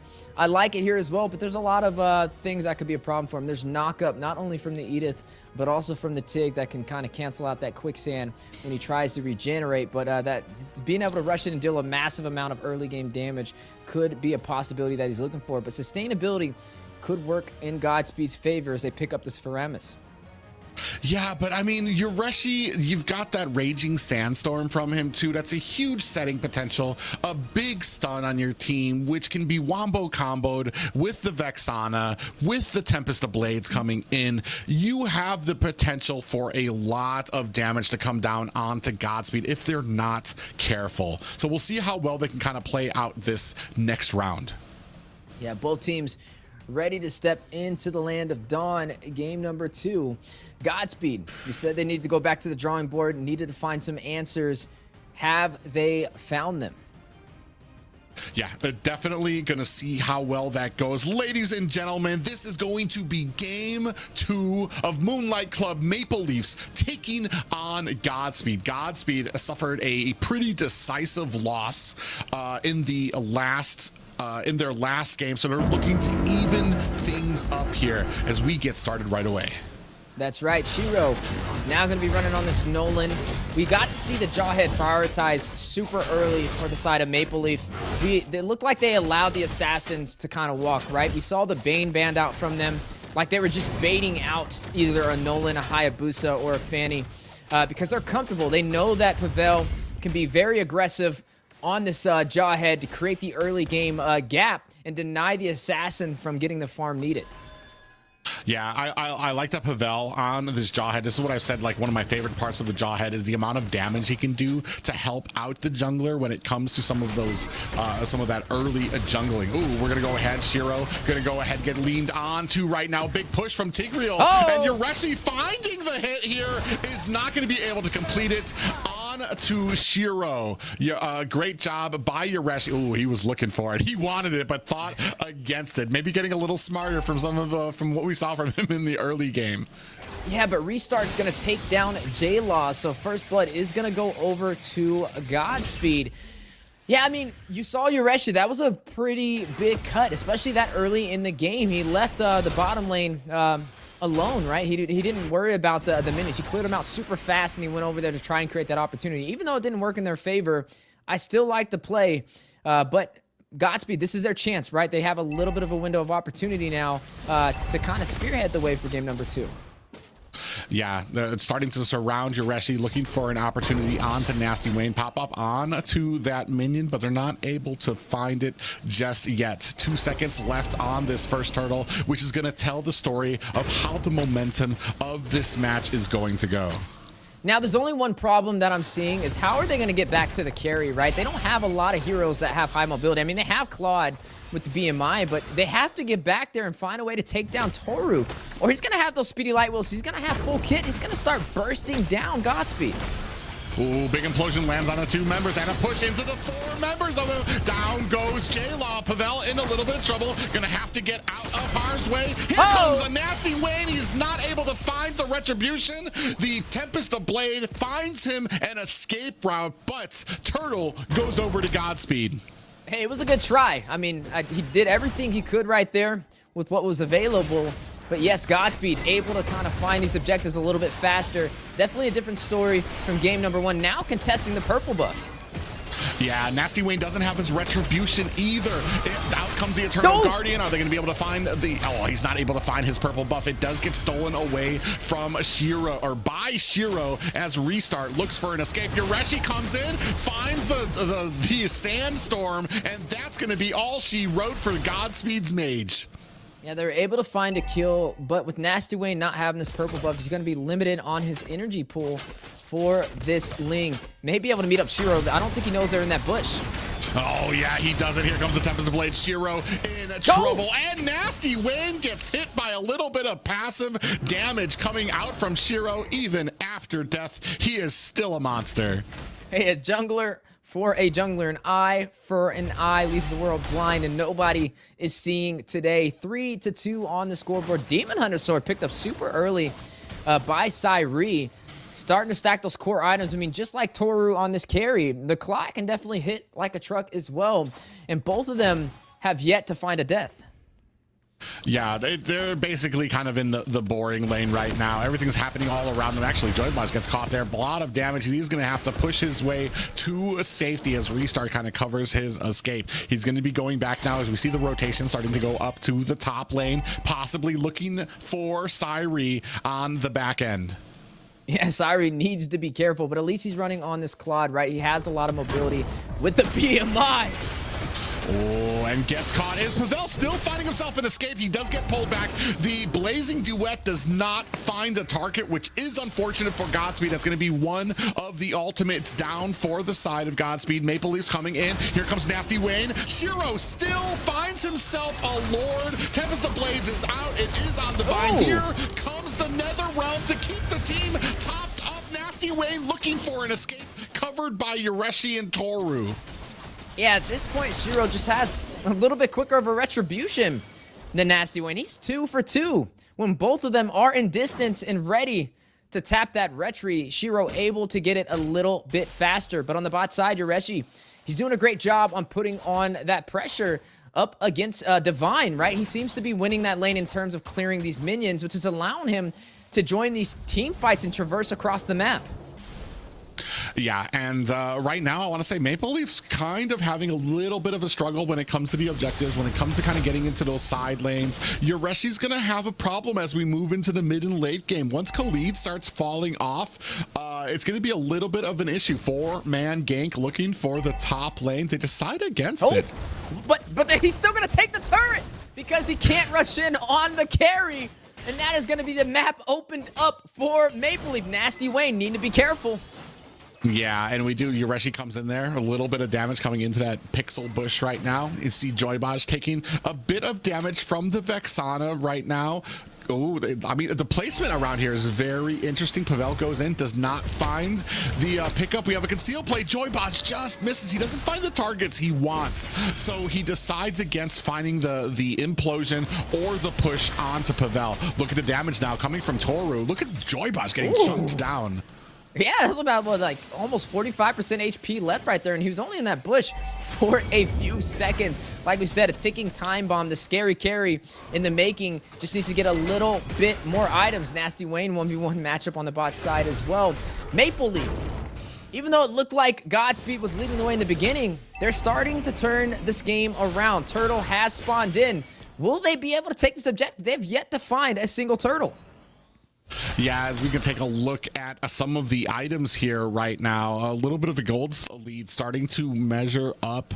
I mean, the marksmans are starting to, they're kind of evened out right now. Ooh, a little bit of a engage there at the mid. Divine and Restart starting to butt heads there with a J-Law. Joybaj missing a push onto Pavel, but starting to set up for this next turtle.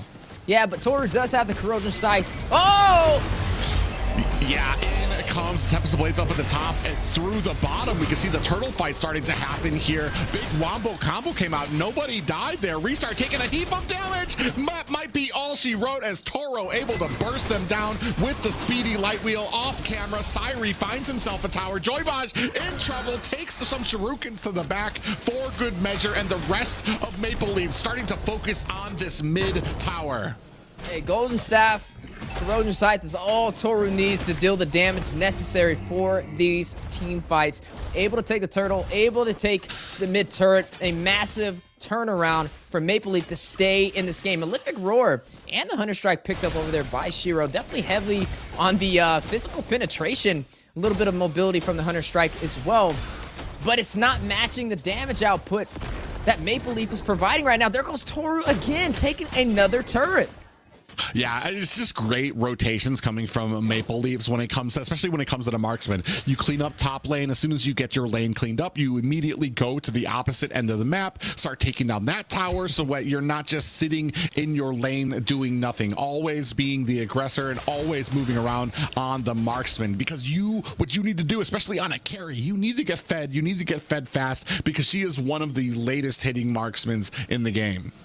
I was looking at the player cams. One of the players on Godspeed, they're just in like a complete dark room, like no lights at all. The only thing lit up is that phone. If that's not locked in, I don't know what is.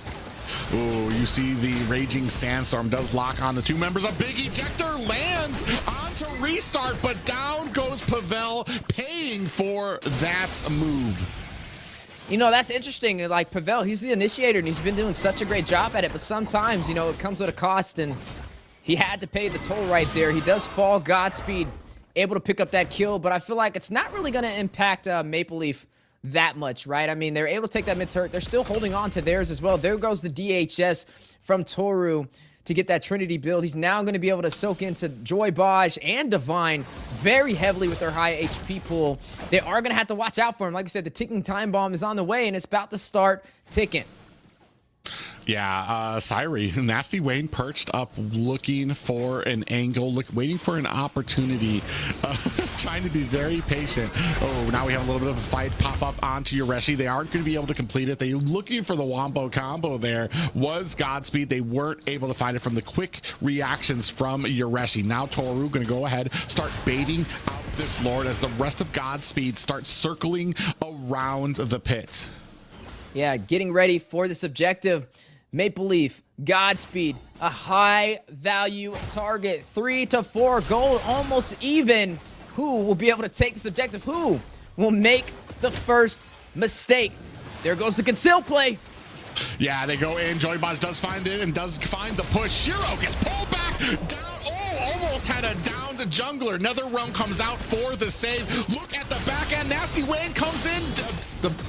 Tempest the Blades is out trying to put the damage on the Syri. And he takes down Nasty Wayne. Toru able to find the kills himself, but that is 2 to 1 right now. A jungler down for Maple Leafs means that this Lord could be going over to Godspeed.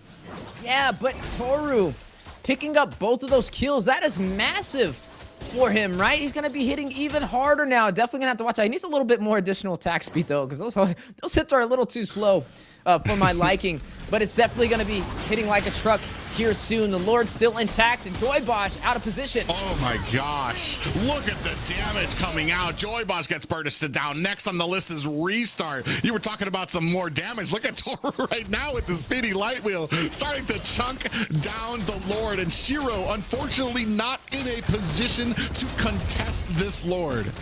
Yeah, and with this Lord in Maple Leaf's favor, they will be able to push in even further on the map, take down these tier 2 turrets. But Syri, he's trying to get a little bit of a split push. I mean, even with the economy, right? 7 of 5 when it comes to the kills, but they're up by 2,000 gold. It's not even that massive of a gold difference, but it's the macro and the micro that is keeping Maple Leaf on top.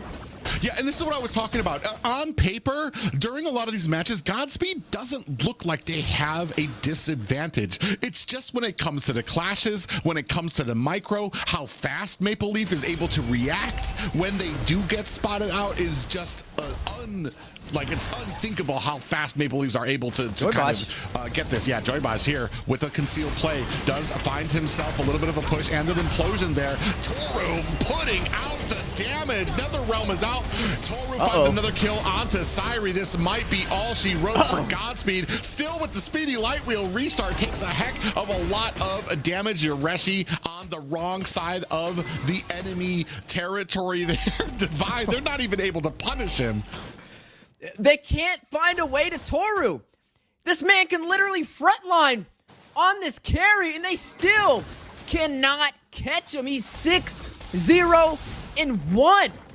This is what happens when you don't have a heavy dive-oriented composition to be able to get to that back line, right? And this is a carry. Carry's not even mobile. It's one of the easiest heroes to catch out of position, but he's doing a great job on keeping that separation and staying alive to deal the hits necessary to win these engagements. Well, and it's one of the problems right now is you're kind of baiting out Joy Baj to try to find an implosion, find a push, and what they're doing, you have the Purify on carry. They're able to create the distance, and Toru's able to unload. If Joy Baj goes down, that's 1/2 of all of your CC goes down with him as well. And all you have left is the Edith, who's really has to be focused on where she's kind of putting down some of that CC and those pop-ups for the rest of the team to be able to catch Toru. So it's really interesting how Maple Leafs are able to kind of bait out some of these implosions, some of these pushes from the side of Godspeed. Yeah, and Maple Leaf, I mean, they're in a great position to try and get an early closeout against Godspeed. Godspeed, their base has been opened up in the mid. Right now, like we said, it's not the biggest gold lead in the world, but it's the micro and the macro. And also, I would say, a little bit of the draft that's creating this issue, right? I mean, not finding a way to get to Toru is allowing this carry to scale even faster than normal, and he's just having such a great game. I mean, if anybody's MVP, it's got to be him.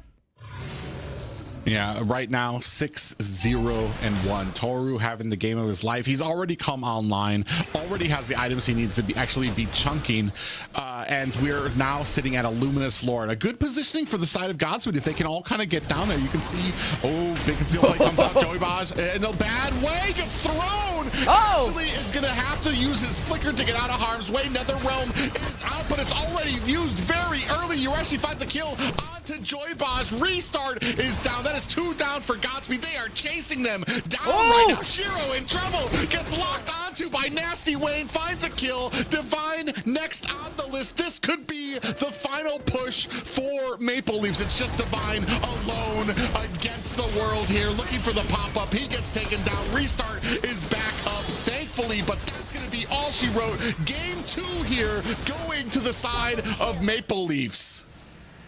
Another game in their hands. Off to a great start for round 2 of the NACT fall season. Godspeed not able to find the answers they are looking for. Maple Leaf doing a great job on staying one step ahead. Yeah, and it's just amazing how well Maple Leaf is putting together a lot of these engagements, some of these pushes as well. Even when it comes to, we've seen it before from the first game, when it comes to actually getting ganked, getting set upon, they're so quick to react. And this is kind of the quality that you look for from some top tier teams here in North America. As we take a look here at the stats, 15-6 right now. Toru having the game of his life, 6-0-6 for his team. Yeah, it was just such a good read, right? I mean, man, this is why it's important to have somebody on your composition that can get to that back line. You cannot allow a marksman that scales and hits like a truck to stay alive an entire game and not have an answer to get back to him. And that is going to be another victory for Maple Leaf. Godspeed just falling short to the mark again 2 times in a row. And if they don't find victory for game number 3, then we will officially not have a bonus round for today, and that'll put them very behind in points and really raise Maple Leaf on that ladder. Yeah, like I was saying, I think maybe coming back with a vengeance after taking that loss for being a little overconfident last week and picking up a Sun against a Hayabusa. So, I mean, I think here they've come back with a vengeance. They've tightened up their game plan, their draft, and the thing that kind of gets to me that's kind of crazy is I don't feel like the draft was completely one-sided. I don't even feel like it was in favor of Maple Leafs. I felt like Godspeed had a pretty good split on what they could be doing. It's just how well Maple Leafs react, how well they play together, how well they're able to close ranks around people and protect them, and to get some of these objectives. Here, MVP, no doubt about it, Toru. Yeah, definitely well deserved. And I mean, it's kind of hard not to get MVP when nobody can get back to you to take you down. I mean, he was just having free range. We even saw a moment when he was on the top side and Divine was running up to him, and they had the numbers to take him down, but they disengaged and they just let Toru take that turret for free. Didn't even attempt to go in for those minions. And that was the first turret being bursted out of the game. Then he went to the bot side and did the same thing. And that just showcases how comfortable he is on this carry and how much of an impact it has when you don't have anybody to get back to burst him down. Yeah, even here you saw Joy Bosch found a great angle, found an implosion and a push, and still it was not able to get his team the necessary amount of time that they needed to be able to burst it down. He ended up getting bursted down himself. Then you took out the only CC that was going to be able to take down the carry. And just a great job overall by the side of Maple Leaf. Maple Leaf, they're definitely showing some promising signs to make it to top 4. Godspeed, they got to pick up the pieces. They got to start rolling. We're already in round 2, and there's getting even less and less room for margins of mistake. So we have to kind of look forward to game number 3 and see where they go from here. Right now, I mean, I like Godspeed. I think they're a great team. I think they do a lot of things right. But Maple Leaf, they're just doing things better. Yeah, and that's what I'm saying. Like, this isn't even a case of like a bad team or like obvious mistakes that they're making. They're just getting outplayed by a better team here. And I mean, like every single thing that they try to do, every gank that they do, every time that they kind of rotate to a lane, it's just that Maple Leafs is faster. They're stronger. They're able to kind of bait out some of these abilities, and they have better micro on some of these things. It's amazing to see, and I know it's frustrating to face for the side of Godspeed. You know what's frustrating? This Jawhead that keeps just slipping on through the cracks, and every time, I feel like every team Jawhead is on, they win. Maybe it's time to just lay down the ban hammer if you're not going to be able to pick it up. Yeah, I think they're on the same wavelength as you. They've got the Jawhead ban out. So that is going to take away a little bit of the early game from the side of Maple Leafs. They still go ahead. They ban out the Bane on their side as well. We're going to see what this first pickup goes for the side of Godspeed. I mean, the Edith again still available, the Arlott as well, but the Arlott seems to not really be prioritized this early. We got to see Maple Leaf try and bait out the Assassins. There goes an Assassin right there. They don't even have to bait it out. They just straight up first pick it for Godspeed. I mean, I guess the Bane is gone, so they're like, hey, we don't have to worry about the early game push, but there's still a lot of heroes that can still do that. There goes one right there, the Ruby, a great flex. When you're second in the draft, you don't really know where it's going to go. It's great in the gold lane. It still can work in the XP, even though we don't really see it there too often. And it could be even put in the roam position when all else fails. So I'm liking what I'm seeing so far. We have yet to really see the Assassins work for the side of Godspeed. The Bane is what's so clutch about this. They keep banning the Bane and forcing the Assassin play. Oh, and as we're talking about early game and invades, we're going to go ahead, pick up the Hylos, which was left unbanned by the side of Godspeed. And that's kind of the problem right now that you start getting once you start adjusting to the enemy team, once you start having to make those bans because of those super strong characters. The Nolan is out, the Jawhead has to be taken out, but we've left open the Hylos, which the enemy's going to be able to pick up. That's going to be a lot of early game, whether it's the objective, whether it's invading into your jungle. It's going to be a problem, and especially on a hero or a man like Rireshi. There's still a Valentina up for grabs as well. I mean, you could even put even more pressure up against Godspeed if they want to. They're going to go ahead and take away the carry from Toru. This is a little early, though. It's a little bit more early than I'm used to picking up the marksman, right? We've been seeing, at least with this meta, and the regular season for NACT, a lot of these teams are prioritizing their marksman in the second half of the draft. But this time, Godspeed is going to pick it up super early. Is that the right decision, though? Because I feel like they already have answers to get back to him, right? And now you give them the opportunity to possibly pick up even more. I mean, I guess the Fanny's gone. The Hayabusa is still here. The carry lacks mobility, and that's a hero who can definitely close the distance. Yeah, that's the interesting thing here right now. I feel like the composition coming out of Godspeed here, we've really leaned into that mid and late game to be able to kind of take down some of these heroes. You got the Zask coming out for the mid lane. That's going to be an immense amount of poke, even tankiness coming out for them. So that leaves the target that Ling. So this is the thing too. Who is a Ling going to be going in on that he's going to be able to get the Tempest of Blades, connect the swords, and be able to get away where he's going to be able to do that untouched or do enough damage to actually have an effect on some of these? It's not going to be Ruby. It's not going to be Hylos. Zask is going to be able to get out of that as well. So it's going to be very interesting to see the target prioritization coming from Godspeed. Yeah, I feel like they showed their cards way too early in this draft.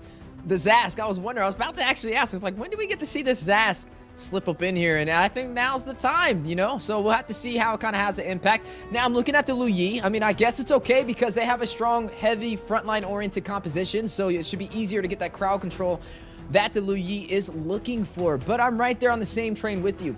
The Ling, when you pull it out that early, first in the draft, and you allow them to build a composition that's kind of anti-dive, so you can't really pick anybody off here, and they're going to continue to build that same draft going forward. Now, this is risky business right here because they really need this victory. Godspeed needs to take game number 3. Like we said, They're battling for points. They need to get that top 4 placement. They don't want to be that team that's sitting in that 5th or that 4th position in round 3 of the NACT fall season. Oh, and just like that, out comes the Hayabusa. It's going to be able to kind of get the line. It's going to be able to ignore a front line that potentially Godspeed have. To try to protect this Lu Yi, to try to protect this carry. So it's going to be very interesting to see how well. I mean, the thing is, we're going to need some peel. We're going to need some protection for Lu Yi. She's going to do well against this composition. You got a Ruby, you've got a Hylos, and you have the spawn coming from the Zask, which basically all act like lightning rods for her abilities. It's just going to be, are you going to be able to protect her? Because they're going to try to get back there. They're going to want to burst down Lu Yi first, because that's going to be your biggest threat during a lot of these teams fights. It looks like they're going to go this Kufra, maybe try and stop some of the quad shadows from the Hayabusa, but I don't know, man. I'm not really too much of a fan for it, because like the tank mage synergy is going to be a little awkward now, right? You have a Kufra rotating around with the Lu Yi, not two heroes that you normally see walking together in the Land of Dawn, trying to find an ultimate combination of skills. But we'll see if it works. The Hayabusa, we kind of knew they were going to pull that out, right? I mean, it's kind of a no-brainer when you have a marksman who has no mobility and also a mage as well. Both Carry and Lu Yi, they're weak in close quarters, right? If you can close that distance, you can easily burst them down, and that's exactly why they banned out that Kaja, right? They wanted to limit any hero from giving the Hayabusa a hard time. As we are going to be jumping into game number 3, though, Godspeed, they're running out of chances. They need to find a way to take game 3 away from Maple Leaf to guarantee them a possibility at a bonus round. Yeah, right now we are quickly running out of time for potentially seeing a tie for Godspeed and Maple Leafs here. This will be the game that they need to start mounting their comeback. But ladies and gentlemen, we are here at game 3, Moonlight Club Maple Leafs taking on Godspeed.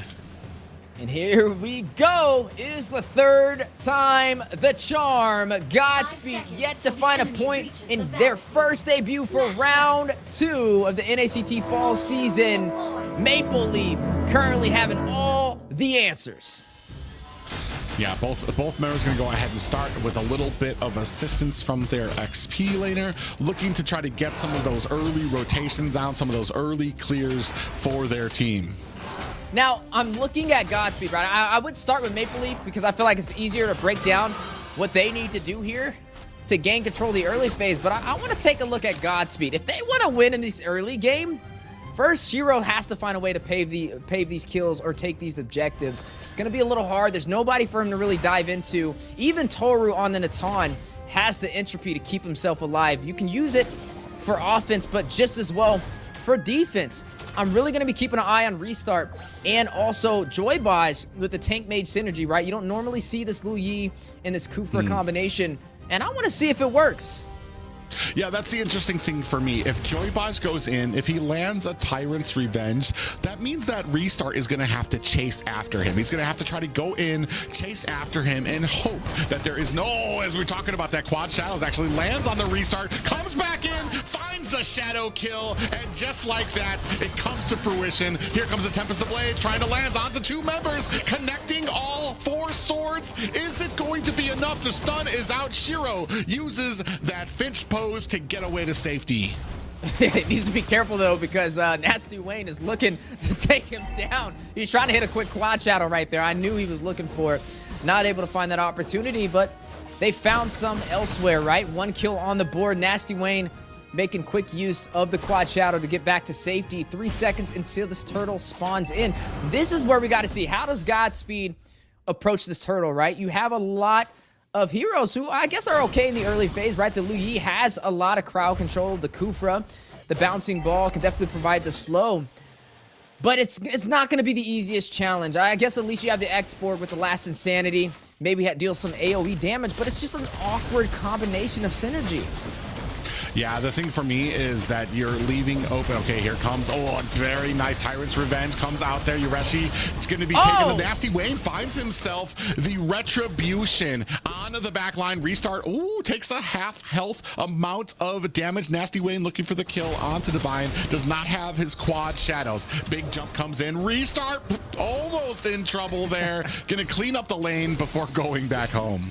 Yeah, Maple Leaf able to take the turtle, able to bait out a lot of utility too, right? Credits to Yureshi. He dove in, he got that Tyrant's Rage to proc, and then he also forced the last Insanity on him, and he was able to get out of both alive and unscathed.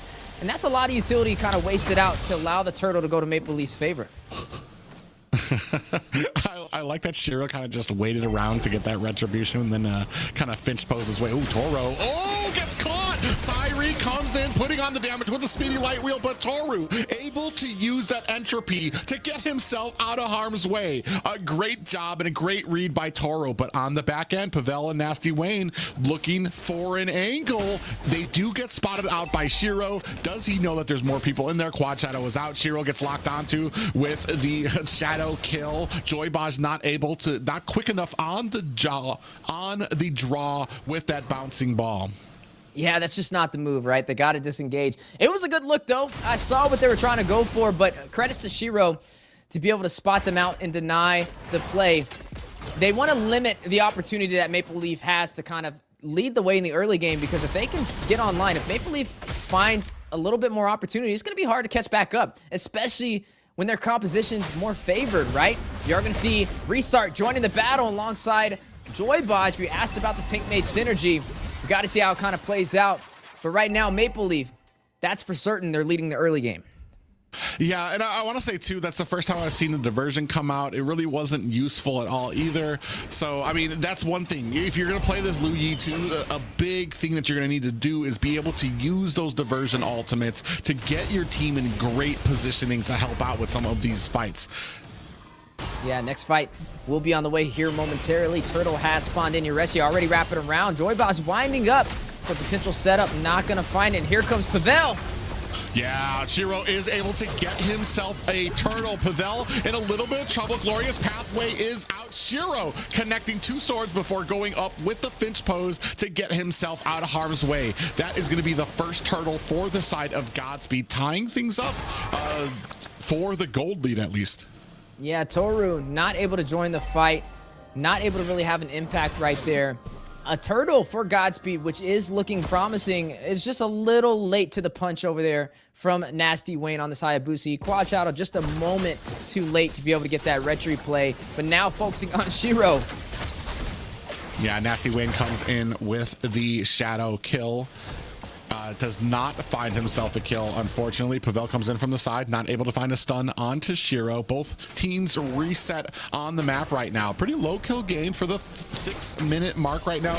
To come in on Toru, who's still kind of blasting away at those. Glorious Pathway is out, not able to put any damage or a stun onto the side of Godspeed. Yureshi and Nasty Wayne looking to put some damage onto Divine, who is able to use that last Insanity to get himself away.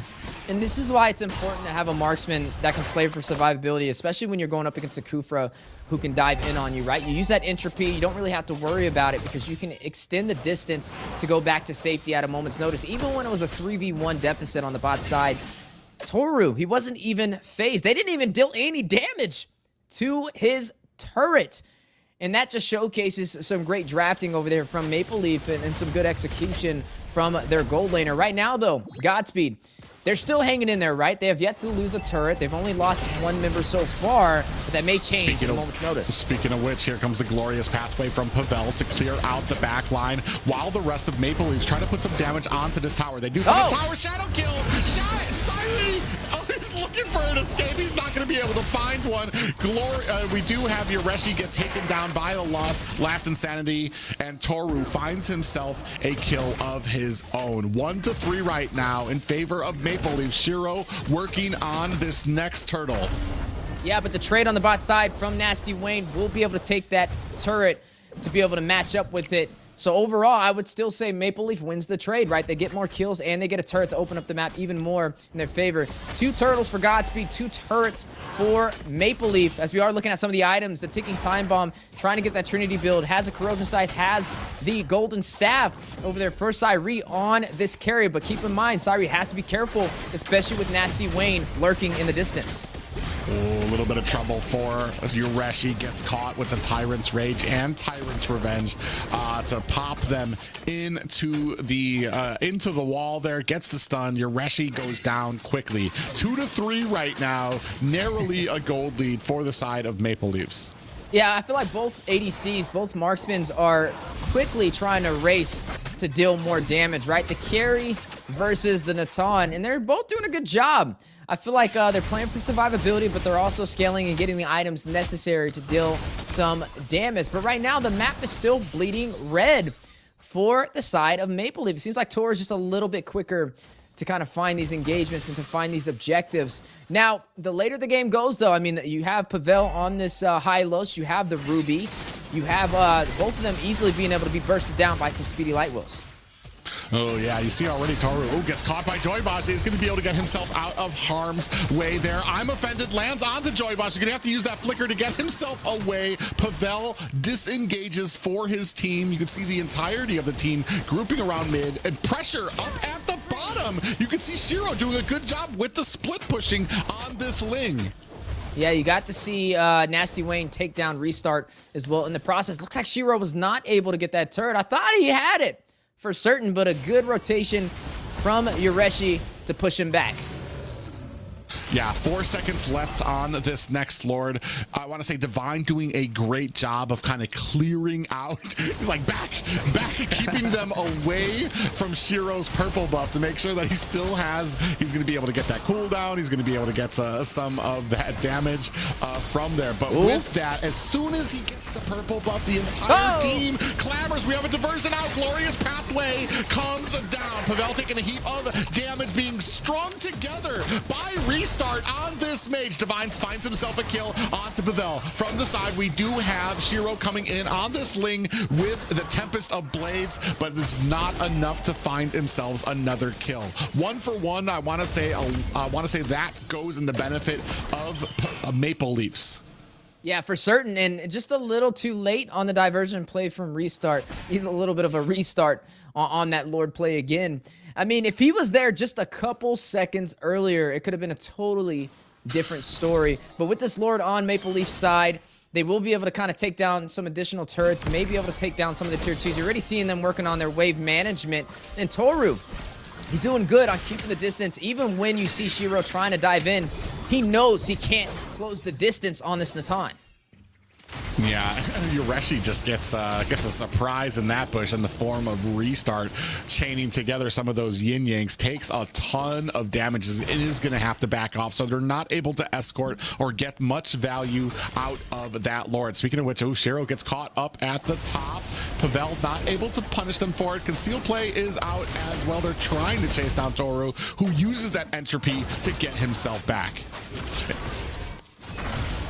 Ooh, invasion on the purple buff, though. Looks like they are able... No, I think Shiro was able to take the purple buff in that engagement. So I think it was a good denial. Maple Leaf definitely being aggressive. You can tell they're comfortable and feel like they have this game under wraps. A diversion play way out there for Joyboss for a potential setup. Ooh, Joybosh does miss a Tyrant's Revenge. Ooh, nice connection from that Yin Yang. The damage coming out from Restart there. Almost put down 2 members of Maple Leafs there. J-Law's going to have to go back to base. He forced out the Dominators to sit from J-Law with that damage. Man, I blinked for a split second, and he was almost obliterated by Restart. And, you know, we haven't really seen Restart have the heaviest impact so far, but, I mean, that's looking a little promising, right? At least we know the damage is there. We'll definitely have to take a look at some of these items to kind of see how that kind of happened. Endless Battle picked up, though, by Shiro in the process. Blade of Despair by Nasty Wayne. Cyree will be able to take the turret on the top side. Joyboss may have spotted out Pavel. Knows Toru's in that bush. Diversion play, though, to the mid lane.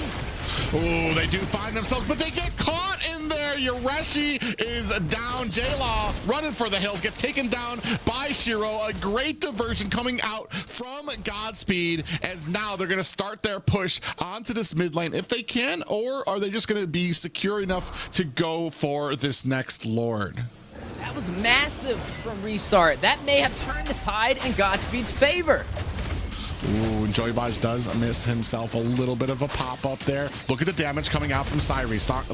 Speedy Light Wheel coming out. Shiro comes in, gets caught by the pop-up of the Lord, and Maple Leafs are not going to be able to contest this. Looking for a fight of their own, not able to find one. You can see that the shadow kill comes out, but does not find a kill onto Godspeed. I want to say this is probably the first Lord that I have seen come from Godspeed, so now starting to turn the tables a little bit on Maple Leafs. Yeah, and with that Lord, I mean, they're going to be able to take this turret in the mid lane, which has been stopping them from having an easier time invading up against Maple Leaf. I wonder if they will be able to take it, though. You've seen a little bit of a passive play style from them. Diversion does go out. Nobody going to jump in on it. Luminous Lord may be wasted here in the process. No, they do take the turret in the mid lane. So now, I would say it's a little bit more of equal footing. This is going to come down to the team fights, the way this is going, right? It's going to be a battle between the ADCs, between Syri and also Toru, on who can stay alive and deal the hits necessary to turn the tide in the team's favor. Yeah, now they're starting to defend, and starting to finally be on the back foot is Maple Leafs. They have to clear out lanes. They're getting their jungle choked out from them, and the lead is starting to grow for the side of Godspeed. Now at about a firm 3K gold lead, but all of that can change very quickly. You see them not exactly wanting to go for Shiro. They know he's got the Finch pose. They know he can get away from them. So it's all going to be on the next few minutes here for the side of Maple Leafs if they're going to be able to mount a comeback. When the nature picked up by Toru as well, he knows that the battle will be on the way soon enough when he has to face Syri and also Shiro, who did just pick up the Blade of Despair, has the Berserker's Fury, has the Hawk's Claws, the Endless Battle. Everybody revving up, trying to get full kit for this next engagement, right? The last Lord, we're able to see Godspeed get the steal and turn this match back around. Diversion play. Do they spot it out? No, they don't. Yeah, Joybaj is out there, does get caught there, does find himself the revenge. Shiro finds a kill onto Nasty Wayne. Down goes Pavel. That's 2 down for the side of Maple Leaf, and the damage not enough for them as they are going to have to disengage. That is 2 down for Maple Leafs and 53 seconds still left. Oh, I'm offended. Lands on the Syri, down to J-Law as well. Joybaj losing the flicker to get himself. Toru chasing with the entropy is not able to find his target. Yeah, he got a little greedy there. He should have kept that entropy for himself. But I gotta give credits to Restart, right? These diversions. Oh my goodness, Toru. Yeah, Shiro comes out. He might be looking for a Tempest of Blades. He comes in, Tempest of Blades. Toru uses the entropy to get away. Great read from Toru to be able to get out of there, and especially dodging the Tempest of Blades from Shiro. Yeah, I don't know if I would have necessarily agreed with him going back in and wasting the Tempest of Blades, though. He already baited out the Wind of Nature. Oh, Nasty Wayne is actually having a little bit of trouble on this Hayabusa. I want to say a lot of trouble, especially even with Joybaj out there. This is going to go ahead, create the space if they're going to go ahead and start on this next Lord. It is a Luminous Lord, so it will have the charging power for these towers, and we're still waiting to see where the placement on the map is, as both teams jockeying for a little bit of position. Joybaj and Restart find themselves a diversion, looking for an opportunity, do not find one, and it is anybody's guess right now. I want to say they don't really know where everybody is on the map. They're allowing another Lord to get taken there. Nasty Wayne not able to come in. Pavel gets caught with the Tyrant's Revenge. We do have the Last Insanity bursting damage. Here comes the quad shadows. Nasty Wayne not able to find a target, has to retreat. Yeah, not able to find a window of opportunity. Godspeed is taking this game out of their grasp. Maple Leaf not having an easy time. You would think they would have been able to take this one, especially with having the favored composition. But Godspeed, they're adjusting, they're scaling through this series, and it is definitely showcasing in game number 3. You're going to see the Luminous Lord now on the top side. Massive gold lead. Actually, I wouldn't say too massive. It is up by about 5K, though, for the side of Godspeed at the 17-minute mark. We talked about the ADCs, though, and the damage. Corrosion Scythe, Golden Staff, Demon Hunter Sword, all ready to go. Yeah, and I want to say Restart's starting to really come online with his diversions. So when it comes to some of these objective fights, Maple Leaf's having a hard time knowing where the enemy is on the map, because they could literally be anywhere, especially a bush that you have checked a few seconds ago. Boom, entire team is there finding the flank on you. Yureshi finds himself a I'm offended onto 2 members of Godspeed. They are going to be able to disengage. Still 2 high grounds with minions starting to push. Yeah, now all Godspeed really has to do is just wait for them to push out, right? Wait for them to make a mistake. This next Lord will be spawning in, and they should be able to take it. They have a diversion to keep Maple Leaf on their toes as well. Maple Leaf, though, they're going to be a little aggressive, right? They're going to try and go in for the risky play. They just need to find Sairi. If they can take him down, or even Shiro, it's a good start to be able to earn this game.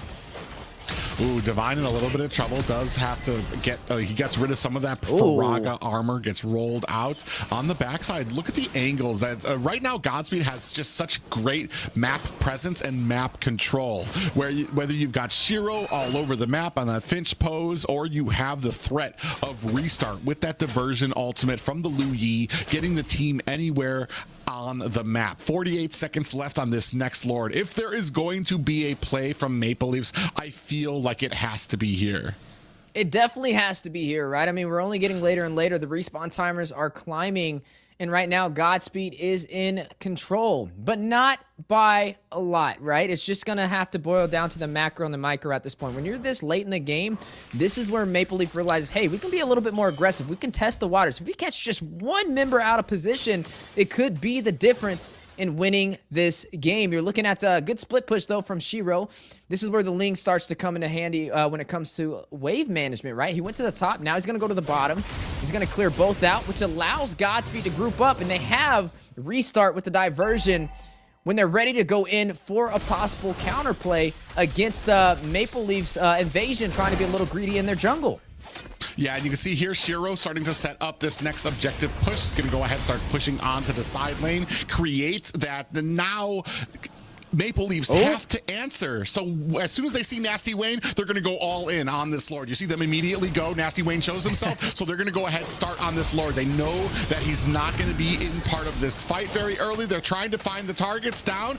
Out comes the glorious pathway, a pop-up onto all 3 members. Immortality has been procced in the back. Yureshi uses a flicker to find himself some safety right now. Lord has been pushed back as well. A kill, Shadow Kill is going to be able to find its target down there. It doesn't. Exborg able to get away. Shadow Kill lands onto Shiro. He does use the Tempest of Blades, and down goes Nasty Wayne. That might be all she wrote. That is a retreat down for Maple Leafs. They are not going to be able to 50-50 this Lord. The best they could find is possibly a fight with Godspeed that they are going to be successful. Speaking of which, Glorious Pathway comes out. Toru makes short work of the enemy team. Joybaj finds himself a set, but it is not enough as J-Law takes him down. 2 down for the side of Godspeed. They can't even go for the Lord right now as Shiro runs off to find his split push.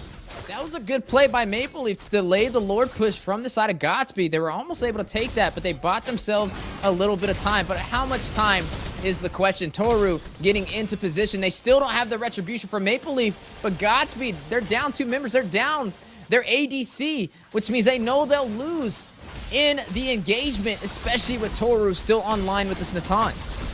Yeah, finally, Nasty Wayne comes online. He's finally back here. Not 50% just yet onto this Lord. Divine doing a great job keeping vision, making sure that his team knows. In comes Shiro, looking for an opportunity, and they pull out the Lord. A great bait from the side of Maple Leafs to kind of keep this game in action. They do lose a tower. Toru looking for the stun. Here comes Glorious Pathway. Stun onto Shiro. Tempest of Blade comes out, and he finds himself an escape route. Meanwhile, Kufra jumps in. Joybaj, Sairi finds the kill onto Yureshi. The rest of Godspeed turning their attention to this Lord while Divine heads up the front line to head off Maple Leaf. Joybaj misses himself a little bit of a slingshot there. Shadow Kill comes out. Restart gets very low. Nasty Wayne finds the kill at the top. Shiro looking for the split push. Is he going to be able to find it? Pavel comes in and down goes an immortality. Can Shiro find himself an escape? He does not. And just like that, Maple Leafs may have found themselves an answer, may have found themselves a free lord.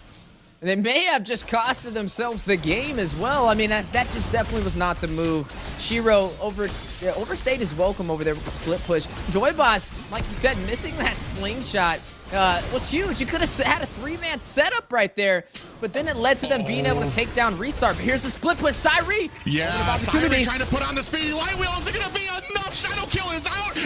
Down goes Syrie. Nasty Wayne finds another kill from this split push. Maple Leafs hanging on by a thread, trying their best to answer some of these split pushes coming from Godspeed. Well, that should be a guaranteed Lord now for the side of Maple Leafs. Shiro's not going to be there inside. Maybe a diversion play and a quick steal from Restart. Yeah, Nasty Wayne's going to go ahead and cancel back. Toru picks up the Lord. Diversion is out, but just moments too late to take advantage of Maple Leaf. Right now, 10-10 apiece. Lord for the side of Maple Leafs. It's all on how Godspeed can defend, if they can, against this Lord. Yeah, I mean, Syrie's still not in, so they're not going to be able to burst down this Lord. Marching down the mid lane, the red carpet has been rolled out. Maple Leaf ready to deny the bonus round and claim game number 3. Can they do it? A 5v5 is now on the way. Yeah, a great job by Divine to kind of distract the Lord and try to drag him out. Here comes the speedy light wheel getting bursted down. Shiro perched up, looking for an angle. Can't find one from the back. Joybosh finds a hit onto Yureshi. I'm offended there as well. Joybosh getting bursted down. He might not survive. Immortality has been procced for him, and down goes Joybosh. Oh, yeah, with him bursted down, they do not have their roamer. Shiro quickly trying to provide the way management. He's having such a major impact on stopping Maple Leaf from closing this out, right? Every time he's going to the side lanes, he's making the most out of that Finch pose to be able to take down these minions to stop the push to end this game from Maple Leaf. Shiro has become the almighty. Oh, gets a shadow kill, but just narrowly loses it. Yureshi on the opposite side, looking for a Finch pose. Here comes the Tempest of Blades, and none of the team is able to capitalize on it. Yureshi comes in, is not able to find the CC that he is looking for. Man, they could not get Shiro at all. He's just able to get in there, able to get what he needs, and gets out. Even with 3 members of Maple Leaf on his tail. This is going to be another battle, possibly for this Lord, spawning in the next minute. The longest game we've seen so far between Godspeed and Maple Leaf for our final series of the day. We're looking at the items. Everybody stacked out. Lots of immortality. There's 4 immortalities on the side of Maple Leaf for a second chance at an engagement. 2 immortalities for the side of Godspeed. But you are seeing some winter crowns popping in there as well, especially from Lu Yi, who did have a lot of good placements with the diversion. Oh, you see the Glorious Pathway is out. Joybosh with the bait. They do not go far enough, so they do chase away the rest of Godspeed. But man, Shiro is all over the map, man. You see him at the bottom lane. You know that they're going to go ahead and start this fight as soon as they see Shiro on the line. He shows himself down there. They are running away, so they're not going to be able to take advantage of this. And now split pushing, that is going to have to be dealt with as you see J-Law going to the bottom lane. Man, both sides fighting for their life. It only takes one mistake for the difference of who will be victorious for this game. Now at the 26-minute mark, Luminous Lord spawned in. Who's going to be able to take this opportunity? Yeah, you see Divine just get caught with an I'm offended. Restart in trouble. Almost gets a stun for his efforts. Glorious Pathway comes out possibly a little bit too early. Now they have to answer the waves, and the Lord is started right now by the side of Godspeed. Is Nasty Wayne going to be able to get back in time? Minions now have met at the base, and look at half health health right now, still getting bursted down. The rest of Godspeed have to back up. In comes Yureshi, and the Lord is reset now. They're doing such a great job. They bait the Lord out to try to answer Nasty Wayne because he's not clearing the minions. He's waiting for his minions to spawn so that it can meet the minions halfway. And now Maple Leafs are going to have to answer these waves. If now, maybe later, here comes a diversion out, does not go through with it. Minions have been cleared out, and starting to take a position around the Lord is Godspeed. You look at Shiro coming down from that Finch pose. This might be the last Lord. 10% is out there. Joy Baj. Yureshi comes in. Are they going to be able to find it? Sairi finds the Lord. Glorious Pathway is out. Maple Leafs are unable to punish the side of Godspeed for it. What a take. A steal for Godspeed. The Luminous Lord now on the top side may guarantee them their first game for this series. The split push from Shiro, too much to deal with, forcing Nasty Wayne to stay back in the base, which extends the distance for being able to get that retribution and be a part of these lore takes, and it is working like a charm. Now, Maple Leaf having to fight off not only a Luminous Lord, but and only a mid inhibitor standing, which may be bursted down here shortly. Oh, Nasty Wayne got caught. They make short work of Maple Leaf's jungler. This does not bode well for a Lord up at the top. Minions through the mid. Yureshi having to back up. Glorious Pathway up at the top.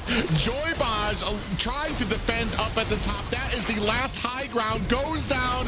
Now, the damage starts onto Maple Leaf's core. Are they going to be able to defend it? 10% left. Shiro goes down. Joy Baj finds a kill onto Toru. And ladies and gentlemen, Godspeed able to answer back with a victory of their own. That Lord was entirely too strong for them to be able to burst down. And that just shows you how late of a game we had right there. The longest game of this entire series, in the first victory for Godspeed. A potential to take us to a game number 5. They just need one more. But the question is, can they do it? It wasn't an easy victory, right? It was really a match of ping pong. It could have landed either side.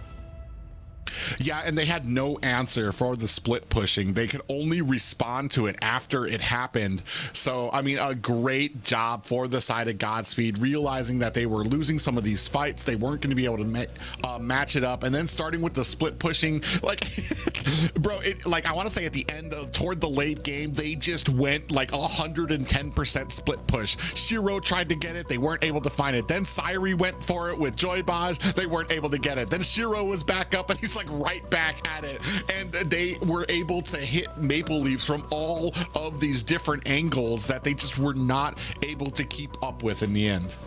Yeah, they were able to close it out for that game, giving them another chance to even out this series and find a way to climb up that ladder in points as we are in round 2.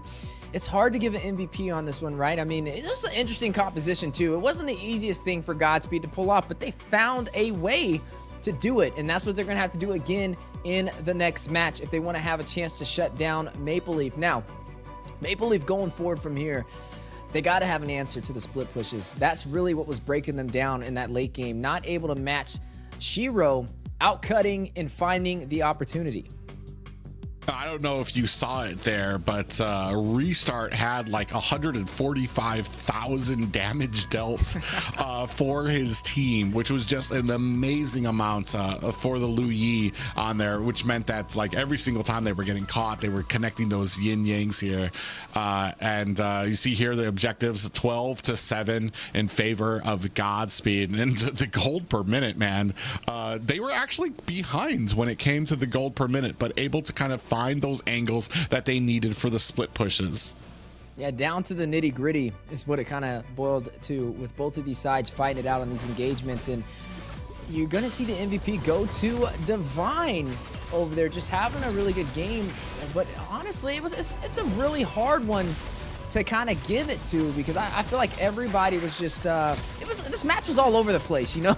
you want to say it was one player, but overall it was just the composition. I would even say like Shiro rotating around and creating that opportunity with the split pushes. I would, if anybody got the MVP for that, I think it should be him. but just tracked off the stats. I guess maybe you can give it to Divine. But this gives them another window of opportunity to claim this series in their favor. Yeah, the only thing is, I want to say Ling was on what? It's hard.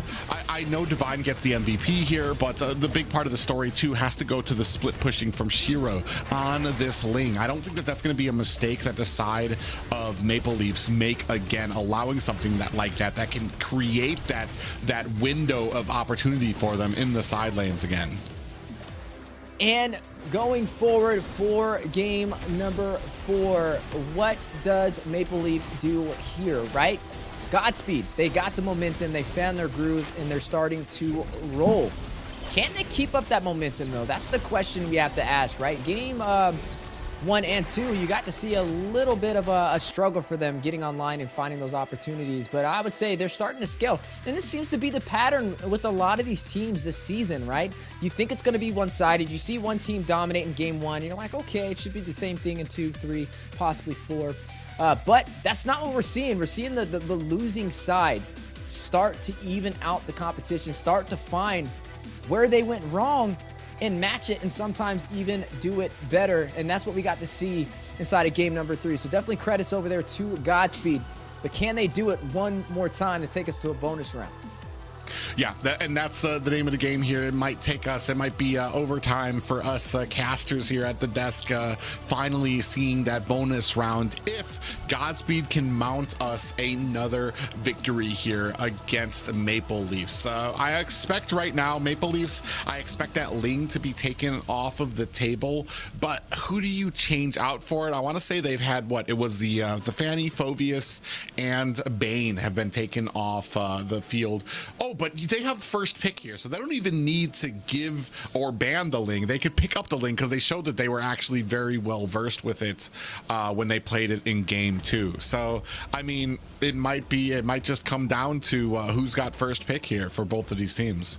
Yeah, and it should definitely, I would say, possibly be Maple Leaf. They should have first pick for this next match, which means they don't really have, like you mentioned, to really worry about the Ling. And honestly, I feel like they didn't even really think the Ling was going to be an issue when they were drafting, right? I mean, we saw them just ban out the Bane, and they're like, okay, we can just put on pressure in the early phase. But what Godspeed did, they took out that Jawhead, and that is really kind of helped them stop having the assassin pressure in the early phase. But without that Jawhead, it seems like they found their answer. They're able to kind of thrive with their assassins. So I wonder, even if they don't pick the Ling, can they still get the job done? And that's what we're going to be finding out between both of these teams. I think overall, Godspeed, that was a really good game for them, right? I was hoping that it wouldn't be a one-sided story, and we're not seeing that today. We're seeing an even more spicy competition as we scale through this series compared to Series 1.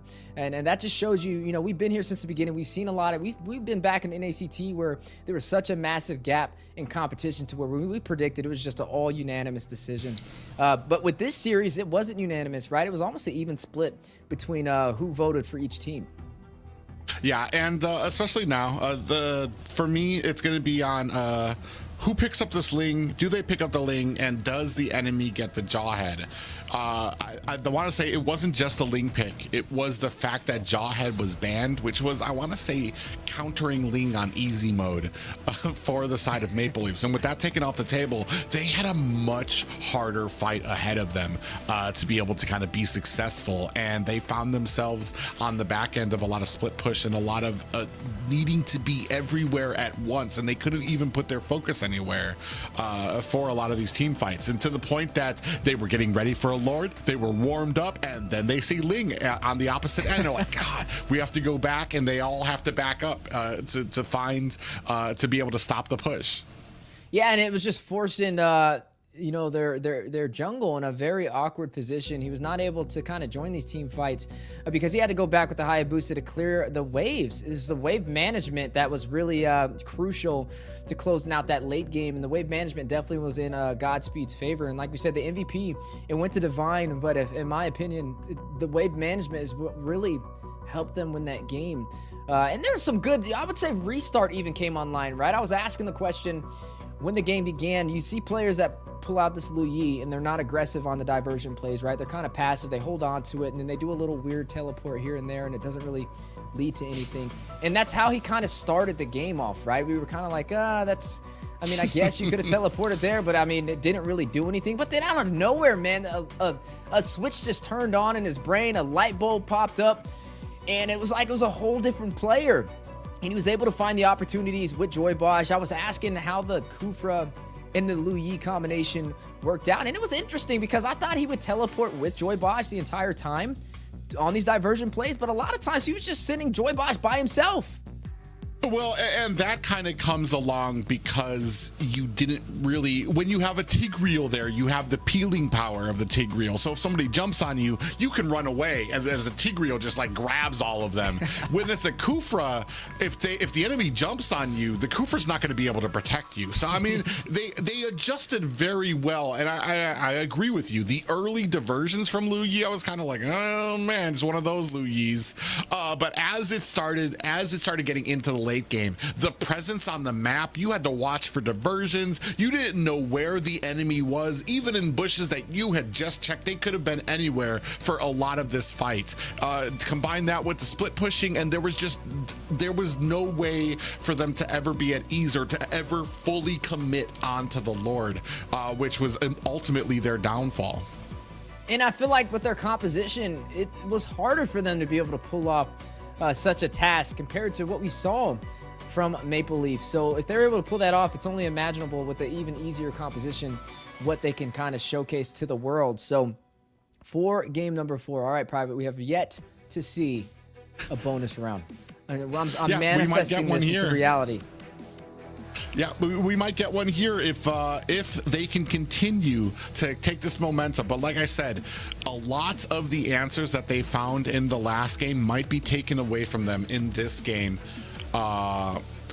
Because, I mean, you're not going to potentially, you already see here, Maple Leaf's going to be the number 1 here. And, I mean, Phoveus still available out there, too. I'm wondering if they're going to ban that or if they're looking for the Ling pickup, especially because they have banned out Jawhead, which is going to make Ling, I want to say, the priority pick here. Yeah, Ling should be the priority. They could even go a step further, maybe choose if they want the Nolan or the Hayabusa inside of Godspeed's hands. But they're going to go ahead and take down this Lu Yi. I think that's a wise decision. I mean, they had majority of that game in their favor before Restart came online with the Lu Yi, right? Once he got a quick teleport and he caught him off position, they were able to get like 1 or 2 kills each time. And that is what tipped the scales inside of Godspeed's favor. So taking that Lu Yi off the board, I feel like it should be smooth sailing from them, at least from what we've seen. There goes that Phoveus that you're giving credit to. It looks like they kind of sniffed that out. They are going to take that off the table. Up for grabs is the Ling, though. And that's the question. You mentioned the Ling and the Jawhead being the deciding factors on who's victorious in this series. And now Ling is up for the taking. Do they take it here, though? Do they feel like maybe it was the Lu Yi that caused the difference and the Ling just kind of benefited from it in the late game with the split push? Was it really the answer that kind of denied them and won the game? Or was it that Lu Yi on those quick teleports that caught him out of position to be able to take those neutral objectives? They are going to go ahead and take the Ling, though, and I think that is the smartest thing they can do here. But now, what does Godspeed do to respond? Yeah, and that's the big thing here. What do you do to respond to a Ling because you just took off his biggest counter from the playing field? It's tough. It's really tough. I mean, at least they still have a lot available in terms of getting a decent composition. I feel like they don't even necessarily need to lock their jungle in here. They can definitely go for the Edith. They can go for the Ruby. They can even log in a Mage. They can go for the Valentina, put a little bit of pressure. Maybe even the Mathilda if they want to go in for the support method, lock it up with something. Okay, the Hylos and the Vexana. So this is the beauty about the meta, right? There's just so much available for grabs when you're second pick in the draft. There's so many combinations that you can do, and they all work really well. But the Ling, that's what's been the highlight of today's series. Can it pull Maple Leaf to a victory, or has Godspeed found an answer? Well, you still have the Matilda up on the field too, which can kind of find you an angle around this Hylos, but the Hylos is going to be a problem. It's going to need something that's going to have to burst it down, and that kind of means that you're probably going to be looking at needing a marksman in your lane. You're not going to be able to go with that flex Ruby or that flex Edith or something into the marksman lane, just because you're going to need something eventually. Hylos is going to get too big, he's going to get too powerful, and you're going to need something that can maybe meld well with the Demon Hunter sword to be able to kind of bring him down. Right now, you're going to have a huge early game for the side of Godspeed. They're going to be able to take these objectives. They're going to have Hylos. I've seen Hylos push back an entire team with those first 2 lords with a glorious pathway, just because of how strong he can get in those opening moments. On the side of Maple Leafs, they scoop up Edith and they scoop up the Valentina, which means that they're going to have that IMU. They're going to have the threat of being able to take maybe this Eternal Guardian from restart. I don't really think you're going to have well, you could have a glorious pathway out there as well. Yeah, and they're going to go ahead and pick up the Cho for Joy Bosch. We got to see him use this Cho in week 1. Day 1 had a really good performance as well. So maybe that could be something to keep Maple Leaf on their toes, right? I mean, the way the Dragon can definitely isolate, kind of like the Jawhead with the ejector, right? I mean, it's kind of similar to it. Maybe that's why they did it. If the Jawhead can do it, hey, Cho can too. And if anybody can pull it off, it's definitely Joy Bosch. But looking at both compositions right now, we're seeing the Vexana, we're seeing the Valentina. You mentioned things that the Valentina can profit on, and now the way the Dragon is an additional tool that can be, dumped in that bag. But we have yet to see what marksmans are going to come online, right? The Alice gets banned out. There goes the Wan. We've seen Zia on the Wan, how much of a impactful force it can have in this fall season. But there's still a lot on the table, right? You have the Claude, who can definitely jump in there and deal some damage. You have the Roger, who has yet to be picked up for this series or for this game, and still can be, because we don't know who the jungler is for Godspeed. They still have some options. I want to say Harith might not be a pick just because of the Cho on the field. And Joy Bosch has a magnificent Cho. I remember way back in the day when it was BTK taking on Area 77, the Cho was probably the only thing that could stop some of the assassins that that BTK was able to bring out. Whether it was a Karina, he was able to get in there, find the way of the dragon. And we saw a huge example of this in the last series, how well it can kind of get in and isolate folks from the enemy team. Oh, and then a big focus onto the assassins from the side of Maple Leafs as we take down Nolan, we take down the Hayabusa, which only really leaves open. I'm not even sure what that kind of leaves open for them sides. I mean, Roger pickup possibly. Roger, you talked about. As far as assassins are concerned, I don't know, maybe Hellcurt. Hellcurt really hasn't been a mainstay in the meta so far yet, especially here in North America. Maybe we see another Lancelot game today. I mean, you never know. These teams are full of surprises. But yeah, there's not really an ADC picked up yet. They're going to go ahead and go in. Okay, so this should be a Roger picked up for the jungle. Considering they picked up the Ruby, it's the only thing that I can kind of make sense of here. If not, it's definitely going to be one of those surprises that I always look forward to. But they do need a little bit more push potential, right? This is why I think they have to have the Roger now to be able to extend that range and deal that damage. But is that what they're going to go in for? Now, Maple Leaf on the other side, they have this Ling. It's been such a threat. It's been able to do a lot of things. Oh, wait a second. They pull out the Diggy. Well, Private, make sense of this for me. What's going on? What is this? I'm actually a little confused. We do see the Freya come out as well. If that's going to be in the marksman lane, that's going to be a first for me as well. A good amount of sustain, a good amount of early game damage, just a little lacking when it comes to some of the range. It's an interesting combination here. It's something almost a Hail Mary from the side of Maple Leafs, I want to say. Unfortunately, this is kind of what I've started to expect from the side of Maple Leafs when it comes to some of those last matches. Last week we saw the sun come out too. Maybe maybe we get a little more indecisive when it becomes those high pressure situations where we go with picks that we normally wouldn't. A Granger on the other side as well. So this is going to be a treat. This is going to be very interesting. This is a lot of heroes that we don't normally see. Now, I'm over here looking at chats. I'm trying to figure out, like, is this a redraft? Because I'm asking a lot of questions here. I mean, these are heroes that we're at the very bottom of my list to select here. I mean, we got a Diggy, a Freya. I'm over here thinking, is Mikasa over here on Maple Leaf? Like, what's going on? Pulling out the Granger when I guess, hey, we said they needed a marksman. I mean, especially with that Ruby running in that gold lane, and I guess maybe Granger can do it. We've seen a YSS step into the scene before as well, so they're definitely keeping things interesting. Now, keep in mind, this is a risky play, though, in my opinion, from Maple Leaf. Like, they need to secure this victory. They need to get the 3-1. They cannot afford for Godspeed to take this 2-2. This game literally could be why either one of these teams do not make it to the playoffs.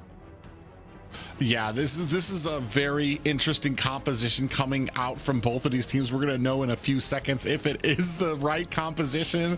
Ladies and gentlemen, we are at game 4 of a possible 5 if Godspeed can mount and keep the momentum that they got from the last game. There are no pauses. It looks like this is going to be the compositions that we're going with, Wheezy. I am at a loss for words, but hey, I'm all for it, man. We wanted some surprises, and they are bringing it. The Granger Danger is now going to be locked inside of the jungle for Godspeed, paired up against Nasty Wayne on this Ling, who we've seen be such a threat.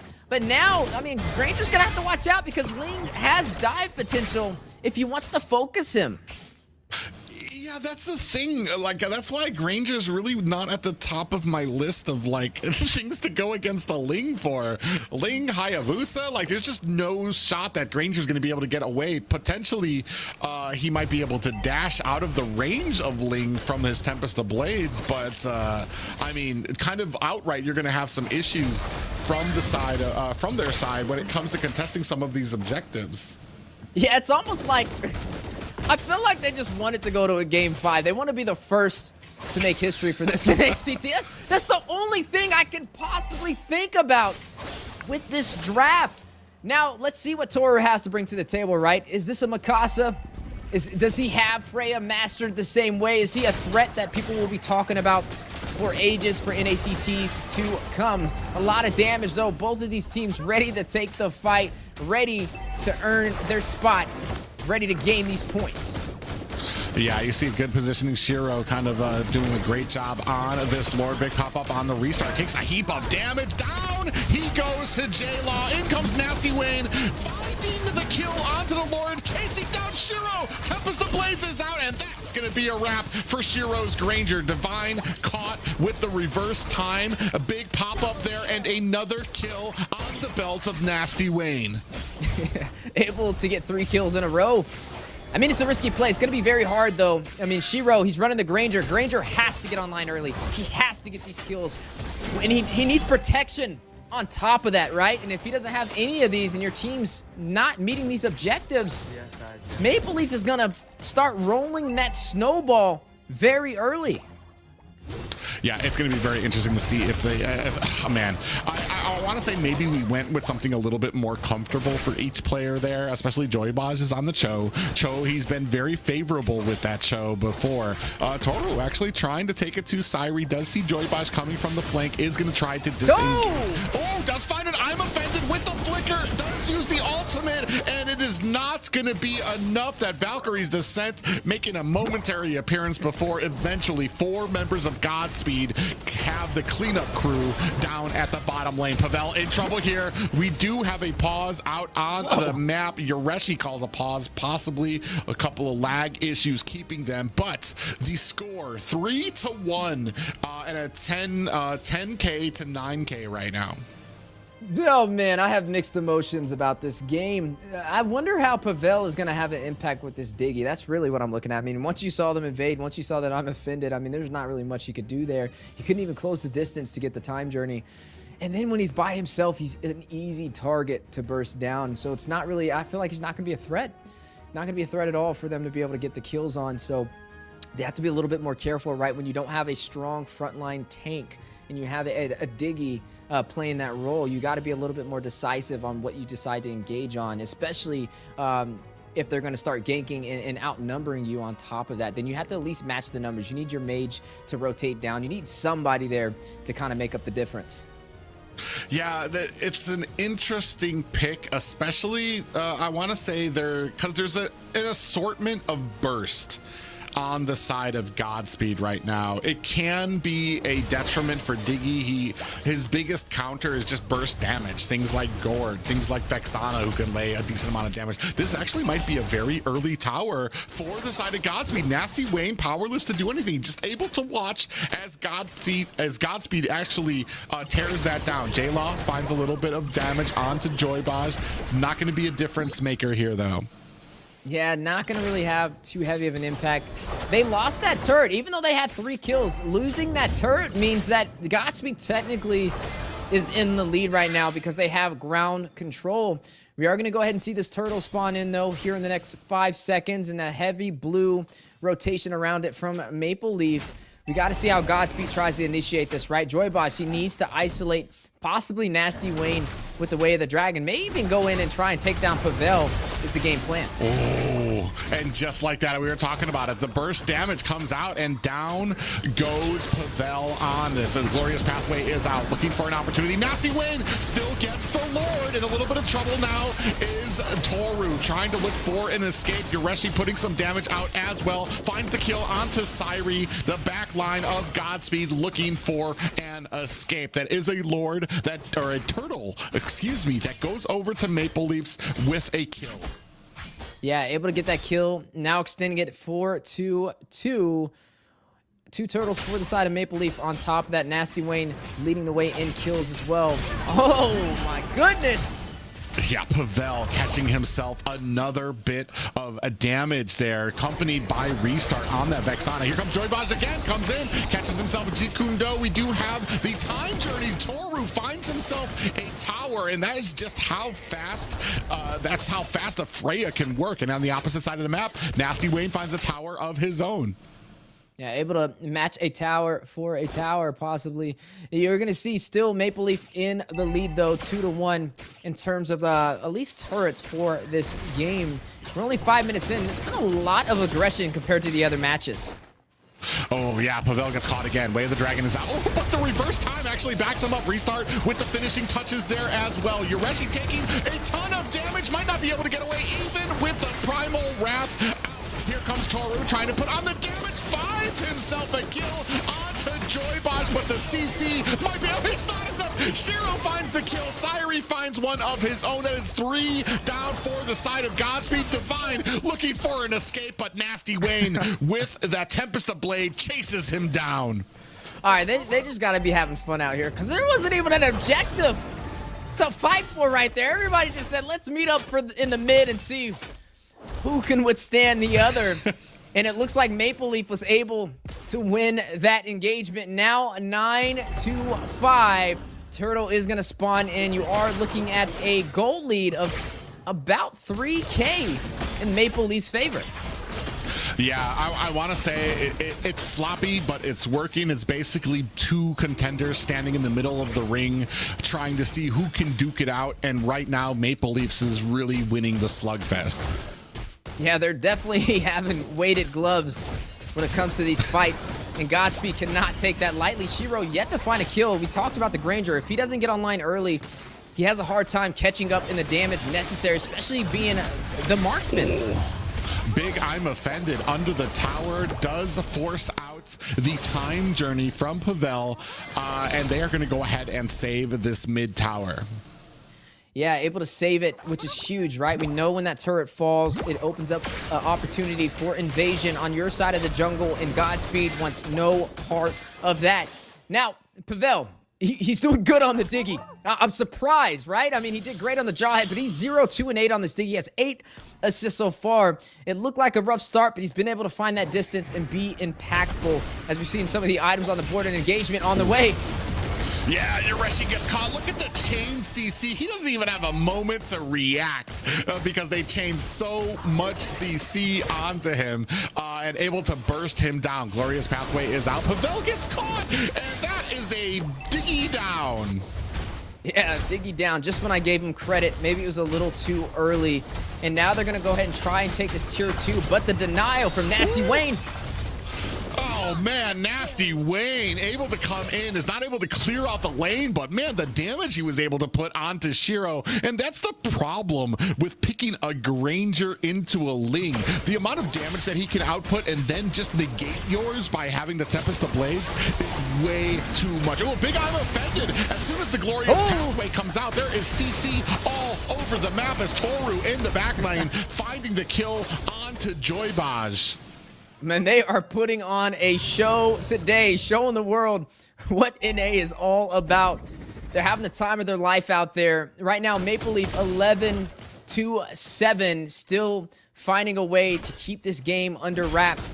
Lord has spawned in, though. Looks like they are going to try and take control of this area. But Godspeed, I mean, they have range, right? You have the Destinata over there from Shiro to be able to hit from afar, but he has to be able to close that distance to get the retribution. Ooh, you see them trying to jock for position around this Lord. It isn't even a Luminous Lord. Everybody's kind of going back and forth. Big pop-up lands. Yureshi in a little bit of trouble. Way of the Dragon. 2 glorious pathways are out. Shiro finds a kill onto Yureshi. Tempest of Blades is out. 2 kills now for the side of Godspeed. They're able to answer back with 3 as Toru is tearing through Godspeed right now. That is a jungler. Oh, a jungler is still up for the side of Godspeed, but this is going to be a free Lord for the side of Maple Leaf. That was a beautiful I'm offended, though, to be able to group everybody together and get some kills, but quickly punished by Maple Leaf. And with this Lord in their hands, looks like they may be able to take some of these tier 2 turrets. Even work toward this turret in the mid lane, which they've been struggling. We see them stack up, everybody fighting it out. Even when they win the trade, they still have yet to take that down, which kind of denies them invading. But they stripped them down to the inhibitor on the bot side. I can't believe right now that Toru is doing so well with this Freya marksman lane. And he's sitting there 6-2-3 right now, just behind Nasty Wayne, who's 7-0-2. It's just amazing to see Lord at the bottom. They're still trying to put this pressure onto this mid lane, but Godspeed doing a decent job. Glorious Pathway is out. J-Law through the back line, trying to put on some damage, is not going to be able to put on enough. Oh, look at Nasty Wayne hiding in the back. He gets caught, though. Look at the amount of CC. He thought he had himself a hiding spot, but there is just way too much CC on the side of Godspeed for him to put up with. This is the slowest Lord push I've ever seen on the bot side. They're just fighting it out of the mid. Yeah, Glorious Pathway is out again. A huge amount of CC means that the side of Maple Leafs are not going to be able to push onto that tower. Lord crashing down at the bottom. You can see Syrie going to the top to answer. Are they going to be able to save that tower? They are not. That means that mid lane, both side lanes are down to the high ground. Mid lane is the only tier 1 tower that still stands for the side of Godspeed. Yeah, the only one left standing, but the most important. So I guess, hey, that's a little bit of a victory for them. How long can they hold this off, though? I mean, you're looking at another play. Yeah, Glorious Pathway comes out. J-Law takes a heap of damage. It's not going to be enough to kind of fend off. Oh, gets bursted down by Shiro on the backside. Joybaj goes in, is able to find himself a Jeet Kune Do to escape from the enemy team. 14-11 in favor of Maple Leafs, but I want to say with each passing minute, Godspeed starting to look a little bit more and more solid, not taking a huge, like they're starting to get past the point where this surprise damage from Maple Leafs is going to matter. Look at Joybaj waiting to get the set with the Jeet Kune Do, trying to get a Way of the Dragon for Godspeed to capitalize on. Nasty Wayne, I mean, he's doing pretty good, right? 7-1-2 on this Ling. We've seen it be such a threat this entire series. They're able to lock it in with first pick. Oh!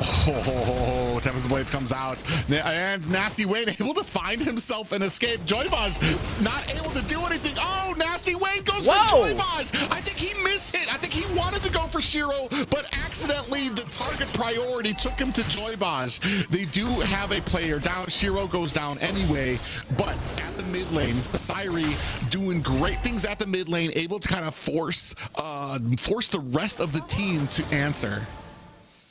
And able to split push in the mid. He was almost able to take down that tier 2 turret. Syrie, eyes on the prize, and now both sides ready to fight for this Lord. Yeah, this is going to be a free Lord for the Maple Leafs, despite what Godspeed might be trying to do here. Big pop-up does land here. Glorious Pathway is out. Nasty Wayne waiting for an opportunity or an angle that he can find. Ooh, Toru, look at the damage that's coming out from him. Immediately able to half down Sairi. J-Law putting some damage onto Joybaj. Joybaj doing the best he can to try to protect this tower. It might be all she wrote, though, as Maple Leafs able to push through. Lord at the bottom. Minions synced up for all 3 lanes. They're going to go ahead and take down another tier 2. We are left, ladies and gentlemen, to only high ground towers for the side of Godspeed. They have to answer this Lord. Are they going to be able to split up their priority, as at the top, Nasty Wayne, ooh, he's not going to be able to push that. He accidentally misses a minion, so that means he's not going to have that lane synced up to be able to push onto the high ground.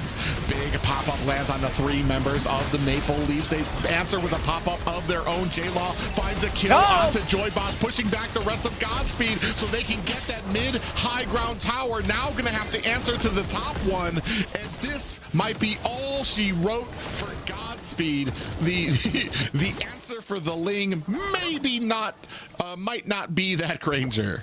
Yeah, now they're going to look for a finish. Yeah, Glorious Pathway is out. Divine comes in through the backside, gets taken out by J-Law. Big pop-up. This is going to be all she wrote. The last finishing touches. Maple Leaf take the game, upping their series 3-1 against Godspeed. A lot of mixed emotions going on right now. Maple Leaf able to push through. 3-1 denies the bonus round from Godspeed, who is slowly starting to scale, finding answers, but just not quick enough. Yeah, I mean, a great game there played, especially the Freya pick coming out, able to handle the gold lane. A lot of those fights, Freya was just doing a ton of damage that could not be answered by Godspeed right away, especially when you had a decently, I want to say, squishy lineup in the early game. Hylos, I mean, is still tanky. Ruby comes along with some items, but by the time she was coming online, Freya had already gotten a decent amount of damage off already. And you can see here 19-12 for a 14-minute game there. I mean, that was definitely entertaining. And Pavel, I was wondering how he was going to pull off that Diggy. It was looking very shaky in the beginning, but he came online and he made it work. That's the first Diggy. That's the first of a lot of things we've seen this NACT. I mean, a lot of new heroes have been brought to the table today, not only in this series, even the series before. We got to see a Granger now. We got to see a Diggy and so much more. I love what this NACT fall season is bringing to the table. Definitely congratulations over to Maple Leaf, though. That's a major step in the right direction in terms of points to be able to climb up that ladder and get even closer to that top 4 placement. Yeah, I mean, we knew right from the draft that there were some shaky things out there, to the point that we almost thought it was a misdraft. I mean, a Granger into a Ling, the Diggy coming out. The Freya, I want to say I wasn't too surprised about. Toru does play Freya. I want to say I think it was banned in one of the last series that Maple Leaf was in. But man, and showing exactly why. Just played it just absolutely immense amounts of damage out there, almost doubled the damage there. You see here 240,000 for the side of Maple Leafs, 150,000 for the side of Godspeed.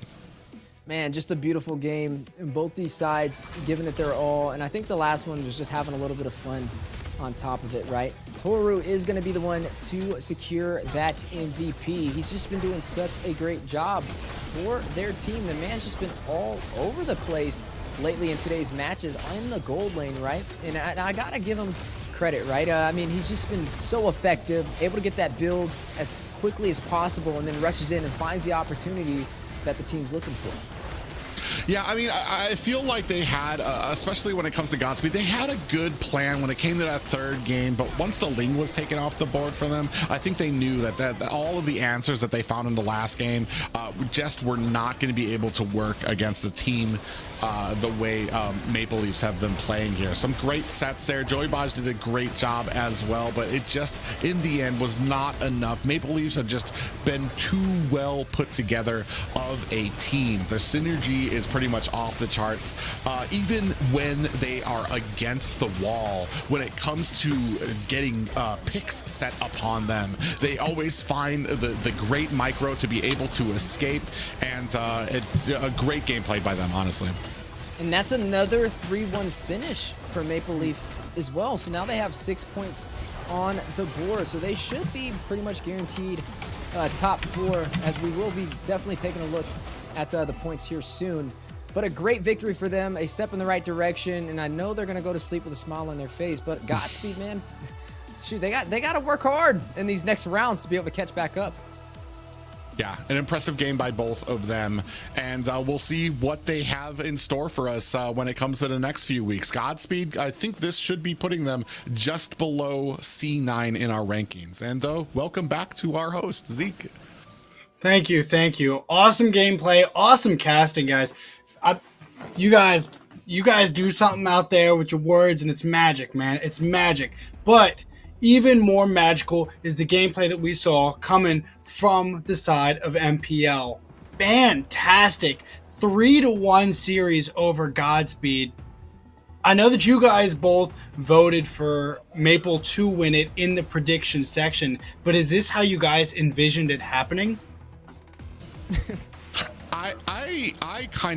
I was kind of hoping for the 4-0, but I mean, there's still this little signs of life coming out to from the side of Godspeed, and I mean, showing maybe possibly some limitations in the side of Maple Leafs. They have yet to be able to kind of like close out a series with a 4-0 win. So there are still, I want to say, issues in the armor of them that they need to work on, that they are definitely going to want to be prepared for when it comes to next week's games. Yeah, you're 100% right on that, right? I mean, 3-1 2 times in a row, and this is it's going to be a little challenging stepping into the next week. They need that 4-0 placement. But as long as they make top 4, technically, I guess they're okay. Maybe playoffs is when they come alive. We see teams in NPL Philippines, NPL Indonesia, even teams in NACT, where they don't do the hottest in the regular season, but then they come alive during the playoffs and knock a heavy contender out. We saw that with Avalon. When Avalon took down BTK, claimed second place and knocked them out of a potential grand finals. Yeah, it's absolutely anybody's game. And with that being said, both of these teams are going to go on to, I believe, face BTK and Cloud9 next week. And I think that if they're not playing on the top of their games, this could absolutely change how these rankings are set up, which really will open up, I think, these top 4 spots leading on.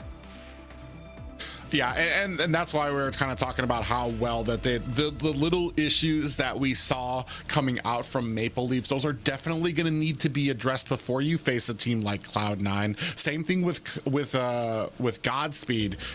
Some of the issues that they had, you can't just have one composition in the holster against a team like BTK, who can, and especially because they're going to be contesting for that Bane pick from you too as well. Over here, we saw that it was the side of Maple Leafs, they were fine to just ban out the Bane. When they go against a team like BTK, you know Zane is going to want to get his hands on that pick, because it's been one of his favorites. Well, I'll tell you one thing they don't have to worry about is Zane picking up that Ling, so I guess we can check that one off the books. But it is definitely going to be a blast seeing how they kind of jump forward into the next matches. Definitely credits to Maple Leaf, and congratulations on your victory for our final series. For sure. And with that being said, I think I got somebody waiting for me. Let's get into it. Sick Nasty Wayne. Congratulations, man. I gotta know, before we even get into this interview, where did you come up with that name? Because that name is crazy. Yeah. Yeah, where did you come up with that name, Nasty Wayne? Is that just... About my friends. Tell me, nasty, and my name is Wayne. Fair enough. Fair enough. All right, so Mobile Legends related. Where in the series do you feel like you knew that you were for sure going to win? Whose birthday is it? Come on, let's go. My friends. I'm coming with you. We're singing? Happy Sorry again? birthday to you. All right, hey, Cloud9. I'm gonna keep it short with you. Cloud9. I think that's who you guys coming up next for you guys. What are you gonna do to prepare for that? Just stay calm in the game and focus, and I'll give a good fight for them. I hope you guys do, man. Grind it up. You guys know as well as we know there's a couple things you guys got to clean up. So I hope you guys do, and I hope you guys to give them the heat because somebody's got to. Go enjoy your birthday party. I'm not going to hold you up. Congratulations on your win, man. Thank you. Thank you. That caught me off guard. He said, happy crazy. Happy birthday, though, Birthday to whoever parties that stop was. for nobody. That's the rule. Happy birthday to whoever that was.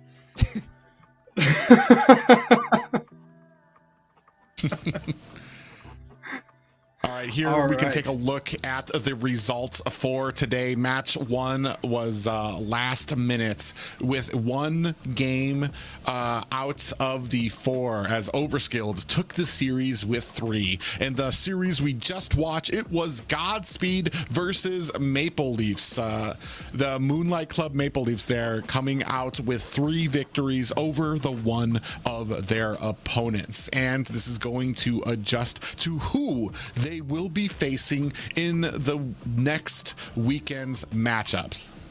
As we are taking a look at the standings from today's performance, you're still looking at Cloud9 on the top with 7 points. Right behind them, though, is going to be Maple Leaf at 6, spearheading the way ahead of the Bloodthirsty Kings because of the domination from Cloud9 with that 3-1 victory. Godspeed right behind BTK, actually tied up with them at 5 points. For that number 3 position, Nighthorde tied with Overskilled for 4th place. Last minute at 5th, and Accelerate yet to find a point on the board, sitting in that last position. Absolutely tough. You know, I do hope that we get to see more from Accelerate, especially coming up against Last Minute next weekend, because I do feel like both of these teams have a lot of potential. We just have to see it. Yeah, and as we take a peek at the rounds that we're going to see next weekend, I think the big one that everybody's going to be looking at is going to be that Cloud9 taking on Moonlight Club Maple Leafs. Also on the board will be Godspeed taking on BTK, Gosu Nighthorde taking on Overskilled, and Accelerate taking on Last Minute. Last Minute looking for at least a victory over Accelerate. It'll be the bottom. It'll be the battle for the bottom there for those two guys. Yeah, it's going to be definitely one for the books, and I can't wait to see how this final round for the Swiss format ends up. I mean, it's a brand new format. It's the first time we've ever done it. We like to kind of change things up every single season, so you guys got to let us know how you feel about the Swiss compared to our previous formats in other seasons. But I'm a fan of it, right? Keeping teams on their toes, not knowing who you're going against, it kind of puts a little bit more competition in the scene. Right, and I do think that we're going to be able to get to see next week's schedule. Let's see it. We got Gosu Nighthorde going up against Overskilled, and then Godspeed coming up against Bloodthirsty Kings. Now, I am still super hopeful for Godspeed. I still love them. They've got a lot of work to do if they're going to be able to step up against the Bloodthirsty Kings in an effective manner. Gosu Nighthorde versus Overskilled on the other side, which will be the first game of that day, I think is going to be a really good matchup. Private? Yeah, more and more as we start moving on through these days, through these games, we're seeing something that could be potentially the super even matchup that could potentially get us to that fifth bonus game. Gosu Nighthorde versus Overskilled has the potential out there. And I know right now, the unfortunate thing for Godspeed is BTK is right now licking their wounds and looking to kind of come back. And the unfortunate thing is that Godspeed is going to be on the opposite side of them next week when that comes to fruition. And with the Swiss round, there's still room for upset, so definitely don't think things are already decided with the matchups, right? We've seen teams like BTK fumble an opportunity. We've seen a lot of teams lose to heavy contenders who we didn't expect. That's why you have a dark horse. That's why it's there. And I'm hoping to be able to see that, not BTK lose necessarily, but see surprises for tomorrow's or next week's matches. So guys, definitely stay tuned. Shout out to everybody competing, and it's just been a fun time again with Private Dancer and Zeke by my side. With that being said, stay tuned, but no longer today, as we're getting ready to close out. Thank you guys all for watching and staying with us, and we hope you guys enjoyed the matches. Peace out.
Champion, a champion.